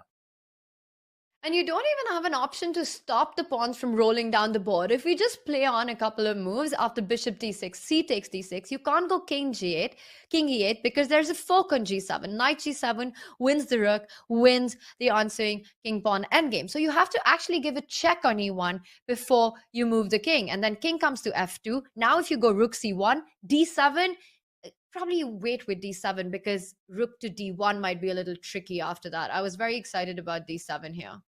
I was just showing your point that the king can't get to the e7 square because the knight covers it, and also the knight covers d4. So your point still certainly holds as long as you don't rush with d7, because then the rook comes back to d1 to grab the pawn. And still, white should be winning, because you could take this pawn h4, and you have three passers with that knight. So you can blunder your most advanced pass pawn and still be winning. But Fabiano, he doesn't want to make any mistakes at this point. I wonder what exactly he's thinking about. Would he really take on d6 with the knight? That just looks wrong. So c takes d6 is automatic, but he hasn't played it yet. C takes d6. And just to finish what I was saying, Robert, after c takes d6, rook e1, king f2, we were pointing out that rook c1 doesn't have a threat, because once you take on c4, there's d7.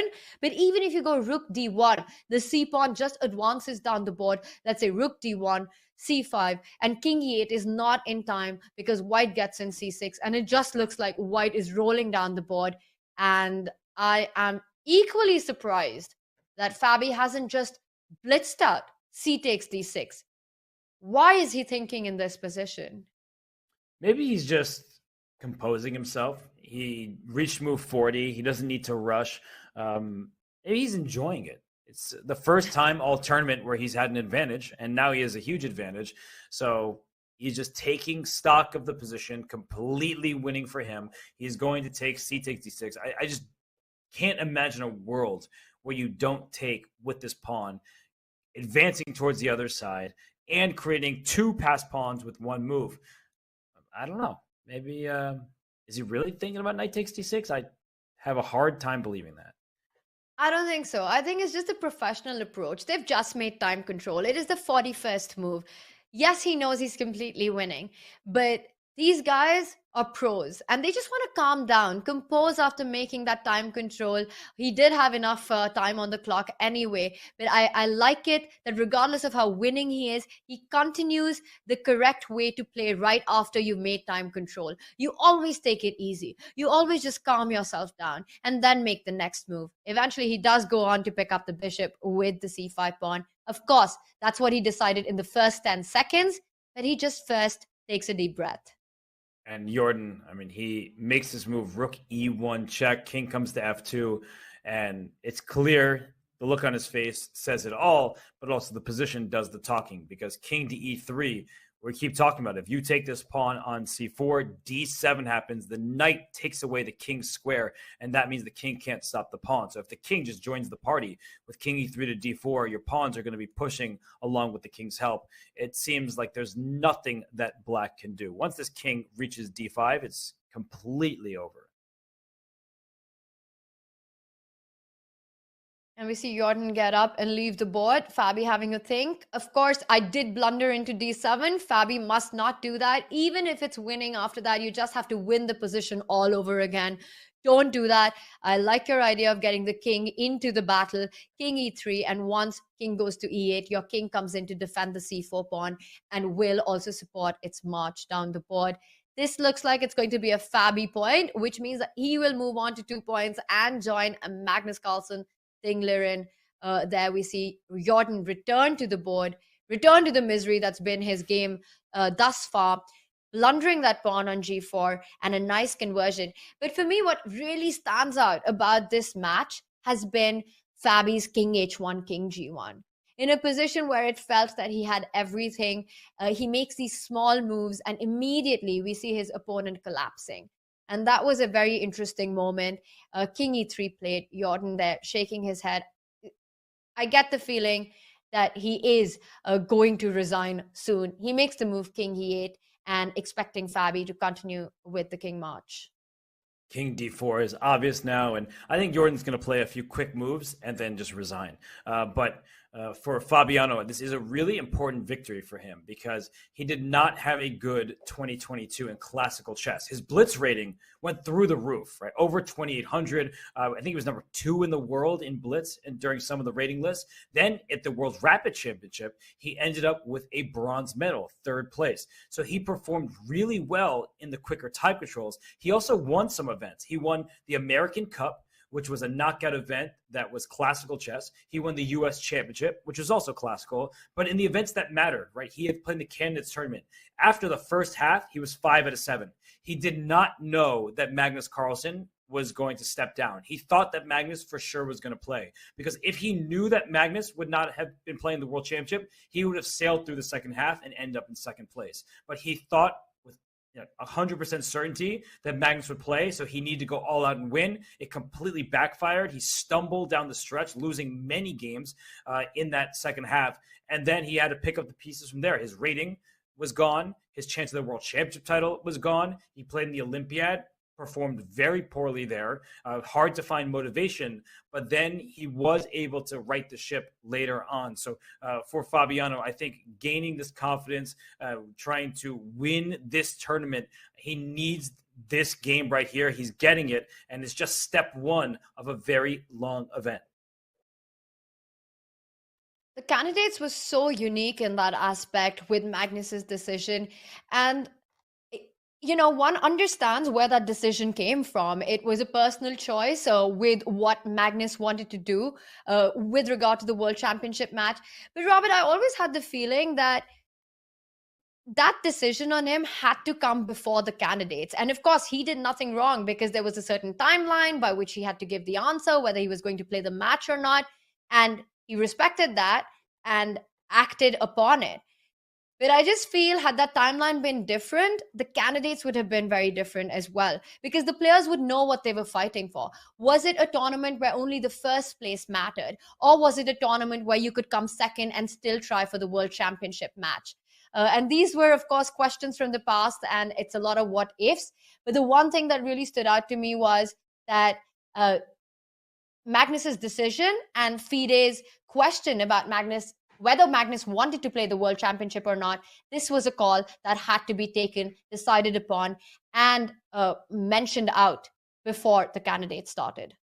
And maybe the deeper and bigger question, the overarching one, is there really a World Championship without Magnus Carlsen? Right? I think that has to play in people's minds. Jan Nepomsky and Ding Liren will have an opportunity to be crowned world champion. Well, we think. We have no information about it. FIDE hasn't released anything. But even if there's a winner there, it's kind of unfortunate that most of the public is just going to be like, okay, well, you won a match. It was just a match against a strong player, not against Magnus Carlsen. And Magnus is the best player, and he will remain the best player until someone proves otherwise. it doesn't matter that he's not playing the World Championship. So this game here is not for the World Championship. It's just for the Tata Steel chess tournament. I think we can zoom out from here because Fabiano Caruana for sure will win this game as he marches his pawns up the board.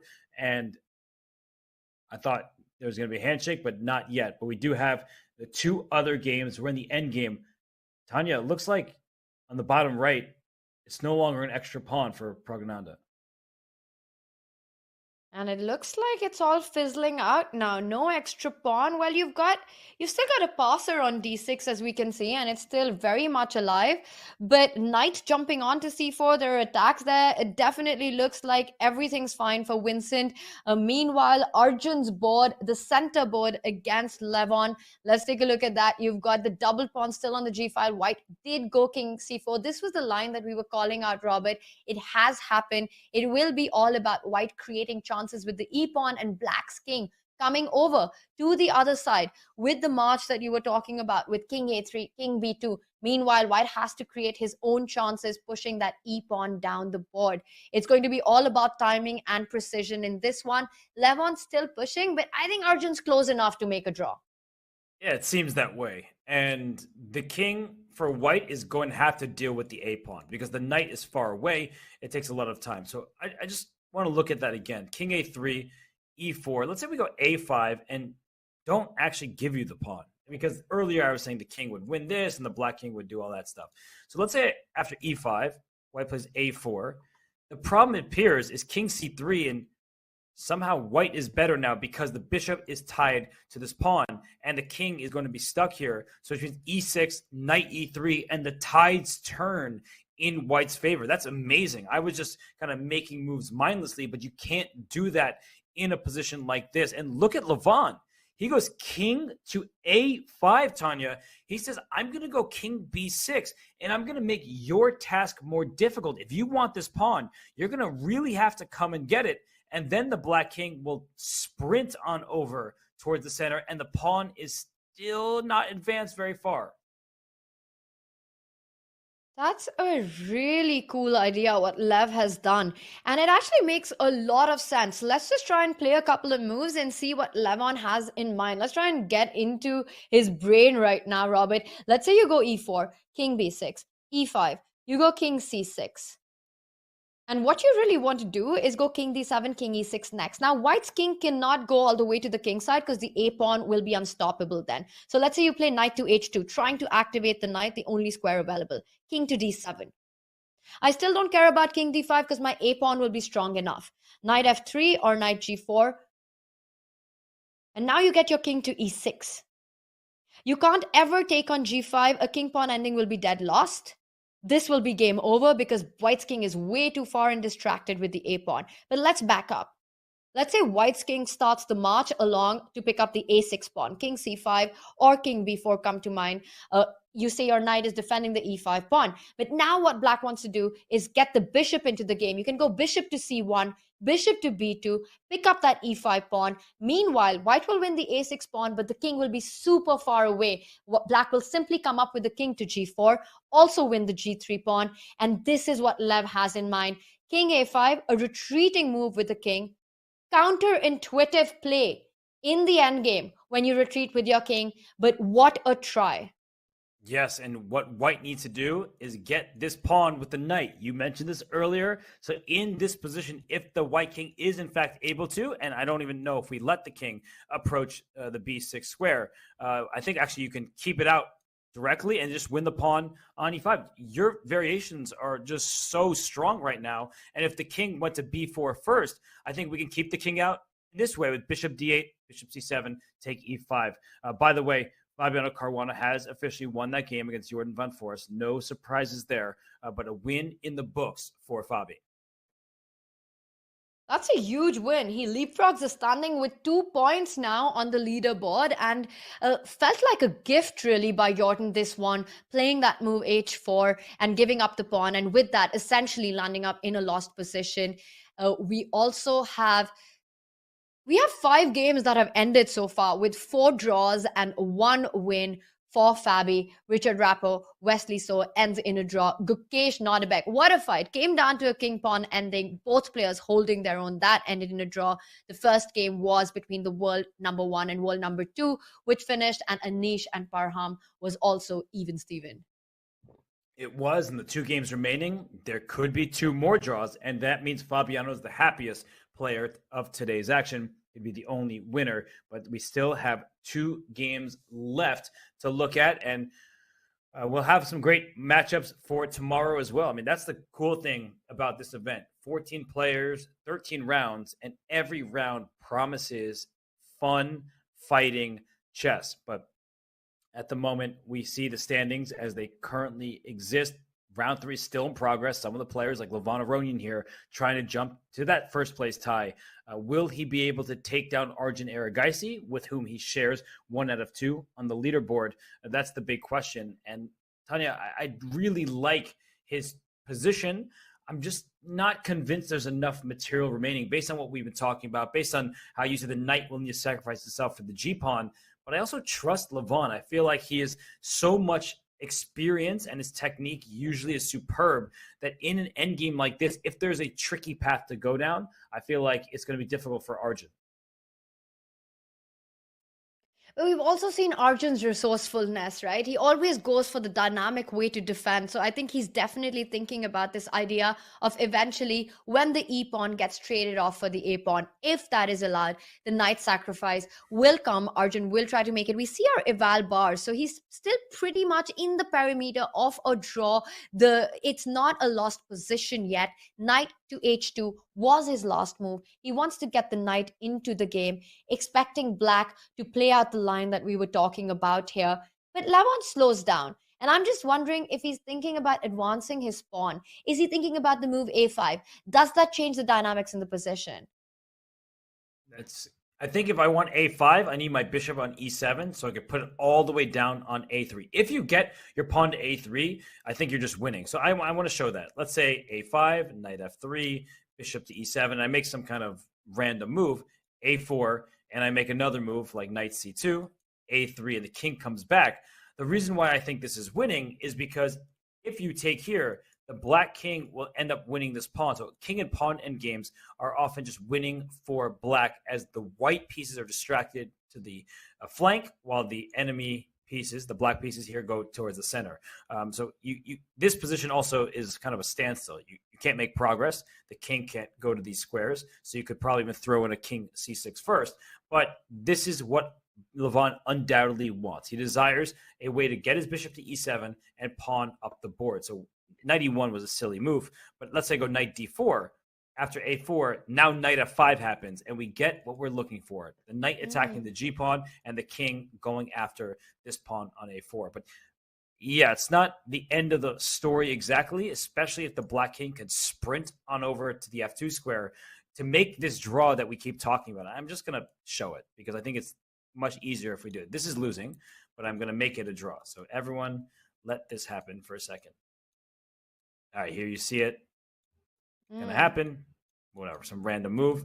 This position here, the bishop can go to C5, so you don't make it. But this is what we need, is I'm not going to do it. I'm just making the draw that we keep talking about. And the king just sits in the corner. No matter what, the king is going to stay in these squares. So you can go ahead and pick off these pawns over here, but the white king is going to keep going back and forth. If you go king F2, it's stalemate immediately. How else do you make progress? In fact, you can't. You move your bishop somewhere, king back. King here, king here. You bring your king in, you give this check, the king goes to the corner. It's stalemate. Apparently, this is what? Oh my gosh, is this some kind of crazy win? I think the point is that at some point you'll be forced to push your pawn and get my pawn onto the G file. There'll be some G4, G5, but these are super complicated endgames. Robert, the most important point is that white has to get the king to H1 at the right time. And as we can see, it's still not over. Yeah, I'm going to just put the position that we've been talking about, essentially. If you get this position, it is a draw, a theoretical draw. I'm sorry it took us through a whirlwind to get here. This position with bishop pawn, wrong color, corner square. This is a theoretical draw where the white king just stays in the corner, and there's nothing black can do about it. You can look it up. Bishop and rook pawn versus king. This is a draw. And it just goes to show that there are tricky ways, and we saw the eval bar going back and forth, up and down, that there might be some ways where black still wins, and they often revolve around forcing this pawn to go up to g5 and then being able to take that pawn in that manner. I think that this still is a draw here, but it just is important to note what the long-term vision is, and this is what Arjun wants. I know we've gotten away from the game, it would seem, but that's what Arjun is really thinking. Can I get this pawn, give up my knight for this pawn, and then bring my king to the corner? That's what he is thinking about, we promise you. That's definitely a peek into Arjun's brain right now. And as we can see, the two players, it is still an endgame that's full of life, as is the other one. And Robert, while the players have a think on how they're going to save this difficult position, which is so rich with all these complexities, we're going to go into a short break and be right back.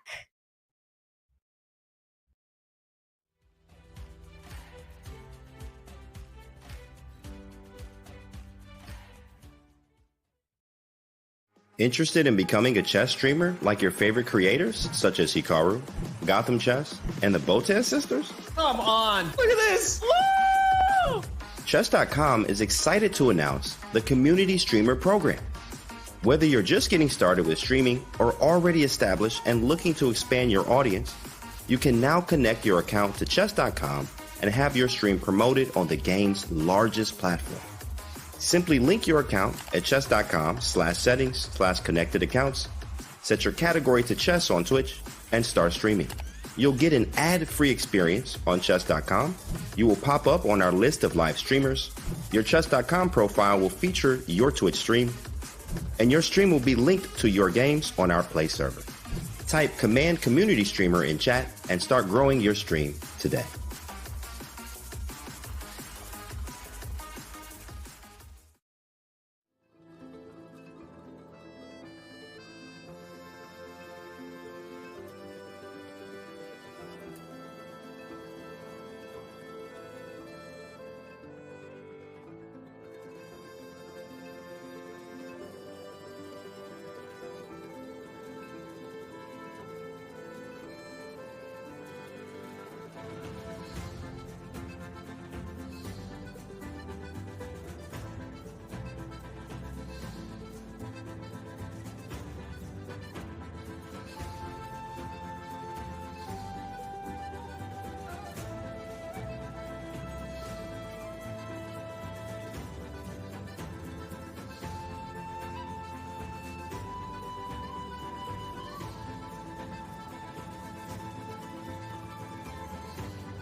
January in Wijk aan Zee, the Netherlands. For this cozy, coastal town, the holiday season isn't over. In fact, the most wonderful time of the year has really just begun. And look at the intense focus on Magnus's face. What a performance it has been.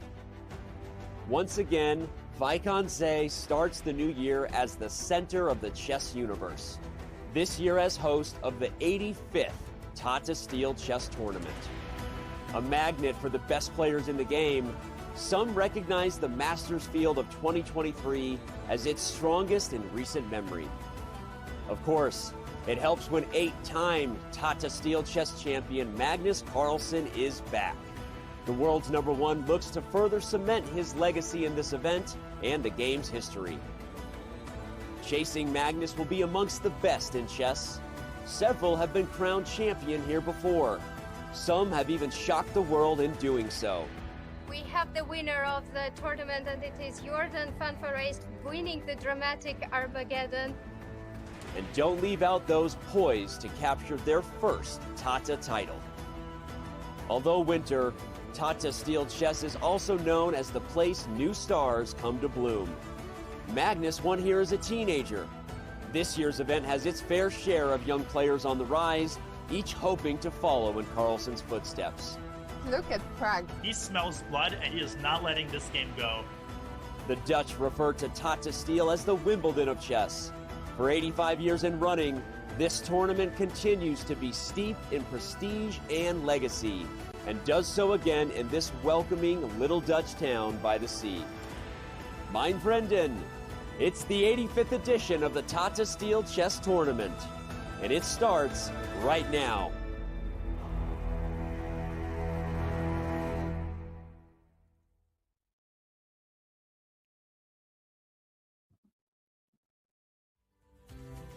And we return to the playing hall in Wijk aan Zee. Vincent Keimer making his move. His game against Pragnananda still in session.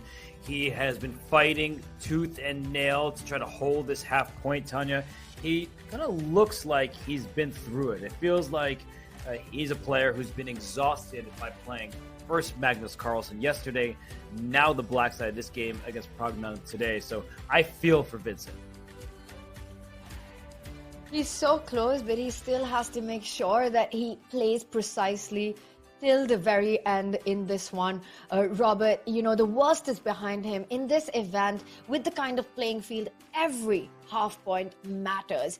And he's going to go all out. He's going to give it his best to save that half a point. He's been in trouble for the majority of the game. He's been playing down upon, but it looks now the situation has liquidated. And let's take a look at our leaderboard. So currently, Prague and Vincent, the game is still on, but we've got Magnus, Fabi, Anish, Ding, and Nordirbek at 2 points going into round 4. Meanwhile, Wesley, Parham, Richard is at 1 point, and Levon still plays. Levon's still trying to win his game against Arjun, but it looks like that one as well is inching towards a draw.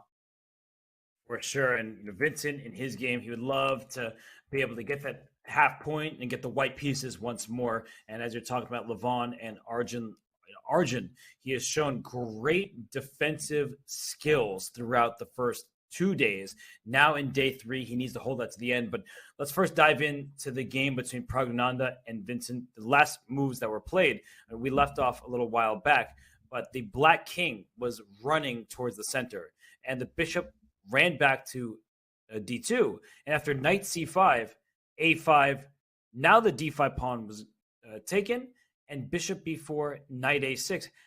Why did he give up the pawn? That's the big question, because after knight b8, knight c6 is kind of a threat. It sounds weird to frame it like that, Tanya, but trading off the knights should be an immediate draw. So because Pragnananda wants to play on, he jumped with his knight to f5 and then into e7, attacking this bishop.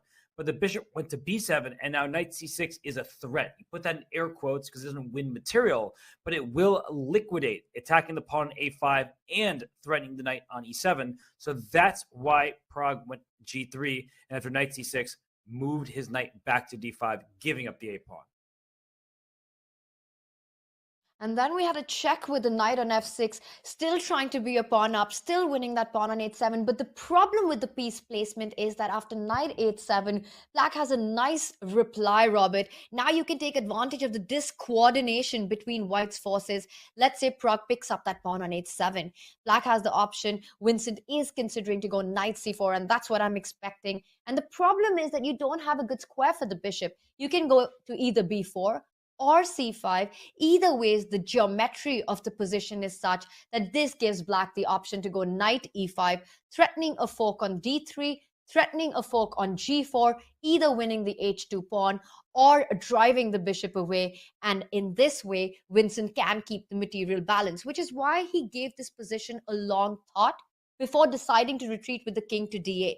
It is the most accurate move in the position, getting away from all knight checks. A retreating move by the king so that the king is super safe on d8.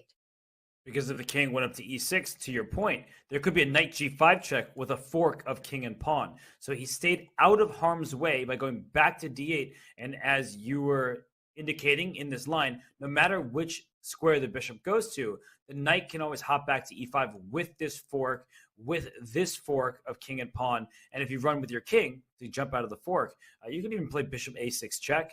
This move seems pretty straightforward. If the king goes here, you check and win the pawn. If the king goes at f2, you lose a piece and thus the game. Thank you very much. So I feel like with the jumpy knight, the king can keep trying to run somewhere, but eventually black will put the king on d7 and go after this pawn on d6. It's really a great geometry here, and how black's knight is actually dominating white's bishop, and there are no good squares for white's pieces, which is why Prague is taking his time before he picks up the h7 pawn. He knows he gets a pawn but loses complete coordination between the pieces. Right. So the king is on d8 and the pawn on h7 has not been captured yet. So Prague is thinking, well, if I do that, the knight will jump back into the game, but he can't stop knight c4 as the next move. The good news, though, is if we just make some kind of random, like g4, knight c4, and the bishop comes to b4, now black is a little bit frozen. Your king can never go up to d7 because of this knight on f6. And so sometimes you just leave the status quo with even material, but you just make your opponent's life as difficult as possible. He decides that this still would remain even because the knight can come to e5 and maybe even back to d7. So he takes on h7, at least he's up a pawn, but the knight will quickly hop into c4. Prague, we saw him reach out for that pawn on h7, picks it up with the knight. He is up a pawn, but loses coordination between his minor pieces. The black king on d8. I think that was such a nice touch by Vincent, finding this move king to d8. And Robert, this is what separates these players, because their level of maturity is way beyond their age. It would be so easy to make a move like king e6, and then your margin of error keeps getting smaller and smaller. But here Vincent is getting closer to the draw with his precise play, and I am expecting him to jump in with the knight to c4. I think that's the only justification for his move king d8. Yeah, it looks like perfect defense. And one thing that Prague, in being up a pawn, has going for him is if he can throw his pawns up very quickly, maybe he can get outside pass pawn. But that's why the knight comes to c4 and into e5, trying to fork the bishop via the d3 square or fork the pawn via the g4 square. So Vincent, I know he was upset after yesterday's loss to Magnus. He has really defended nicely in this game. I think many players would have already lost to Pragnanda, but he found all of the resources he needed to. He's a fighter. I've been saying it, and this I know from spending a lot of time in commentary with Peter Lecco as well, who is Vincent's trainer. He has been Vincent's coach and mentor for many years, and I think Vincent's style of play is greatly influenced by Peter's as well. And we can see this in him, the way he fights, his coordination between pieces, his positional strategic approach to positions. And in this one, it looks like Prague has tried everything that he could, but it's not been good enough. Vincent's defenses withstand Prague's offense here. Knight c4 on the board, and now the knight finds itself centralized on the next move with knight to e5, and everything will be in control. We've got another game going on, so let's see if we can get a bird's eye view and get a quick update on our two remaining games. Let's pull that up here, and we see that Levon's still trying to make his idea work. And as we've got only 2 games remaining, we also see the crowd trickling out from the playing arena. Just a few spectators left, but there are quite a few of them, even though we're well into the 4th hour of gameplay.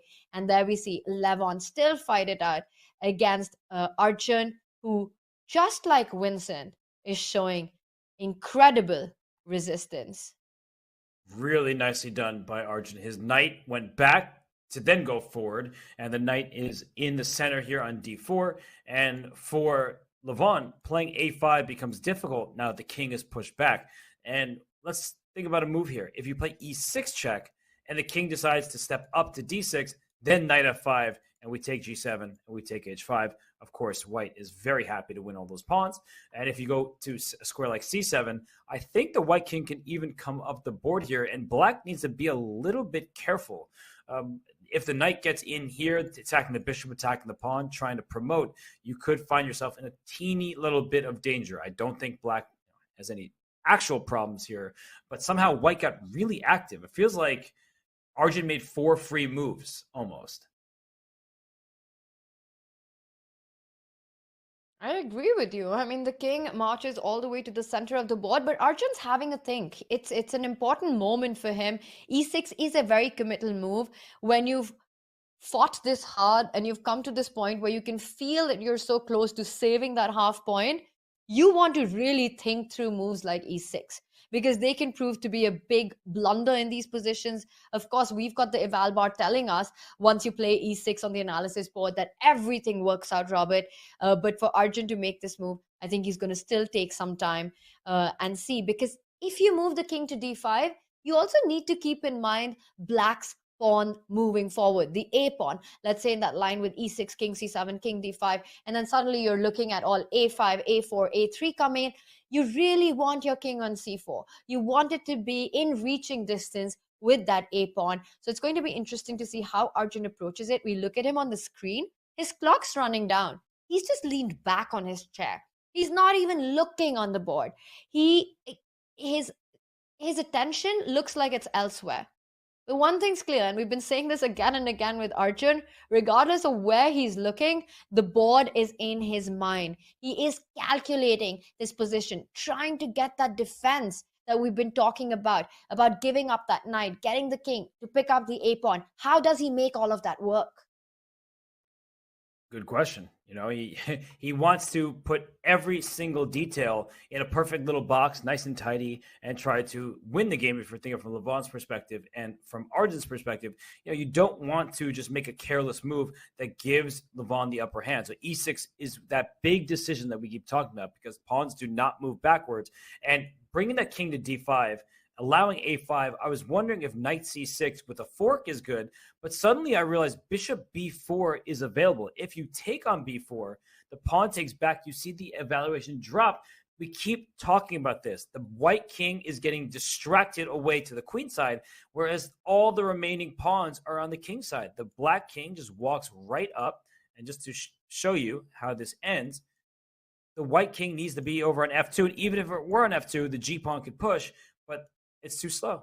You just go and win the pawn, and you can protect your second pawn, but that's not going to help. Black can, at some point, I don't know if g5 first was good or not. You need to count this one by one, but if the king goes here, you can just push your pawn.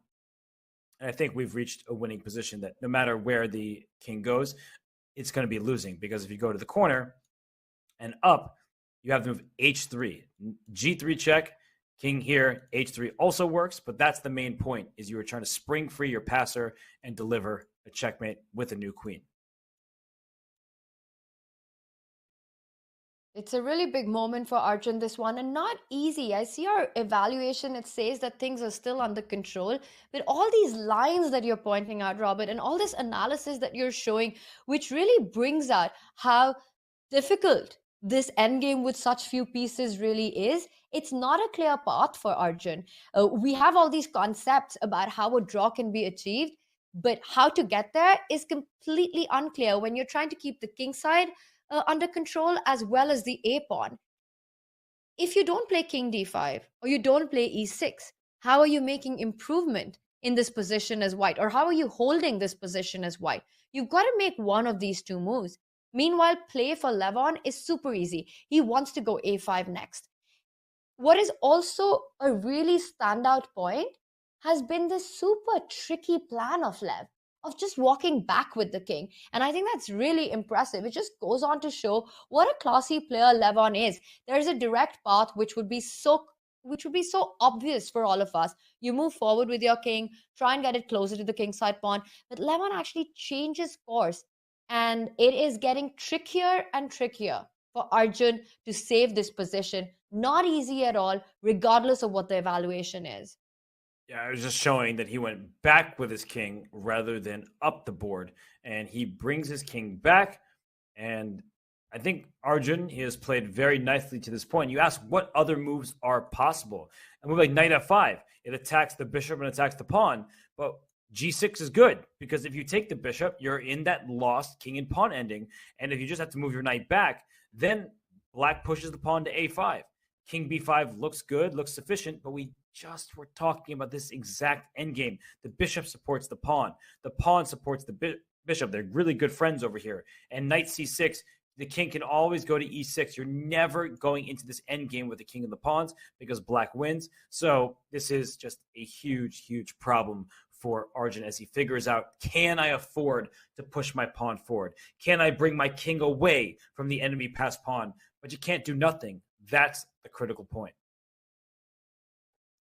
And this is move number 45. He's got 15 more moves to make to meet time control. He's got 25 minutes remaining on the clock, and that can also be a factor because every move is super important. It's so important to be precise in this situation. As we can see that the players are currently on the 45th move. They have completed the first time control. 50 minutes was added to the clock. They need to make move 60 to get to the final time addition of 15 minutes. And of course, with every move, with every press of the clock, they get a 30-second increment. But right now, Arjun has burned about 20 minutes on this move. And that just goes on to show how difficult this moment is.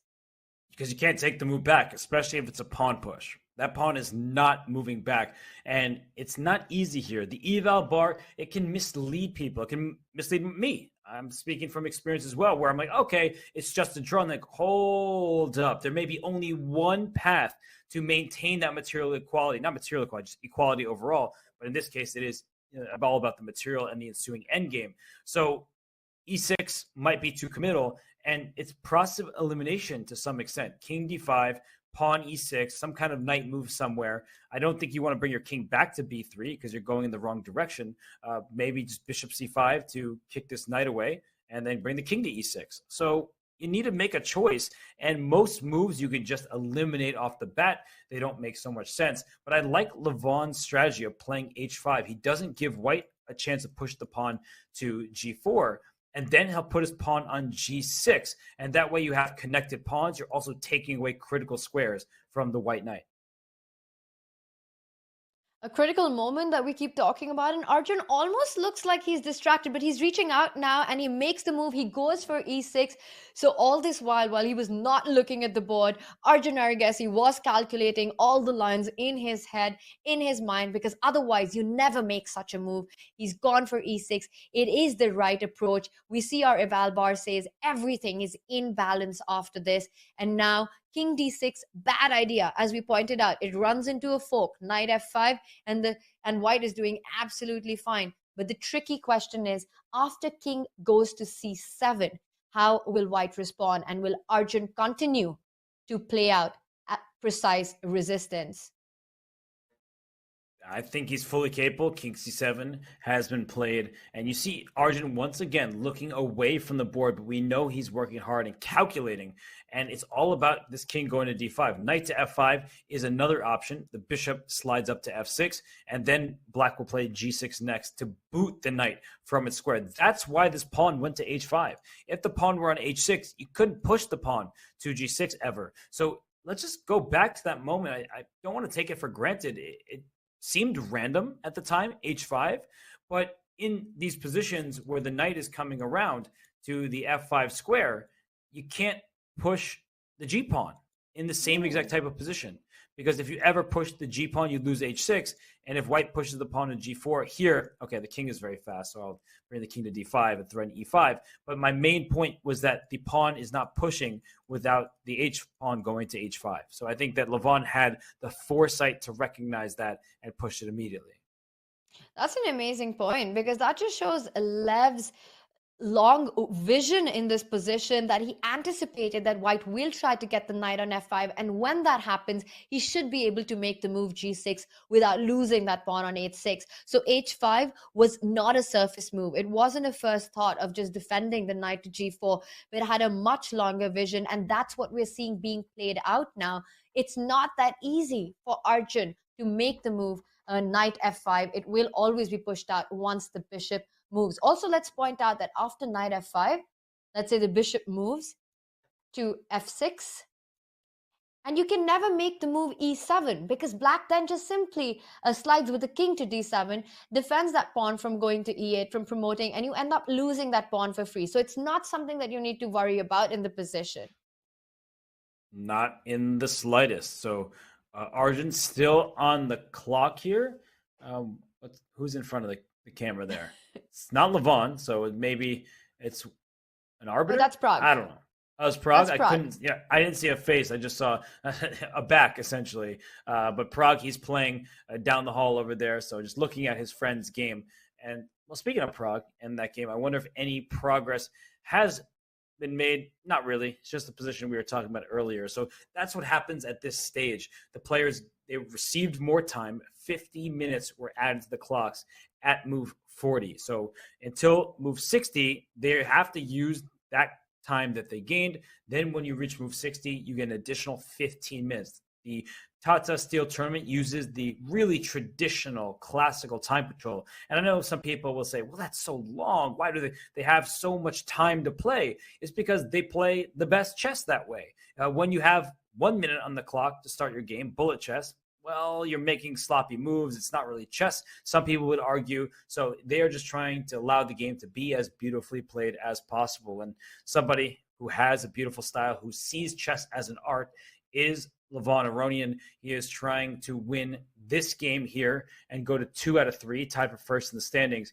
He's a 4-time champion of this event, Tanya. So he knows what it takes to win games like this and to win tournaments like this. He is playing somebody who is a front runner of this new generation of chess players, while Levon himself is the oldest player in the field. He's 40 years old. He has a rating of 2735. He's a 4-time champion of the Tata Steel Masters. And of course, this is a big game for him. He's trying to squeeze this out, but Arjun holding on to this one, and it's not going to be easy for Lev to get a win out of this. Not at all. So the king is up on D5. We keep talking about A5 and bishop B4, these kind of ideas, trying to help protect the pawn.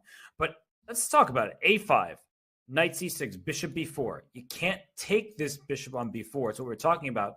So what can white do? This, just to show you one more time, is losing because the black king grabs the E pawn and then quickly grabs the G pawn. We just showed that ending.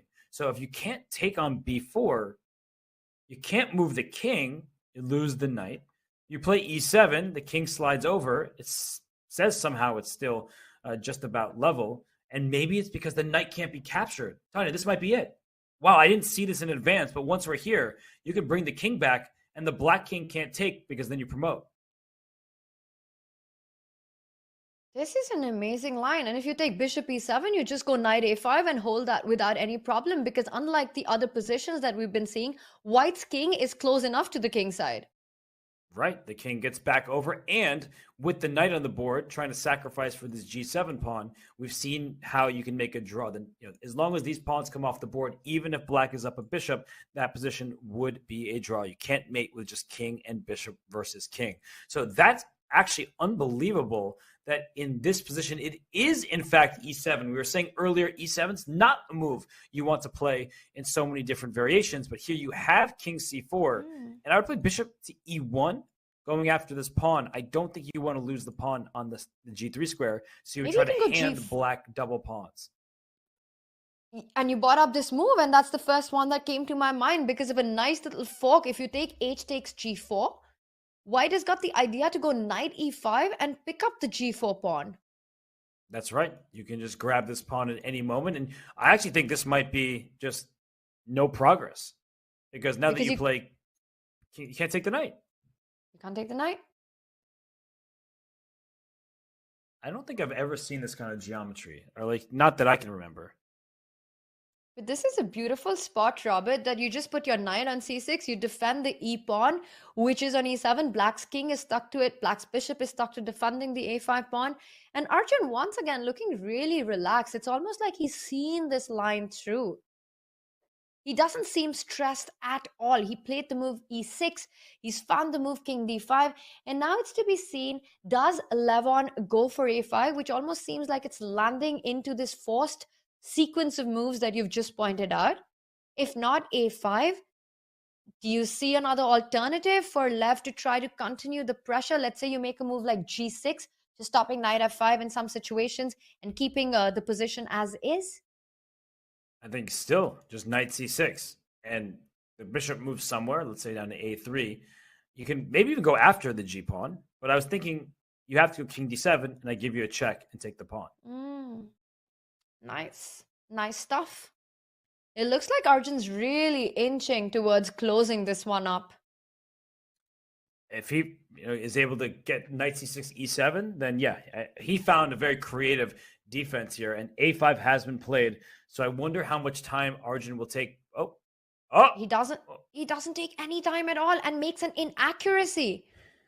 Okay, knight b5. What is the idea here? So if the king goes to b6, there might be knight d6, because now you definitely can't take the knight, as the e-pawn will promote. And you're threatening knight c8 coming in with a fork, so you've got no time to play a4. Right, a4 would walk right into this fork, and somehow it's still a draw because black also gets a queen, and white gets a queen as well. Wait, does white get a queen? Chess is the most ridiculous game sometimes. Like, if you move your knight somewhere, after, but we have to find the right square, I think. Exactly, we have to find the right square. Nobody could see it, but I just rolled my eyes at the board just because this is so absurd. Like, it's totally absurd. If you just look at this with the engine on, you're like, okay, it's just a draw the whole way through. And then you get here, which is somehow still a draw. But how is it? This is unreal. The reason why, just to show that line one more time, is e7 is always met by king d7, and you can't promote the pawn for white, but black is about to promote. So where in the world does this knight need to go? Wow. Can I call a friend? Can I, do we have Magnus's number anywhere? Can we, ask him for the solution to this? Is this for real? This is just unbelievable. Oh, okay. And the problem is that you need to find a good square so that black doesn't have king to d7. I think I got it. By process of elimination. Oh, this is knight f5, a2. If we play e7, we lose because king comes to d7. But if we start with knight takes g7, you get a queen, and then I go e7, I'm going to promote if you take my knight. And if you check my king, you might not have enough checks, and my king will kind of stay in this area over here. Okay, if Arjun has seen this line and calculated this through and realized it, I mean, that is just impossible to believe. That is impossible to believe because this whole sequence of moves, finding knight f5, knight g7, I mean, I'm speechless. And realizing that black has got no good check to capture the knight or to defend the pawn and this ends in a draw is unreal. This is unbelievable, Robert. All I can do is shake my head because, I was thinking, now it's just going to be a draw. And I'm just going to go back to how we got here. Knight b5 check, king b6, knight d6, looking like this fork is really good. But then after a4, you got to see, wait, that a pawn is faster. And somehow, some way, the only move is knight to f5 because knight g6, a2, e7, king d7. You can't get your pawn to promote. Your king would have to jump into f7. So Levon actually decided to bring his king back to d8. Maybe he saw that variation as well. They're thinking very deeply about the position. But Tanya, this has been an amazingly tactical endgame when it looked like it might just be peaceful. I think most players would just leave it at seeing king b6, knight d6, and there's a fork threaten, and you just don't even want to look at anything beyond that. That's how practical chess works. And over the board, I would love to hear their thoughts after the game if they actually saw this line in its entirety, or was it just stopped seeing that knight d6 looks strong enough? In any case, Levon decides to fall back with the king, and now Arjun, taking no time at all for his moves, simply comes back with the knight to c3, stops the a pawn from advancing any further. Bishop b4 played, attacking that knight. You can't put your knight on e4 anymore because then black does roll down with the pawn a4. And let's say you go king to c4. I think black can play a3 then, say that I can sacrifice the bishop because my pawn is unstoppable. And if king goes to b3, the king goes to e7. We saw lines like this when the knight was on c6 and untouchable. Now the bishop is untouchable because the pawn promotes, and black steals e6, brings the king over, steals the rest as well. This is a shaky position, it looks like. Knight a4, king e7. So what is Arjun's idea? He has a blockade. That's the good news, is the bishop on b4 is on a dark square. That is the inherent limitation of the bishop. You need to now move the bishop both to b5 and to b4 to keep kicking the knight out and help the pawn go up. Not possible. So what if white just goes king e5? The answer is it's bad, because bishop d6, check, wins this pawn. The bishop will go back to protect a5, and now black will have passed pawns on both sides of the board, and the e6 pawn may not be able to be defended. So king e5 is actually not available. So what is Arjun's plan here, Tan? Is he going to move the knight around a bunch? You think that's it? So why can't you go knight to b6? What is it that you're worried about? I want to go knight b6 and maybe give you a check on c8. I think it's just a single check, though, right? The king can run back. I don't feel confident, but I'm going to make the move. Okay, for some reason. Oh, okay, good. Made a decent move. But I'm just attacking your knight, and if you push e7, the knights are such clumsy pieces. Right? You need to somehow get to this square to help you promote. But as soon as you move the knight, you lose the pawn. And your king needs to be on f7, but you can't walk through the e6 square. And that means that white is completely frozen, and black, on the other hand, will either push the pawn or bring the bishop back first and take on e7, winning for black.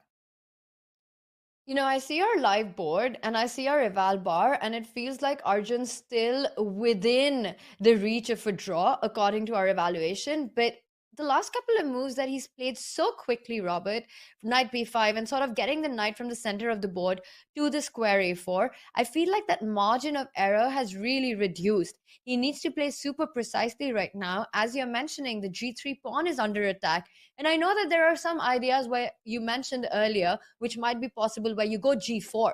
Instead of giving up the g3 pawn as is, you try to double up black's pawns. But it's kind of hard to believe that they would work, one, and two, you have to find the exact moment when to go for it. It just looks like Arjun now again might be in a little bit of a trouble, practically speaking. I agree with you. I'm just trying to find moves. There are not many pieces remaining, so either you move your knight. We talked about king e5 being bad because you simply pick up the g3 pawn. The king can't go anywhere else because you lose the e6 pawn. So the king can't move. That's eliminated. We have two knight moves, knight b2 and knight b6. No matter which knight move you make, if we go backwards for a second, I think bishop e1 to pick up this pawn is possible. You can also bring your king up the board because the bishop protects e7. So I wasn't even thinking about this initially, but now I'm looking at it. Can the king just march up and start taking these pawns? Because the bishop is such a good long-range piece. It's not out of the question for you to sit your bishop on e7 and bring that king up and try to promote your pawn. So it's looking so dangerous for Arjun, who made a couple moves there very quickly, and now he's sitting and thinking. So I'm worried for his chances. Still not looking at the board, and he decides to make the move knight b6. Makes a lot of sense. If you've got to move the knight, the b6 square definitely is more active, gives white more chances. And now your move bishop to e1 is the big question. And coming back to the idea that we were talking about, is it the moment to sacrifice the g pawn? Let's say you go g4, because if you allow black to pick up the g3 pawn with the bishop, then it just feels like black's got everything you wanted, an extra pawn, and it'll just be game over. There will be another passer on the other end of the board, impossible to stop. I want to double your pawns, and my aim is to try to pick up that pawn with my king. Let's say you go h takes g4, and now I come in with the king. So king to e5. Okay, so if I, give you some kind of check, your king will Maybe f5. King f. Oh, you know what the problem is? And the bar the drops. knight is so bad at dealing with rook pawns. Wow. They're notoriously bad. So I will give you one of my pawns. Pick your poison. Let's say you take this one. I take on e6. You go king g5. You're trying to hunt down my pawn. I attack your knight. And if the knight goes to a4, this is a known configuration.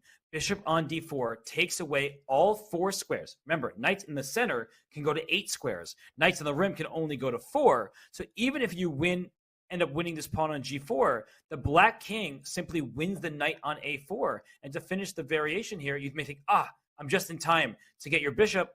And if your bishop moves anywhere, then the knight goes this way. If the bishop goes this way, the knight goes back to b2. I take your knight. I go king to b3, and I go full searching for Bobby Fischer on you and get a queen here. You should have taken the draw. There was none offered. This is that's rude. This is just unreal what is happening here. It's just amazing how quickly this has gotten so complicated from a position that we thought Arjun was doing everything right, and he still looks pretty relaxed, like he knows exactly what he's doing. So knight b6, and Levon is still having a think, or has he moved king to f6? I think he just moved that king up to f6. I see that king there on the board. And so he is trying to work his way up and take the pawns with his king. And what is Arjun going to do about it? Oh my goodness, this is such a rich endgame. And I don't see another move except to hop around with the knight. Your king is tied down to defend the e6 pawn. g4 doesn't get you anything. You can just move your knight to a4 because you can't allow or to d7 with a check, but that just allows king g5. And as we can see, even knight a4 runs into king g5. But king g5, maybe knight c5. Because if you take, now it's winning for white, not because of what we saw before going for the a pawn, because we keep talking about this win. King d6, a4, e7.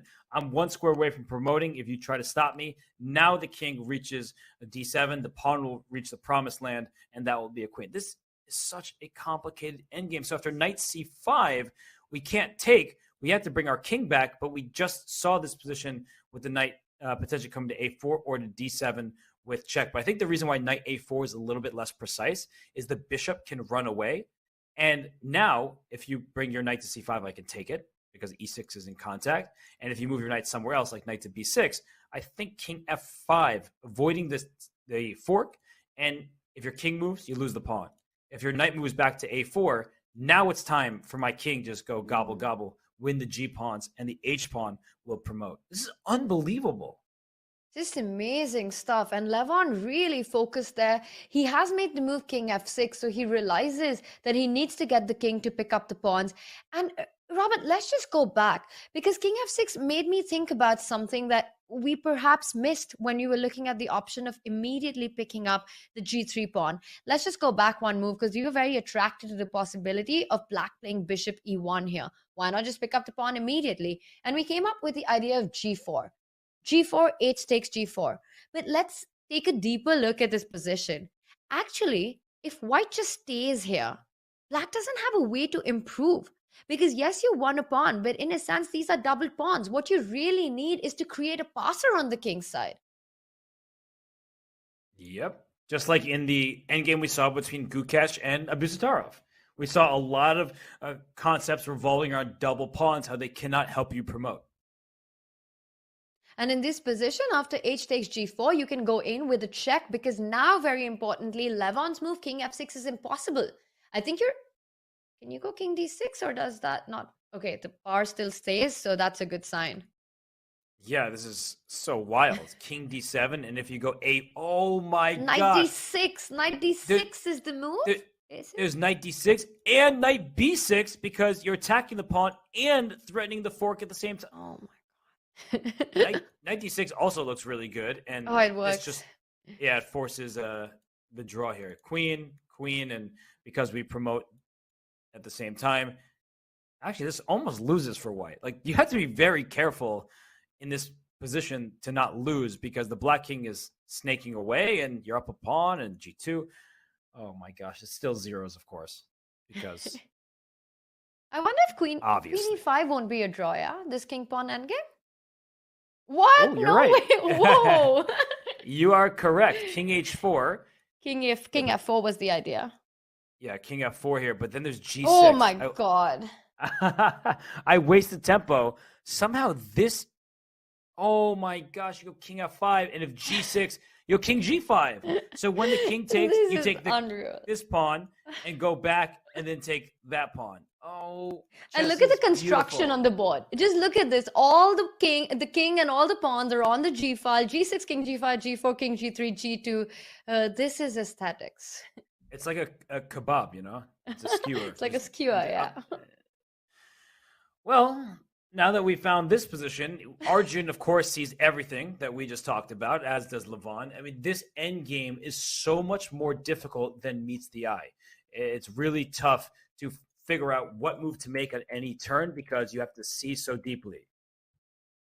This is just amazing stuff. And Levon realizing these points and understanding that the aim for black is to create another passer. So he can't really allow a doubling up of the pawn.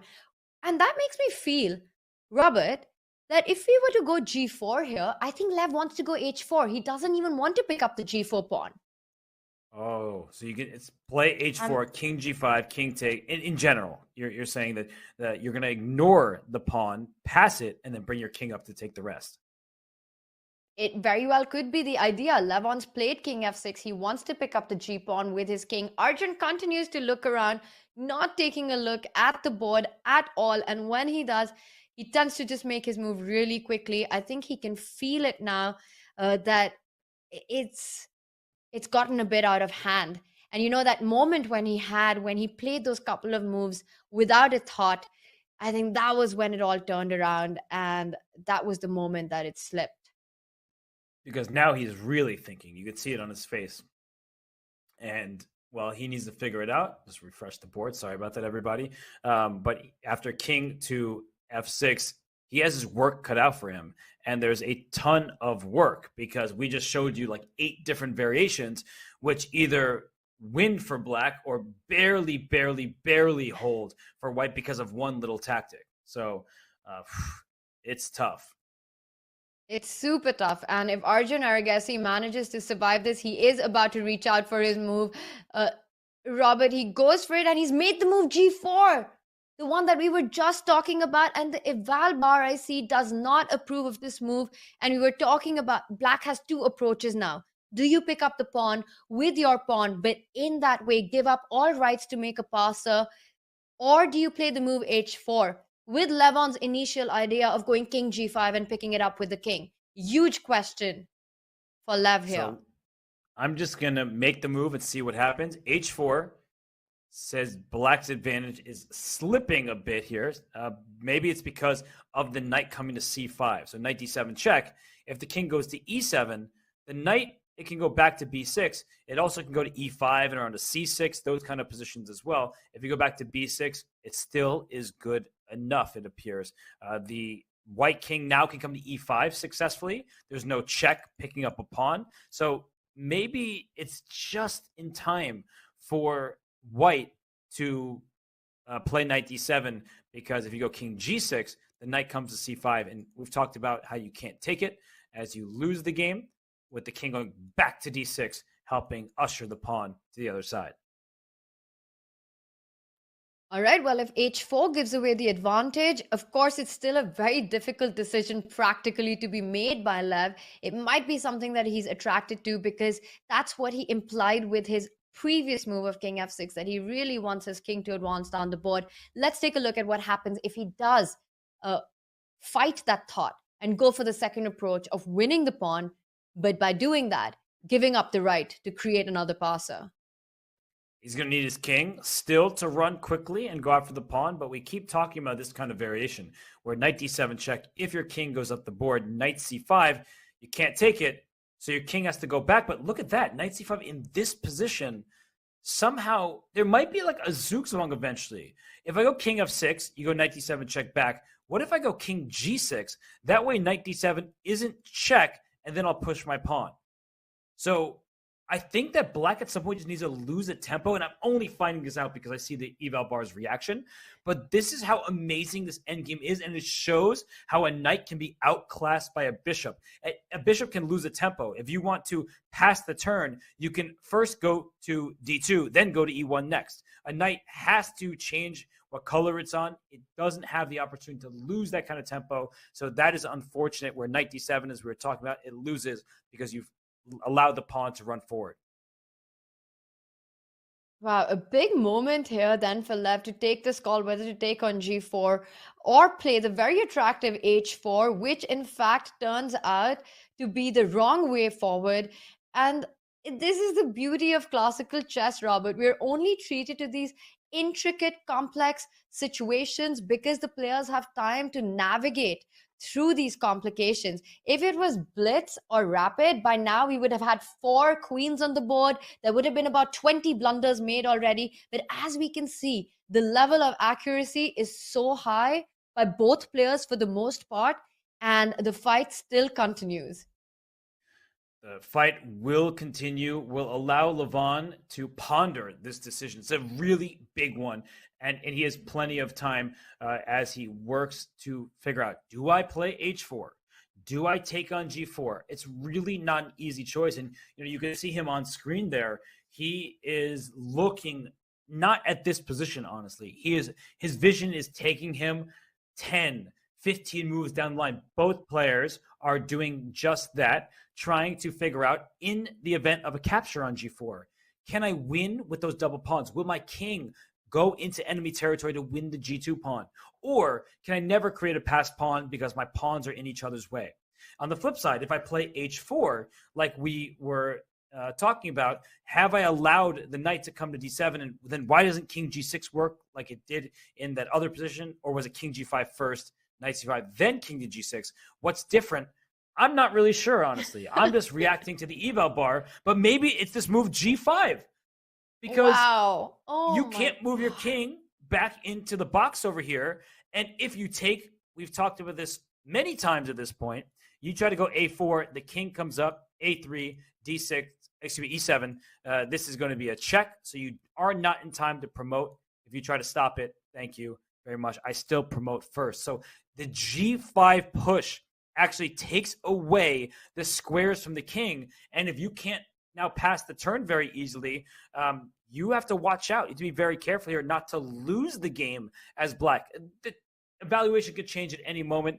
Tanya, I don't know about you, but I feel like I need a quick break. And Levon, he's going to take a little breather, think deeply. And in the meantime, we do want to let you know that you can join chess.com on Discord. The official chess.com Discord server has been revamped, a fresh new look, lots of new features, and more. Join us at go.chess.com/Discord and make sure to connect your chess.com account to earn unique flair. Use the command Discord in chat for more information. But for now, Tanya and I are going to run to a quick break. When we return, there's so much more to look at in these beautiful endgames. We'll be right back.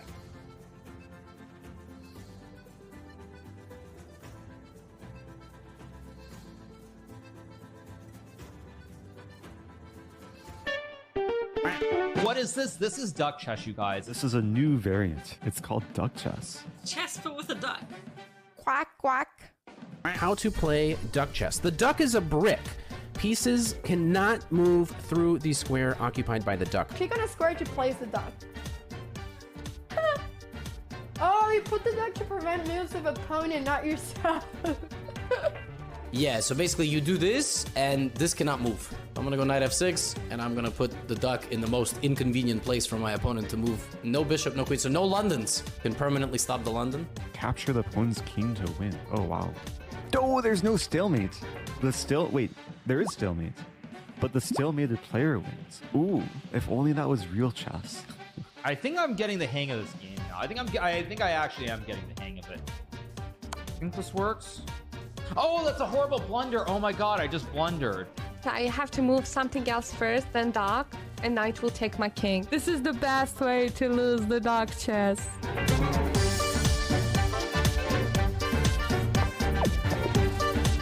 Those some real bullet skills right there, boys. This is the first time winning duck chess. That's so exciting. Oh no! No! Mouse slip! No!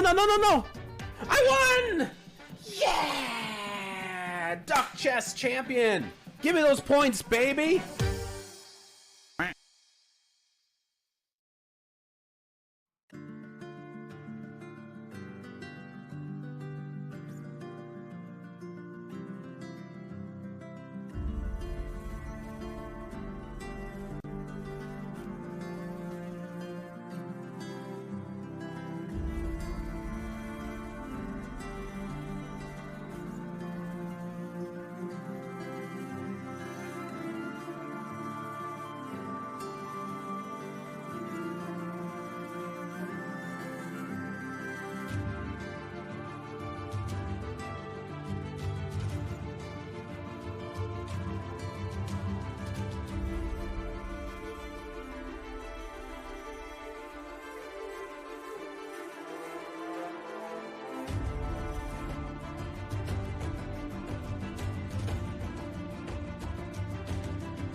Levon Aronian still on the clock after Arjun pushed his pawn to g4. It can be captured on that square, and maybe he'll join another winner of today's action. That was Fabiano Caruana.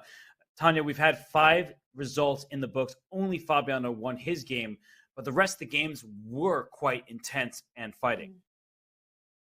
Fabi won his game, but that looked like a gift from Jordan. In a position where there was everything to play for, Jordan walked into a one-move blunder, and it was the kind of blunder where there's no coming back from. Not only did he end up down a pawn, but a devastating position, and Fabi showed a flawless way forward, won without any difficulty, making him the only winner of the round. The other 4 games did end in a draw, were well played out. The balance was kept in each of them, Robert. And despite the fact that we've had 1 win, I think the game of round 3 is the one that's still on. It is this one with Arjun Aragasi facing Levon Aronian in what is a mammoth battle between these two. Levon's had the edge for the majority of the game. He's been trying to squeeze out a win. Meanwhile, Arjun showing resistance, but he has lost the path somewhere, and it's still a super complicated position. And take a look at this. We've been talking about how the players need to be precise. On the other side of this break, we left the position with a big decision for Lev, Robert. Will he go h4 or will he accept this pawn sacrifice of g4? And Levon has made the right decision. He has captured the pawn on g4. He captured the pawn on g4. The knight came to d7 with check. And now the knight would like to land on c5, blocking this bishop's path back to stopping the passed pawn. But we've looked at this position just before the break, that if this king goes up to g5 and the knight blocks the bishop's path, the king can go back safely to g6. And if white says, all right, we've been here before, I'll bring my knight over to a4 to stop the passed pawn, the king goes to f6. So you kind of have gotten your king a bit closer, and the knight doesn't have the check on d7 right here. You have to play a move like knight b6 that gives black a turn to move the bishop somewhere along diagonal and then try to push this pawn as it becomes available, or to bring your king up the board and win the g2 pawn. I just think that white can't handle everything in all directions because the knight is such a slow-moving piece.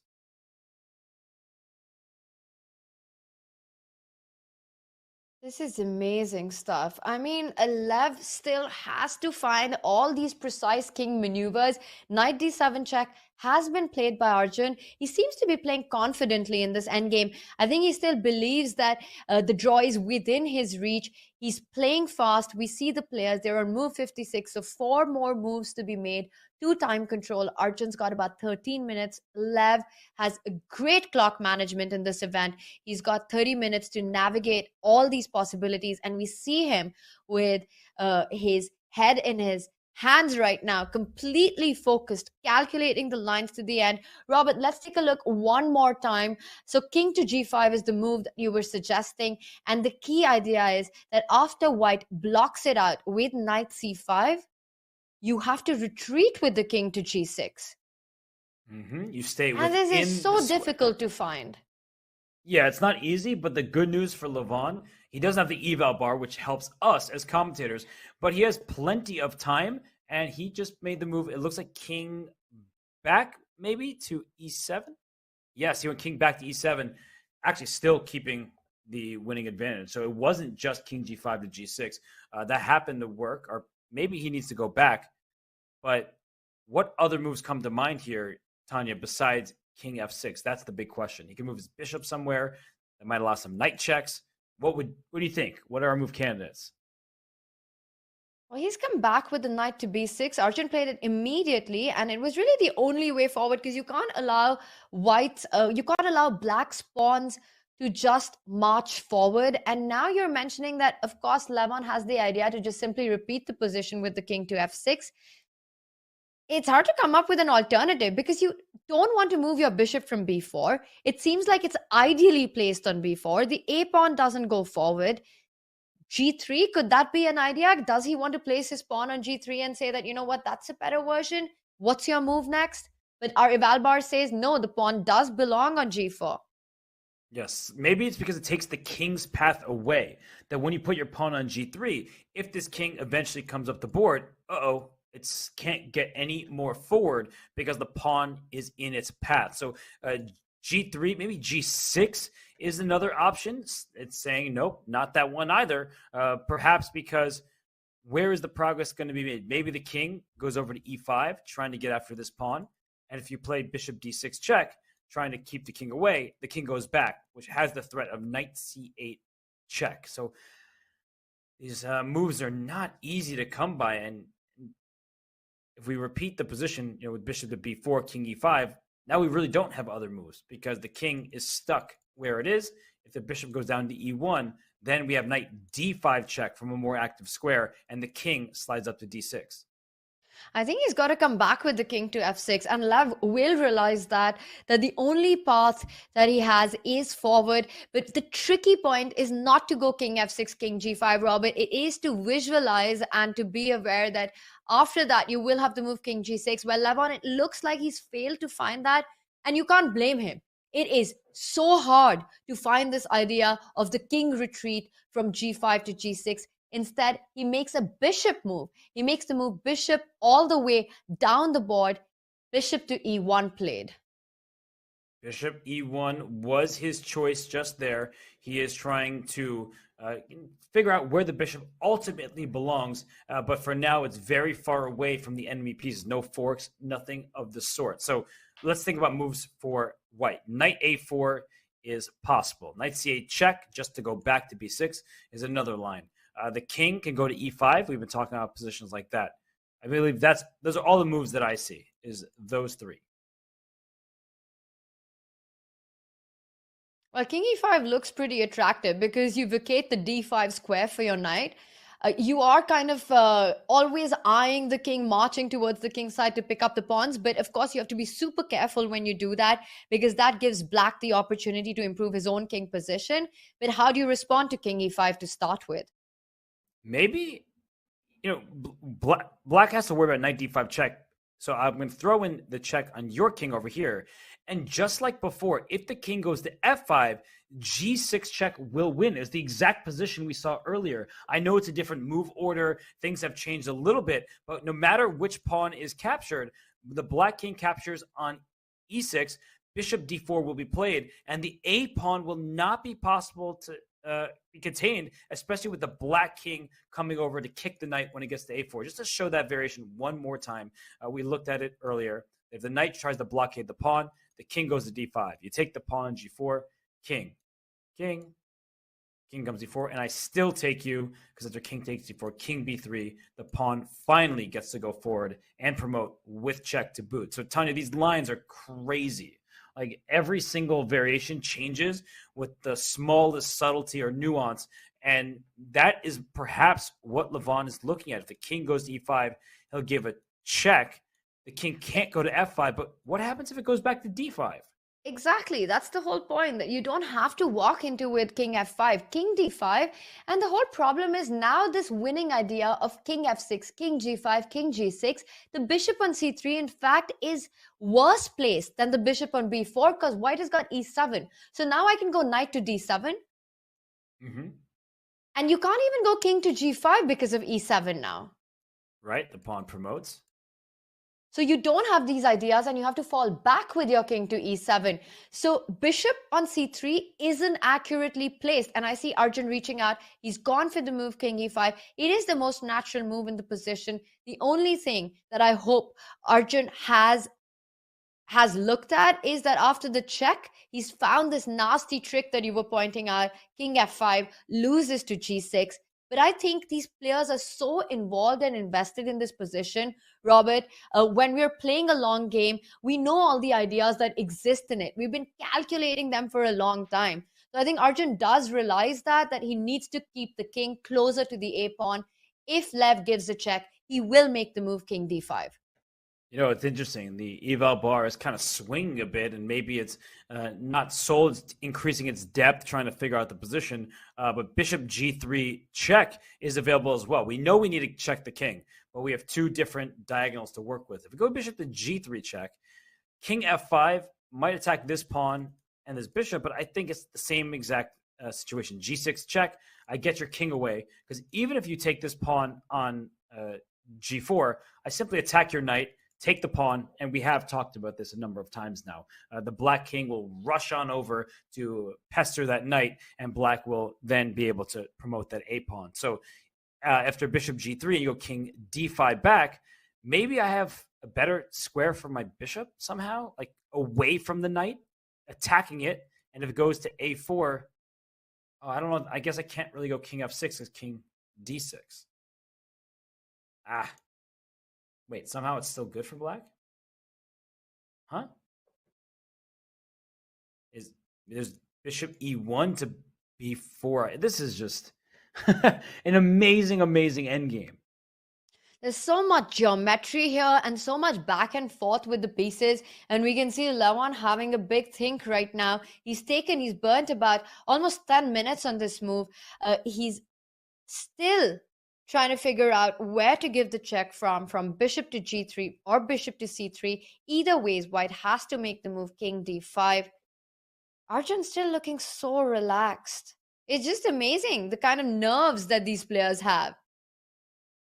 It's unbelievable. And I wonder if Arjun really believes, or he's sure that he's going to make a draw, or if he's just trying to convince himself in a way, because there's no way either player sees the finish line just yet. But Levon did bring his bishop to g3 with check. Now Arjun cannot play king f5. We've been discussing this. G6, it distracts the king away from the all-important e6 pawn, and then black will scoop it up. So Arjun almost certainly will be going back to d5 with his king. And then I like the look of bishop f2, kicking the knight away from b6. All right, so you kick the knight away from b6, and what if the knight just goes back to a4? What's your idea? Let's say king d5, bishop f2. I come back with the knight to a4. How are you making progress here? So somehow king f6 was working, even though I thought king d6 would be the problem. And I'm wondering if it's because bishop e1. Nope, not bishop e1. This is how tricky this... I don't know why it's not bishop e1. That looks like a pretty good move. Because how else do I king d7? After bishop e1, maybe king d7 is a problem. And after bishop b4, there might be knight b6 ideas. And then I'm threatening knight d5. Oh, super clever. You're trying to remove the bishop and get your e-pawn going. So amazing. Amazing stuff. We might be seeing this, by the way, Robert, because Arjun has made the move king d5. And now Levon's got to show his cards. What did he want with this bishop transferring from one side of the board to the other? Bishop f2 is not played yet, but this is the move that we're expecting. Yeah, knight a4, and somehow after king f6, which I thought, I was trying to show it's not good because of king d6, but maybe it's this move, and this is process of elimination. Bishop h4, because if you play e7, the king goes back to f7, stopping the pawn from promoting and attacking the pawn on e7 with the bishop. So bishop h4, it stops e7, and maybe black will give up this bishop for the pawn if the king can go really quickly. I'm not sure it's in time, but I'm just trying to figure out why in the world this position is, so promising for black. It still does not seem very clear to me. And let's just play out this line, this idea that you're talking about, because I want to see if this actually works. It's so tempting what you're saying. Let's say after bishop, we've got a move already. So he has gone bishop h4 without driving the knight away from b6. Okay, and our eval bar approves. It does. And if king e5, do you think he's going bishop f6 check? So he's going to check the king away from a square that's close by and try to force that king back to d5 anyway. At least the bishop on f6 covers the e7 square. It covers the e7 square, but the drawback is it takes away the f6 square from your king. And I don't know if that's progress. Mm-hmm. Right, because your king in many of these positions needs to go up the board rather than sitting in front of the pawn. So bishop h4 played by Levon. That's move 59. So as soon as Arjun makes this next move, he gains an additional 15 minutes on the clock. It's not an easy move to make because king e5, bishop f6 check, king back to d5. Maybe that's what Levon is looking for. And Arjun has to be extremely careful at this moment. But I still don't see another move besides king e5, because if you move your knight back, then the black king does go to f6. And we were talking about how the bishop is promising on the diagonal. If you bring your king up to d6, king f5, this is what I was mentioning earlier, that black is going to win this position because after king f4, king f7, something like this, the black king scoops up g2 and the g pawn will promote. What an amazing line. I mean, this whole endgame, there's so much going on and it is super rich and so instructive. The players completely focused on trying to make this one work. Levon wants to. He's doing everything he can to take the full point. Meanwhile, big resistance here by Arjun. And we've been so involved in this fascinating endgame, Robert, that we completely forgot about another game that's been going on. I did keep my eye out on it, Pragnananda versus Vincent. And there have been a lot of developments in it. And I'm just wondering if we should take a quick look at that. And then, of course, we will shift right back to this endgame because it is just one of the most fascinating endgames I've seen in recent times. Yes, the other game is still a pawn ahead for Prognata. Not too many moves have happened in that one. And it's an extra pawn for white, a pass pawn on d6. But now knight c4 check was just played by Vincent. He's going to take this pawn potentially, but f7 is loose. So if we go through the variation, knight d6, bishop takes, king takes, knight takes f7 check. Apparently, it's still a hold for black because the king goes on over to f6 very quickly. And the bishop and the pawn match, which is very important because you can protect that pawn. So, Tanya, it looks like it should, keyword being should, not will, be a draw. It's still a lot of life left in this endgame. What stands out to me is just the kind of chances that Prague and Levon are creating in these positions. It's incredible to watch these two players trying to convert this into a win, and Vincent and Arjun on the other side of the board just holding on. We see knight c4 check that has been played, and this line that you've been pointing out, Robert, trading the d pawn with the f pawn. As they get fewer and fewer pawns on the board, Vincent gets closer to the draw, and even though he will be down a pawn, it looks like it should be fine because black will sacrifice his bishop at the right time for the last remaining pawn on the board, unless white, along with the king and knight, can go on to win the g6 pawn. But that's where it comes into play, what you mentioned, that black's king and the bishop on the b1 h7 diagonal will keep the pawn defended. Right, that pawn on g6 can be defended, and you have to kick this king out. If this king ever moved to a square like g7, I'm trying to waste the move, but like go king g7, it could be dangerous, but that's where that bishop comes into play, where it defends. So you're not going to be able to kick both of these pieces out, and they defend perfectly along the diagonal for the bishop, and the king doesn't have to move. Just move your bishop back and forth. How is the knight going to check this king? So if the knight can check the king, that would be promising. But where do you go? Like, if I'll let you check here, and the king goes to f7, because whenever a knight checks a king, it's very close by. And then you get attacked, and you can give it another check with knight d8, but the king falls right back to g7, keeping g6 defended, and everything's under control here. The moment you'll go h5, black will be super happy to trade the last pair of pawns, and the bishop on this diagonal will eventually give itself up for the final remaining pawn. There's just no way that you can improve this position, because if you imagine, white even gets a knight on g6 to block this diagonal. Okay, let's try to Let's just get that position, make some moves.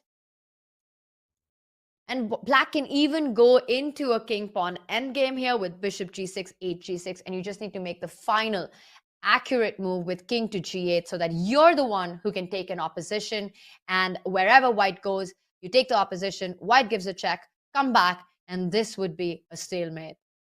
That's a stalemate indeed. No moves for that black king. And so that is showing that even though it's going to be a pawn ahead for white, that black is in time, just bring the king on over, eventually get the bishop to b1 and protect this g6 pawn. So I feel quite confident in this one. I think Vincent should feel quite good about how this game has gone on, because he's likely to secure the half point.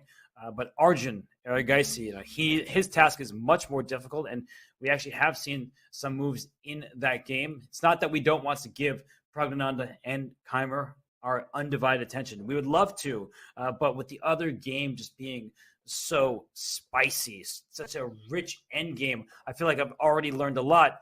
And I feel like I'm still learning, because when I just pulled up the game here, Tanya, it looks like Levon has misstepped.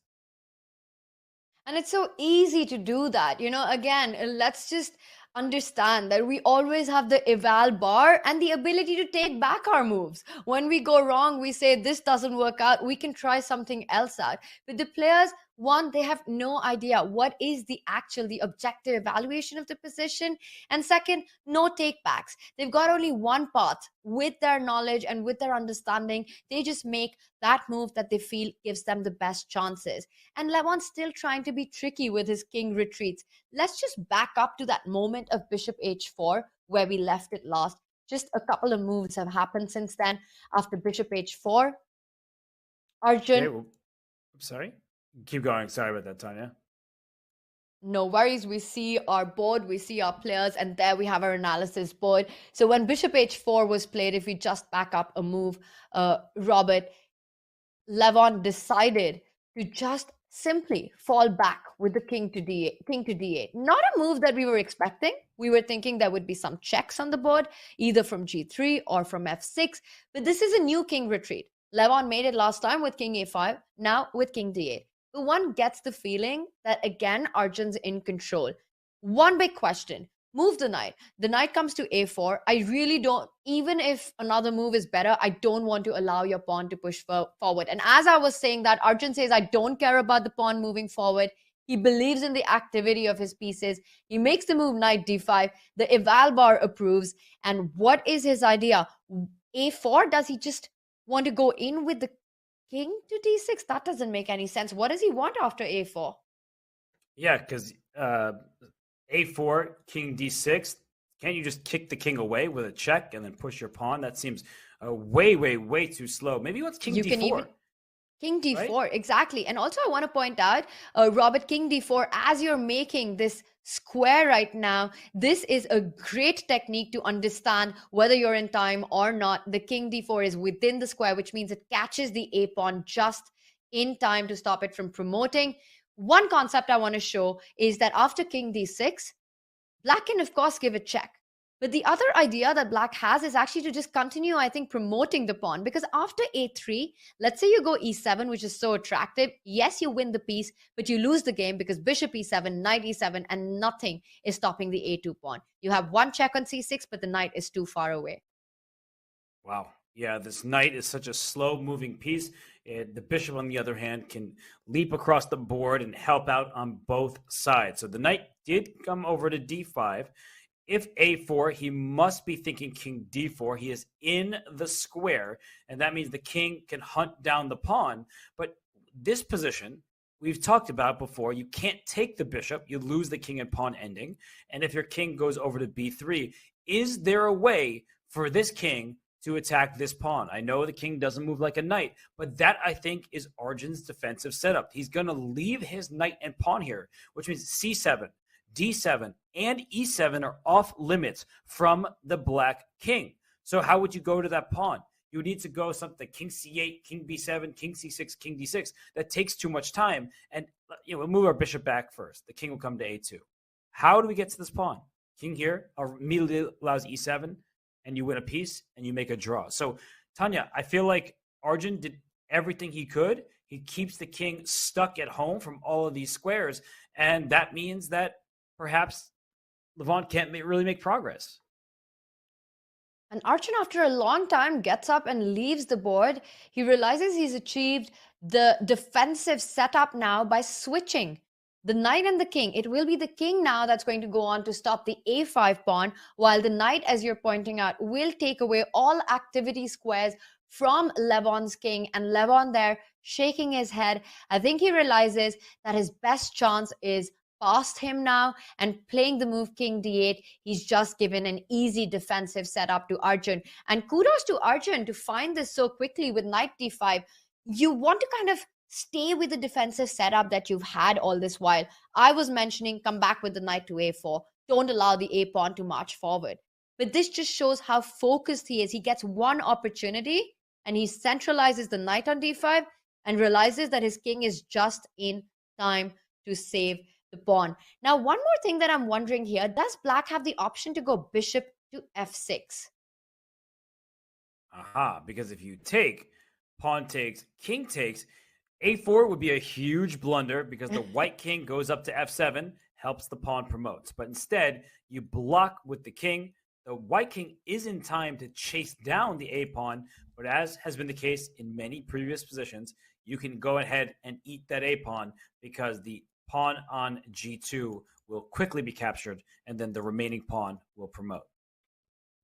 Exactly, which is why I was wondering what does Arjun have after bishop f6 check. But I think the problem is that you don't get tempted with the king pawn ending. You simply march forward with your king. You go king d6. You're already threatening the move. e7 check, king e8, knight c7. Let's just show that idea that white has got plans of his own here, and this would be game over. So I think bishop f6 only helps white as white advances with the king forward. And it's really important to point out that in this specific position, before the pawn reached a2, now if you play a3, knight c6 is check. And while the king tries to run away, the knight comes to b4, stopping the pawn before it gets to the other side. So the knight is in time. It's a slow-moving piece, but here it's just fast enough to stop that pawn's promotion, and then the kings will stay on this side of the board, on the king side where the pawns are, and it should, in fact, be a draw, and black would have to prove it. So really big missed chance for Levon. And I think just to show one more time, with the king coming back to stop this pawn, the biggest difference in any of these variations is there aren't multiple avenues to attack, to threaten with.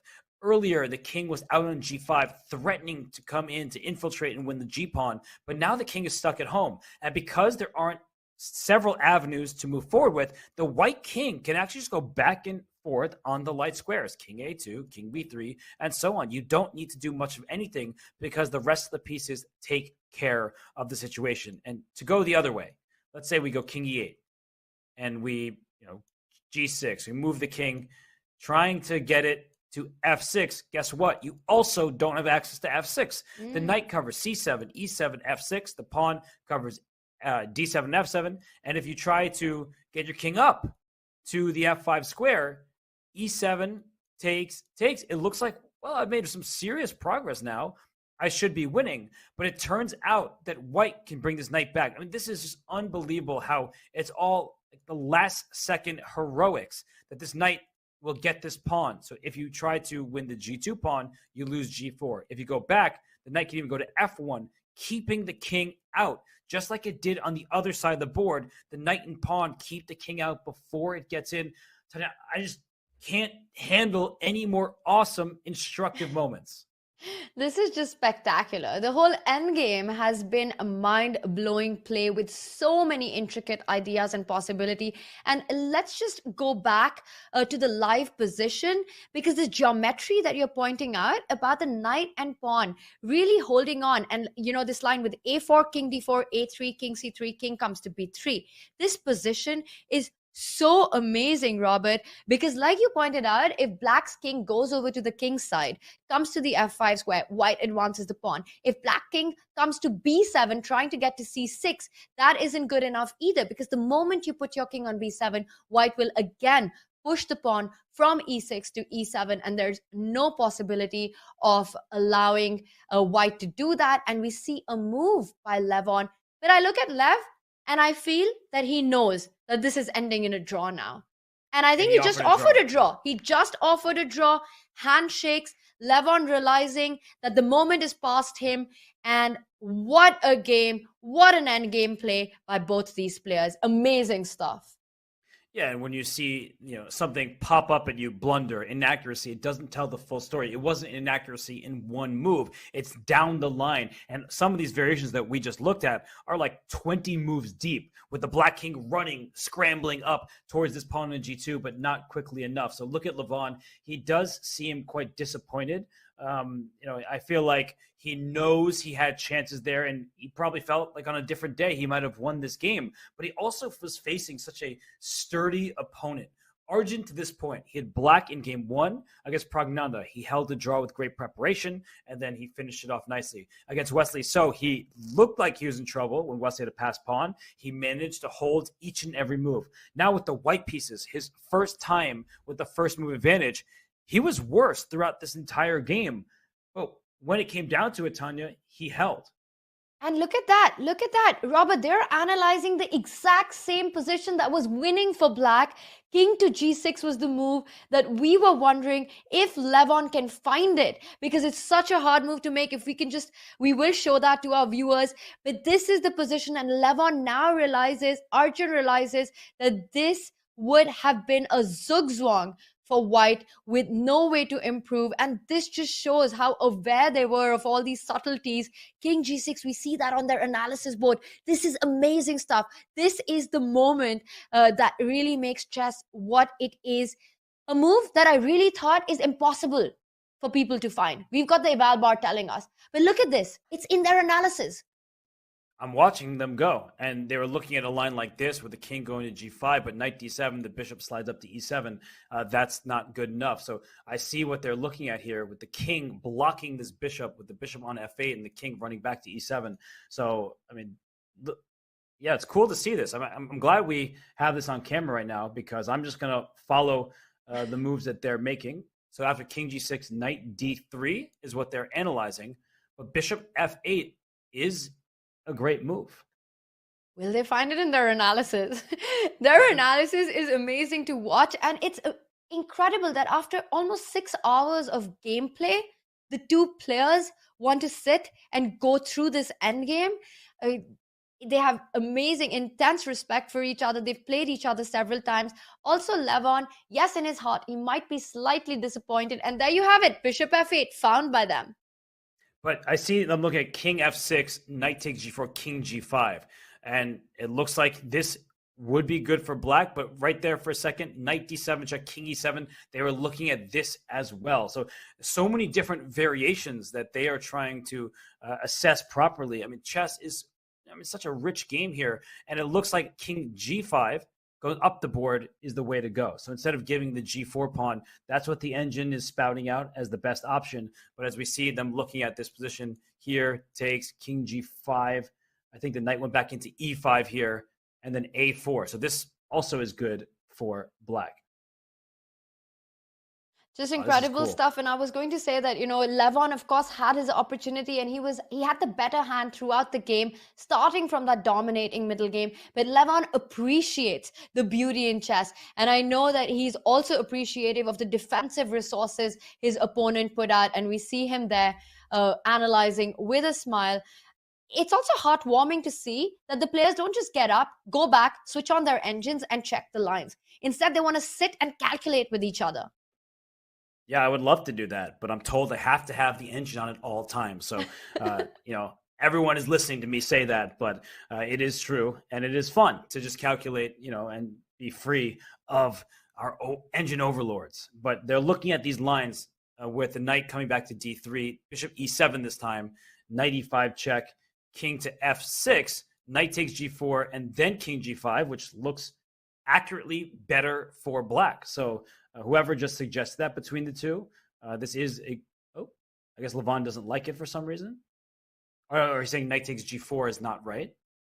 So it is cool. I'm actually really enjoying this right now, seeing the two of them analyze this position. This is an amazing moment after an endgame. That was such a massive fight. And it's truly a pleasure to see and get a peek into their minds while they were playing, the variations that they were looking at. It looks like they eliminated that line, thinking it was good for black. So they're trying to find something else besides knight c5 and king g6. But if they do this analysis and Levon's like, I'm winning here, he's going to be even more upset about the missed opportunity. And this was the moment when he didn't go king to g5 and instead made the move bishop to e1, which was a slight inaccuracy. This was the line that we had looked at, and he didn't find it during the game, but here they are looking at it afterwards. It's too little, too late, but what a fight. Look at Levon. The way he's analyzing the position, I think he understands that this is a winning variation, and he has his head in his hands because he's upset that he didn't find it while the game was live. And they do have great respect for each other. You said that. It's certainly true. They played against one another many times in the Champions Chess Tour and in the Rapid Chess Championship. You name an online event, they probably duked it out over the board. But right now, live in Wijk aan Zee, Levon Aronian thinking about what could have been a full point to his name, jumping to the top of the leaderboard.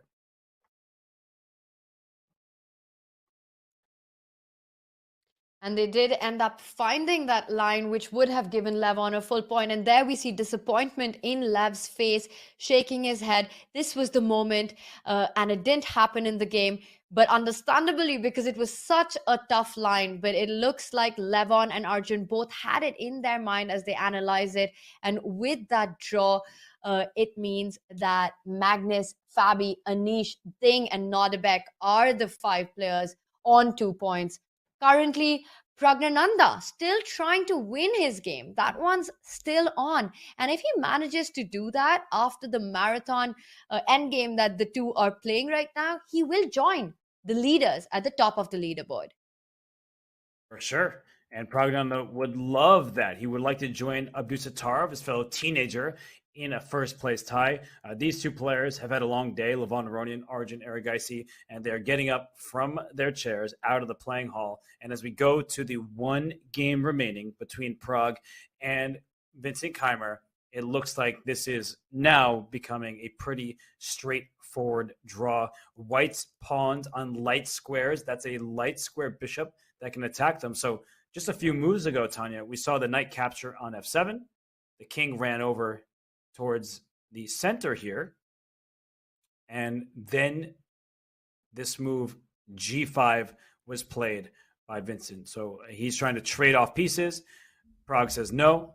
And now you have a long-term issue with his pawn being on the g4 square.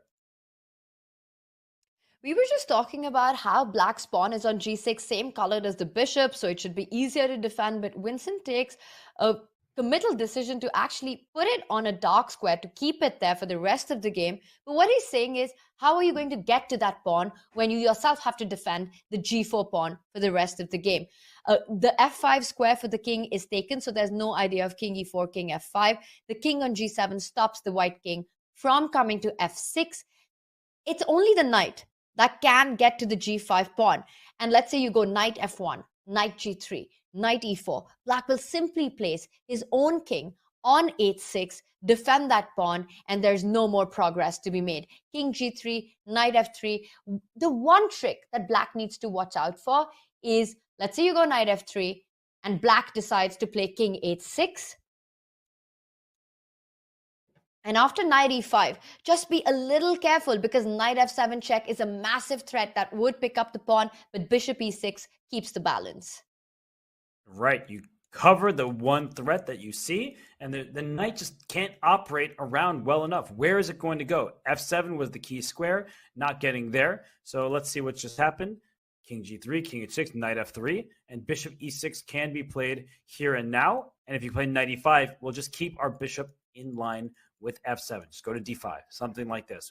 No progress is being made, as if this king, by the way, goes away, you play bishop takes g4 and make an immediate draw. The knight takes the bishop, the king takes the pawn, and you're not going to be able to win with a lone knight and a king against the enemy king.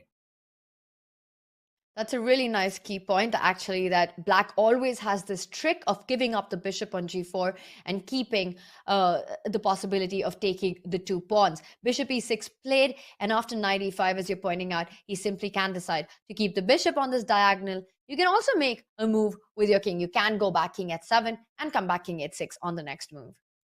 That's right. If the knight loses contact with the pawn, you can just move the king back and forth. This bishop can likely move nonstop. The only way white could potentially win is if the king got into f6, but g4 is too loose. We were just talking about how if the king ever runs, even this far, or king f3, king d3, that this pawn will be captured, and then h5 next. So there is no progress. Knight f5 check could be an idea, but the problem is if knight f5 and you take, the king takes on h5. So you're just losing one of your pawns by going knight f5. So Tanya, there's just not a single even tactical try that I can find for Pragnananda.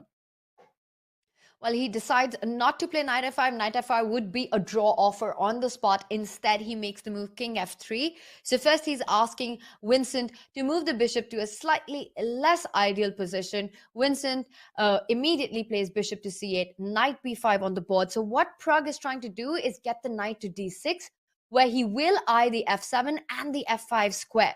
So black's bishop on e6 will only be able to defend one of them. Let's just show that.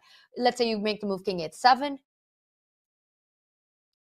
knight d6, and now you go bishop e6, and white can go knight f5 now. So you might have to be really careful. There's no king h6 anymore. Once the knight lands on f5, and if your king is not on h6, this allows white's king to start marching up the board. That's right. So you'd have to keep the king out, and maybe it would require you to bring your bishop to a square like d1. But let's actually show that. If king e4, bishop d1, knight e3, bishop takes g4 doesn't work because your king's not on h6 to take the pawn. And if you play bishop e2, king f5, king h6, apparently this is still a draw somehow. You have to move for white. King f6 looks good, but then bishop takes g4, and you get this pawn on h5. So you'd have to move your knight first. Let's say knight d5, but after this check, the king moves up, and the bishop goes back, threatening to take this pawn, and the pawn on h5 behind it. Unbelievable. Unbelievable stuff, but Vincent is on top of his game. He says, I'm not going to make my king passive and complicate things further for myself. Goes bishop b7 check, because if the white king goes to e3, Vincent simply falls back with the bishop to c8, putting pressure on the g4 pawn. No improvement there. Pragg makes the move king f2, and I'm expecting bishop c8. It was played so quickly, and we should point out that bishop takes h5 would be another way to draw. So if this bishop could get to e8 and take over there, the game is just going to be a split point. And looks like for Vincent, he's just double checking. He knows this is a draw. His body language is like, come on, let's just end this game. I'm hungry. It's late. But he knows with certainty that he will get a half point here.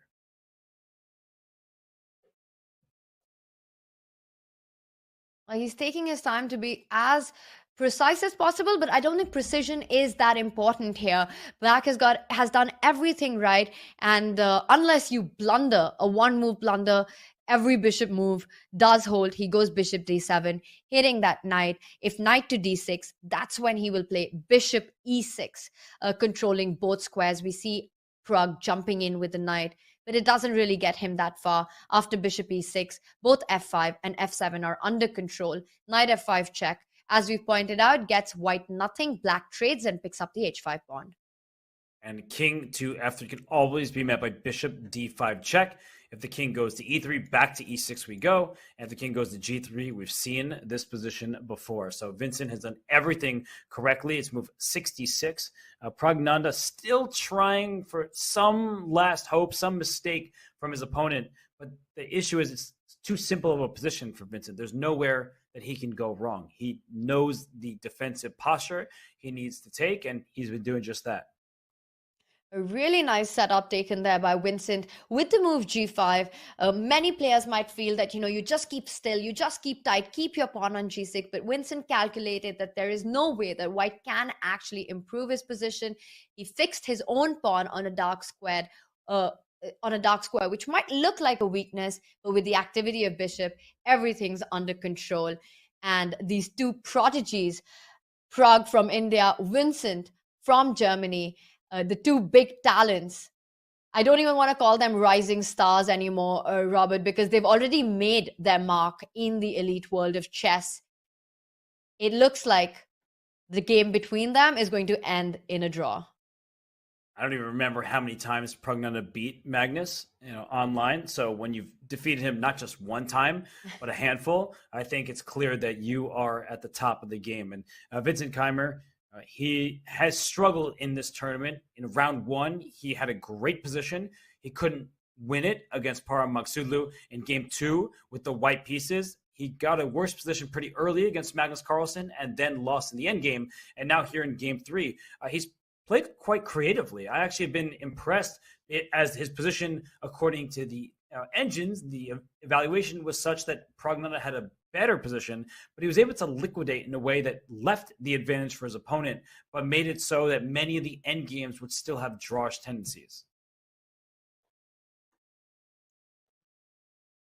Very nice resistance here by Vincent. In rounds that he's found it so difficult. We say that he's had a tough start to the tournament, but if you really think about it, he got a great game against Parham in round one. And then that slight tactical inaccuracy, which really can happen to anyone. He missed out on that advantage. And of course, Parham was on top of his game, found it immediately, and it ended in a draw. But Vincent was the one who was dominating that game with the black pieces. He showed some great prep, showed uncompromising play, went in to sacrifice an exchange, but a tactical miss just gave up his advantage. Meanwhile, in game 2, when you're playing against Magnus, just anything can happen. You can't be too disappointed. He did put up as much resistance as he could, but Magnus won that game. And this one, it's been a tough day for Vincent, but he's really held his own. And now we see a different structure. The king from h6 has come on to f6, but nothing's really changed because he's immediately threatening to take on f5. If you make the move h6, black just needs to be careful at this point. Don't grab the knight. Bishop takes f5, g takes f5, and you can't pick up the pawn on f5 because the h-pawn queens. And if you move and this is game over. And instead, if you go king f7, white will come forward with the king and will win the game. So don't take on f5, but after h6, just a simple move, king to g6. First, put pressure on this h6 pawn, and the next move, you grab the knight, you grab the pawn, and shake hands. That's right. So do not get hasty because haste makes waste. King f6 now threatens the knight on f5. But after h6, you first have to track it down, capture that pawn after capturing the knight on f5. So Vincent's doing everything right because I think this is the most forcing of variations. If he had gone king to h7, he still has to triple check certain things when the white king goes forward. He's saying, you're not moving your king. Your knight is under attack. And if your knight moves, say, to d4, the bishop can go somewhere, even back to c8, where it was attacking this pawn on g4, and no progress has been made. And Vincent there knows that he's got everything under control, gets up, takes a bit of a walk. Pragg has tried everything that he can, but it was just never enough. He did everything that he could, got a great position, was up ahead by 2 pawns, but that opposite color bishop endgame, Vincent always within the draw reach. Yes, and we've seen his facial expressions. He's just ready to call this one, to go home, get some food, and prepare for the 4th round. And it's not too late in Wijk aan Zee. The round starts in the afternoon, which is nice for the players. Chess players always like waking up late. They don't like the early rounds. Tanya, do you know a single chess player who prefers to play in the morning? I think chess players are just not morning people in general. Whether there's a round or not, most chess players really like waking up late.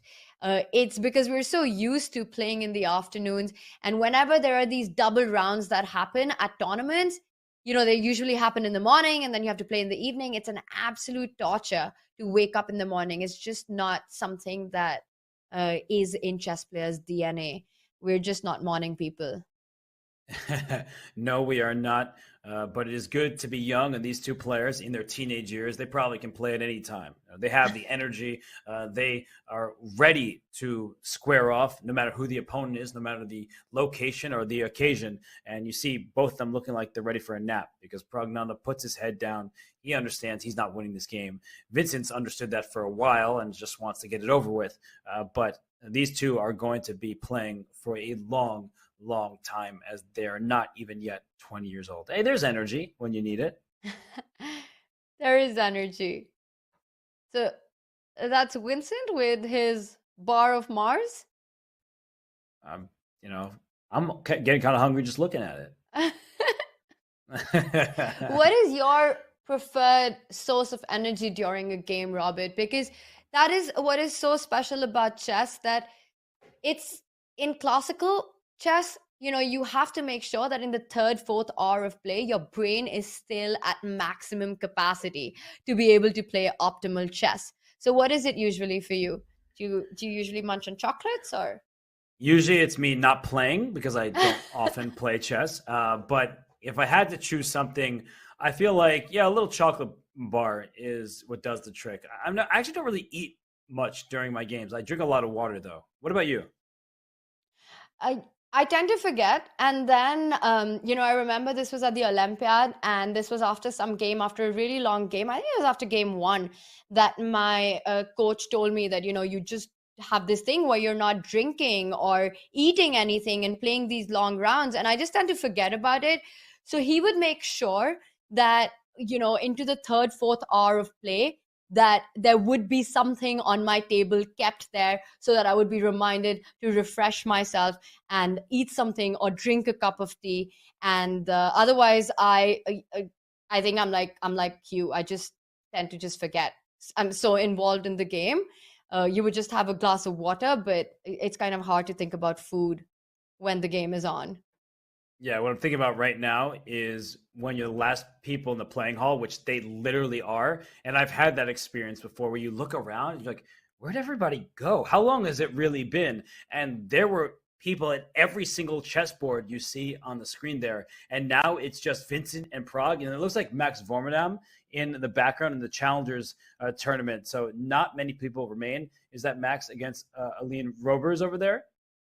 Aline Roberts, who had a brilliant game against Erwin Lamy yesterday. And what an attacking play that was. I just loved it. The way she sacrificed her queen after bishop takes e5. Definitely a game that you should watch. Everyone who's watching should have a look at if you haven't already. But it looks like, yeah, these are the only two boards on. I saw just a couple of spectators. We can see them still sitting and having a look at the game. These are true chess fans who in the 6th hour of play as well are at the tournament hall. And we've been talking about this, that it must be, around 7 p.m. in Wijk aan Zee right now. The players are getting hungry, they're getting tired, but we can even still see the spectators hanging around till the very last game doesn't end. So you know it's good to be young, because I remember the last tournament I played in, which was the Grand Swiss at the Isle of Man. I played against Ruslan Ponomarev in the first round, and he had rook and bishop, and I had a rook, and I was defending it accurately. And at some point, he just offered me a draw because he's like, yeah, I'm hungry. I got to go to the restaurant. Like, I don't want to keep pressing you on this. You know how to do it. But these two, I mean, you see Prague. He wants to play this forever if he can. He just wants to play until the final move. And a reminder for people who are not so familiar with the rules of chess. If you go 50 moves without a pawn push or a piece capture, the game is declared a draw. So the last pawn push that I see was on move 56, where I'm now on move 72. So if Pragnana wants to make Vincent suffer, he can keep this game going for many more moves. He's going to do that. I can't imagine a universe where Prague actually makes life easy here and just offers a draw.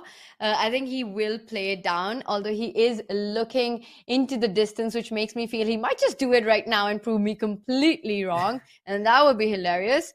But right now, the position that we have, the one thing that Black needs to watch out for is a check on e4 with the knight. Because just imagine, Robert, in this very position, if White could give a check on e4, there would be no good place for the king where you can defend the g5 pawn. Till there are threats alive, Prague will keep on playing. Bishop d5 played. This is a bit of a repetition, right? Because you go back with the king, the bishop falls back to e6. Absolutely. And I was going to ask you a question, Tanya. If you're honest with me and with everybody who's watching, when you play a position like this from the black side, are you annoyed at your opponent? Like, do you actively feel like you dislike them a little bit because they're making you play a dead drawn position? Or are you like, you know what, if I had the white piece in this game, I would play it out? Which is your mindset? The latter, definitely the latter. I don't think that I would be thinking about how annoyed I am at the opponent. It really depends on my hunger level at this moment. But I think in most cases, for me, it would be realizing that if I was white, I would be doing the exact same thing. And yeah, I would try to play it out till as long as possible. Being on the defense is never easy. And I have seen so many players mess up situations like this. It happens all the time in chess. It's inexplicable, but it does happen. So you have to make the most of your chances, and it's not over till it's over. So being on the defense, I would try and stay as alert as I could for any tactics that I could mess out. Like I was pointing out, that check on e4. And yeah, I would totally believe that I need to still prove that I'm holding this position, no matter how much of a draw it looks. What about you? You may believe that. I'm not sure I believe you. I mean, everyone gets a bit annoyed at their opponent when they have to play this out. It's nothing about them as a person, but you're just kind of like, I know that this game is a draw. But you are right, though, in all seriousness. Like, you should play it out if there even is a sliver of hope that you can win. And if this knight gets to e4 with check, that would give white a second pawn and allow white to win the game.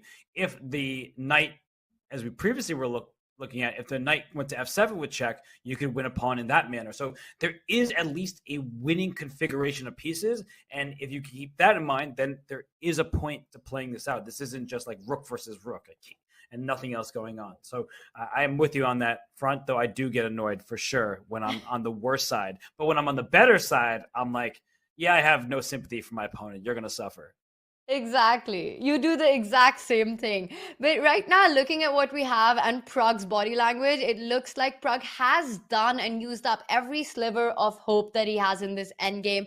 And he realizes that there really isn't something to play for. If we see King F3, it would imply that he's done trying this position. And that would be a draw offer because it's essentially a repetition. But if not, it's kind of hard to see how he plans to continue this position. But you're right, it is true that I would understand my opponent trying to make a winning attempt in this and continuing to play, but it wouldn't stop me from just, thinking that, can you just already offer a draw now? Although I you think did call me out on it. Yeah, but I think if we're also being honest with ourselves, I feel like I've had games where I have that mindset and then I lose because I'm thinking about like how annoyed I am and I lose concentration just that little bit. And that is what chess is all about. You need to be fully focused the entire time because the moment you start thinking subjectively or about how you want to go eat and your opponent's stopping you from doing that is the moment you actually lose sight of the position and make a mistake. Now, Vincent is confidently bring his king back to f7, back to f6, to g7, to h6. He understands that it's very difficult for him to go wrong as long as he doesn't blunder a knight fork. But I'm going to show that very knight fork that Tanya was just talking about is, let's say we get this position and you go king f6, suddenly there's knight e4 check, and you lose the pawn on g5. Your king cannot go to f5, it cannot go to g6. Your king has to take a step back, and then you lose the pawn on g5, and then the white king helps the pawns go on and promote. So that's the one square. It's kind of a mind square. And then f7 if the king is on h6 or f6. You know what's the other mind square if your king is on f6? Robert, it's all the way back at h7. Even a check from h7, it's just geometry that you need to be aware of, while you're playing. That imagine a king on f6, a check from h7 would also end up winning the g5 pawn. But right now, Vincent says no checks, just king to g7. If white goes in with knight f5, super important to not trade because in this particular instance, it will land up in a lost king pawn ending because white is in time with the king coming into g4. You can't really pick up either of the pawns. And let's just back up. If after knight f5, all you have to do is move your king back to f7 and you're good to go, or to f6, which also makes a lot more sense. Now we've got a position which we had a couple of moves ago where once again Vincent has transferred the king to h6. So now the mind square, as you call it, Robert, is f7. Right. Got to avoid allowing a knight to that square. But if the bishop gets to f7, there could be bishop takes h5. So he goes king to e4. But bishop g4, bishop g4. Bishop g4 is game over. Yeah, he knows it. He's just making the draw without offering it exactly. And there, the draw is agreed to. After knight takes g4, king takes h5. The last pawn is gone. So these players split the point at long last. And look at Vincent. He finally allows himself to crack a smile because he's been defending for hours and hours. He's got reasons to be proud. It wasn't an easy position to be defending for so long. And there we see spectators. And this is what is also the beauty of chess, right? You've got these two young talents who are not even 20. One is 18, one is 17 years old. And then you've got a bunch of spectators across age groups watching them play. Chess truly breaks all barriers. And these are teenagers, so I wouldn't be surprised if their parents are, out there somewhere coming to pick them up and take them to dinner. But all 7 games are finished. We see 6 draws on the scoreboard for today's matches. Fabiano Caruana, the only winner. And Tanya, you were correct to point this out. It's more that Jordan van Forest lost the game than Fabiano won the game. I feel like Jordan's blunder, it was one of his worst blunders in a long time. Robert, you've been mentioning that Jordan has been shaky in the first couple of rounds. I was arguing against it, but today I see your point. That one move blunder is definitely something that's a big sign of somebody who is out of shape. Jordan needs to get a check on that. It's a long tournament ahead and it only gets tougher. The only decisive game, Fabiano Caruana, ended with a win for the white pieces. The other 6 games were all hard fought, big battles that ended in a draw. We saw, for me, the big one was Arjun against Levon. Such a great endgame. This was a masterpiece in endgames. I think one for the books. Brilliantly played by both players. In the end, Arjun managed to survive that. With that, just one decisive game. And that means for our leaderboard, going into round 4, this is what it looks like. We've got 5 players at the top, Robert. We do. Magnus Carlsen, Fabiano Caruana joins the rest. Anish Giri, Ding Liren, and Nordirbek Abdusattar previously led.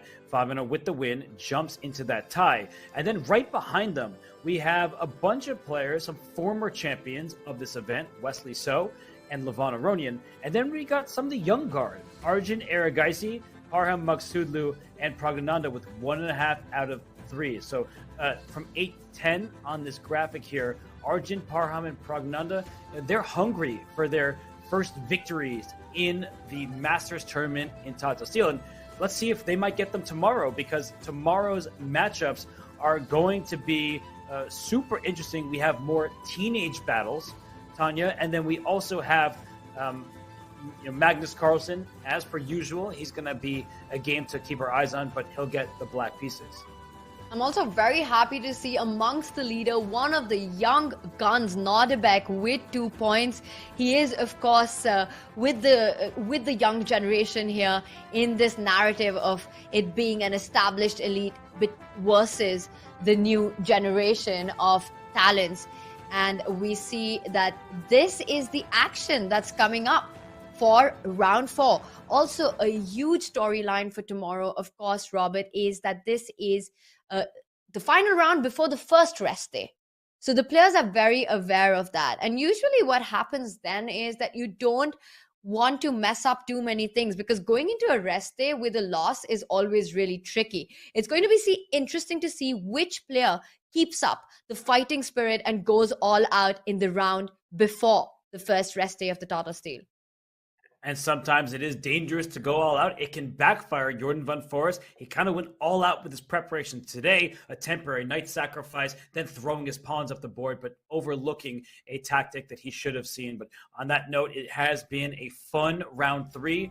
1 win for Fabiano Caruana, and he joins the leaders. The rest of the games were drawn. It's been a long day, some very hard-fought end games that finished with some peace. But we'll get peaceful night ahead. Tomorrow will be more fights in Wijk. Until then, we'll see you. Have a good one.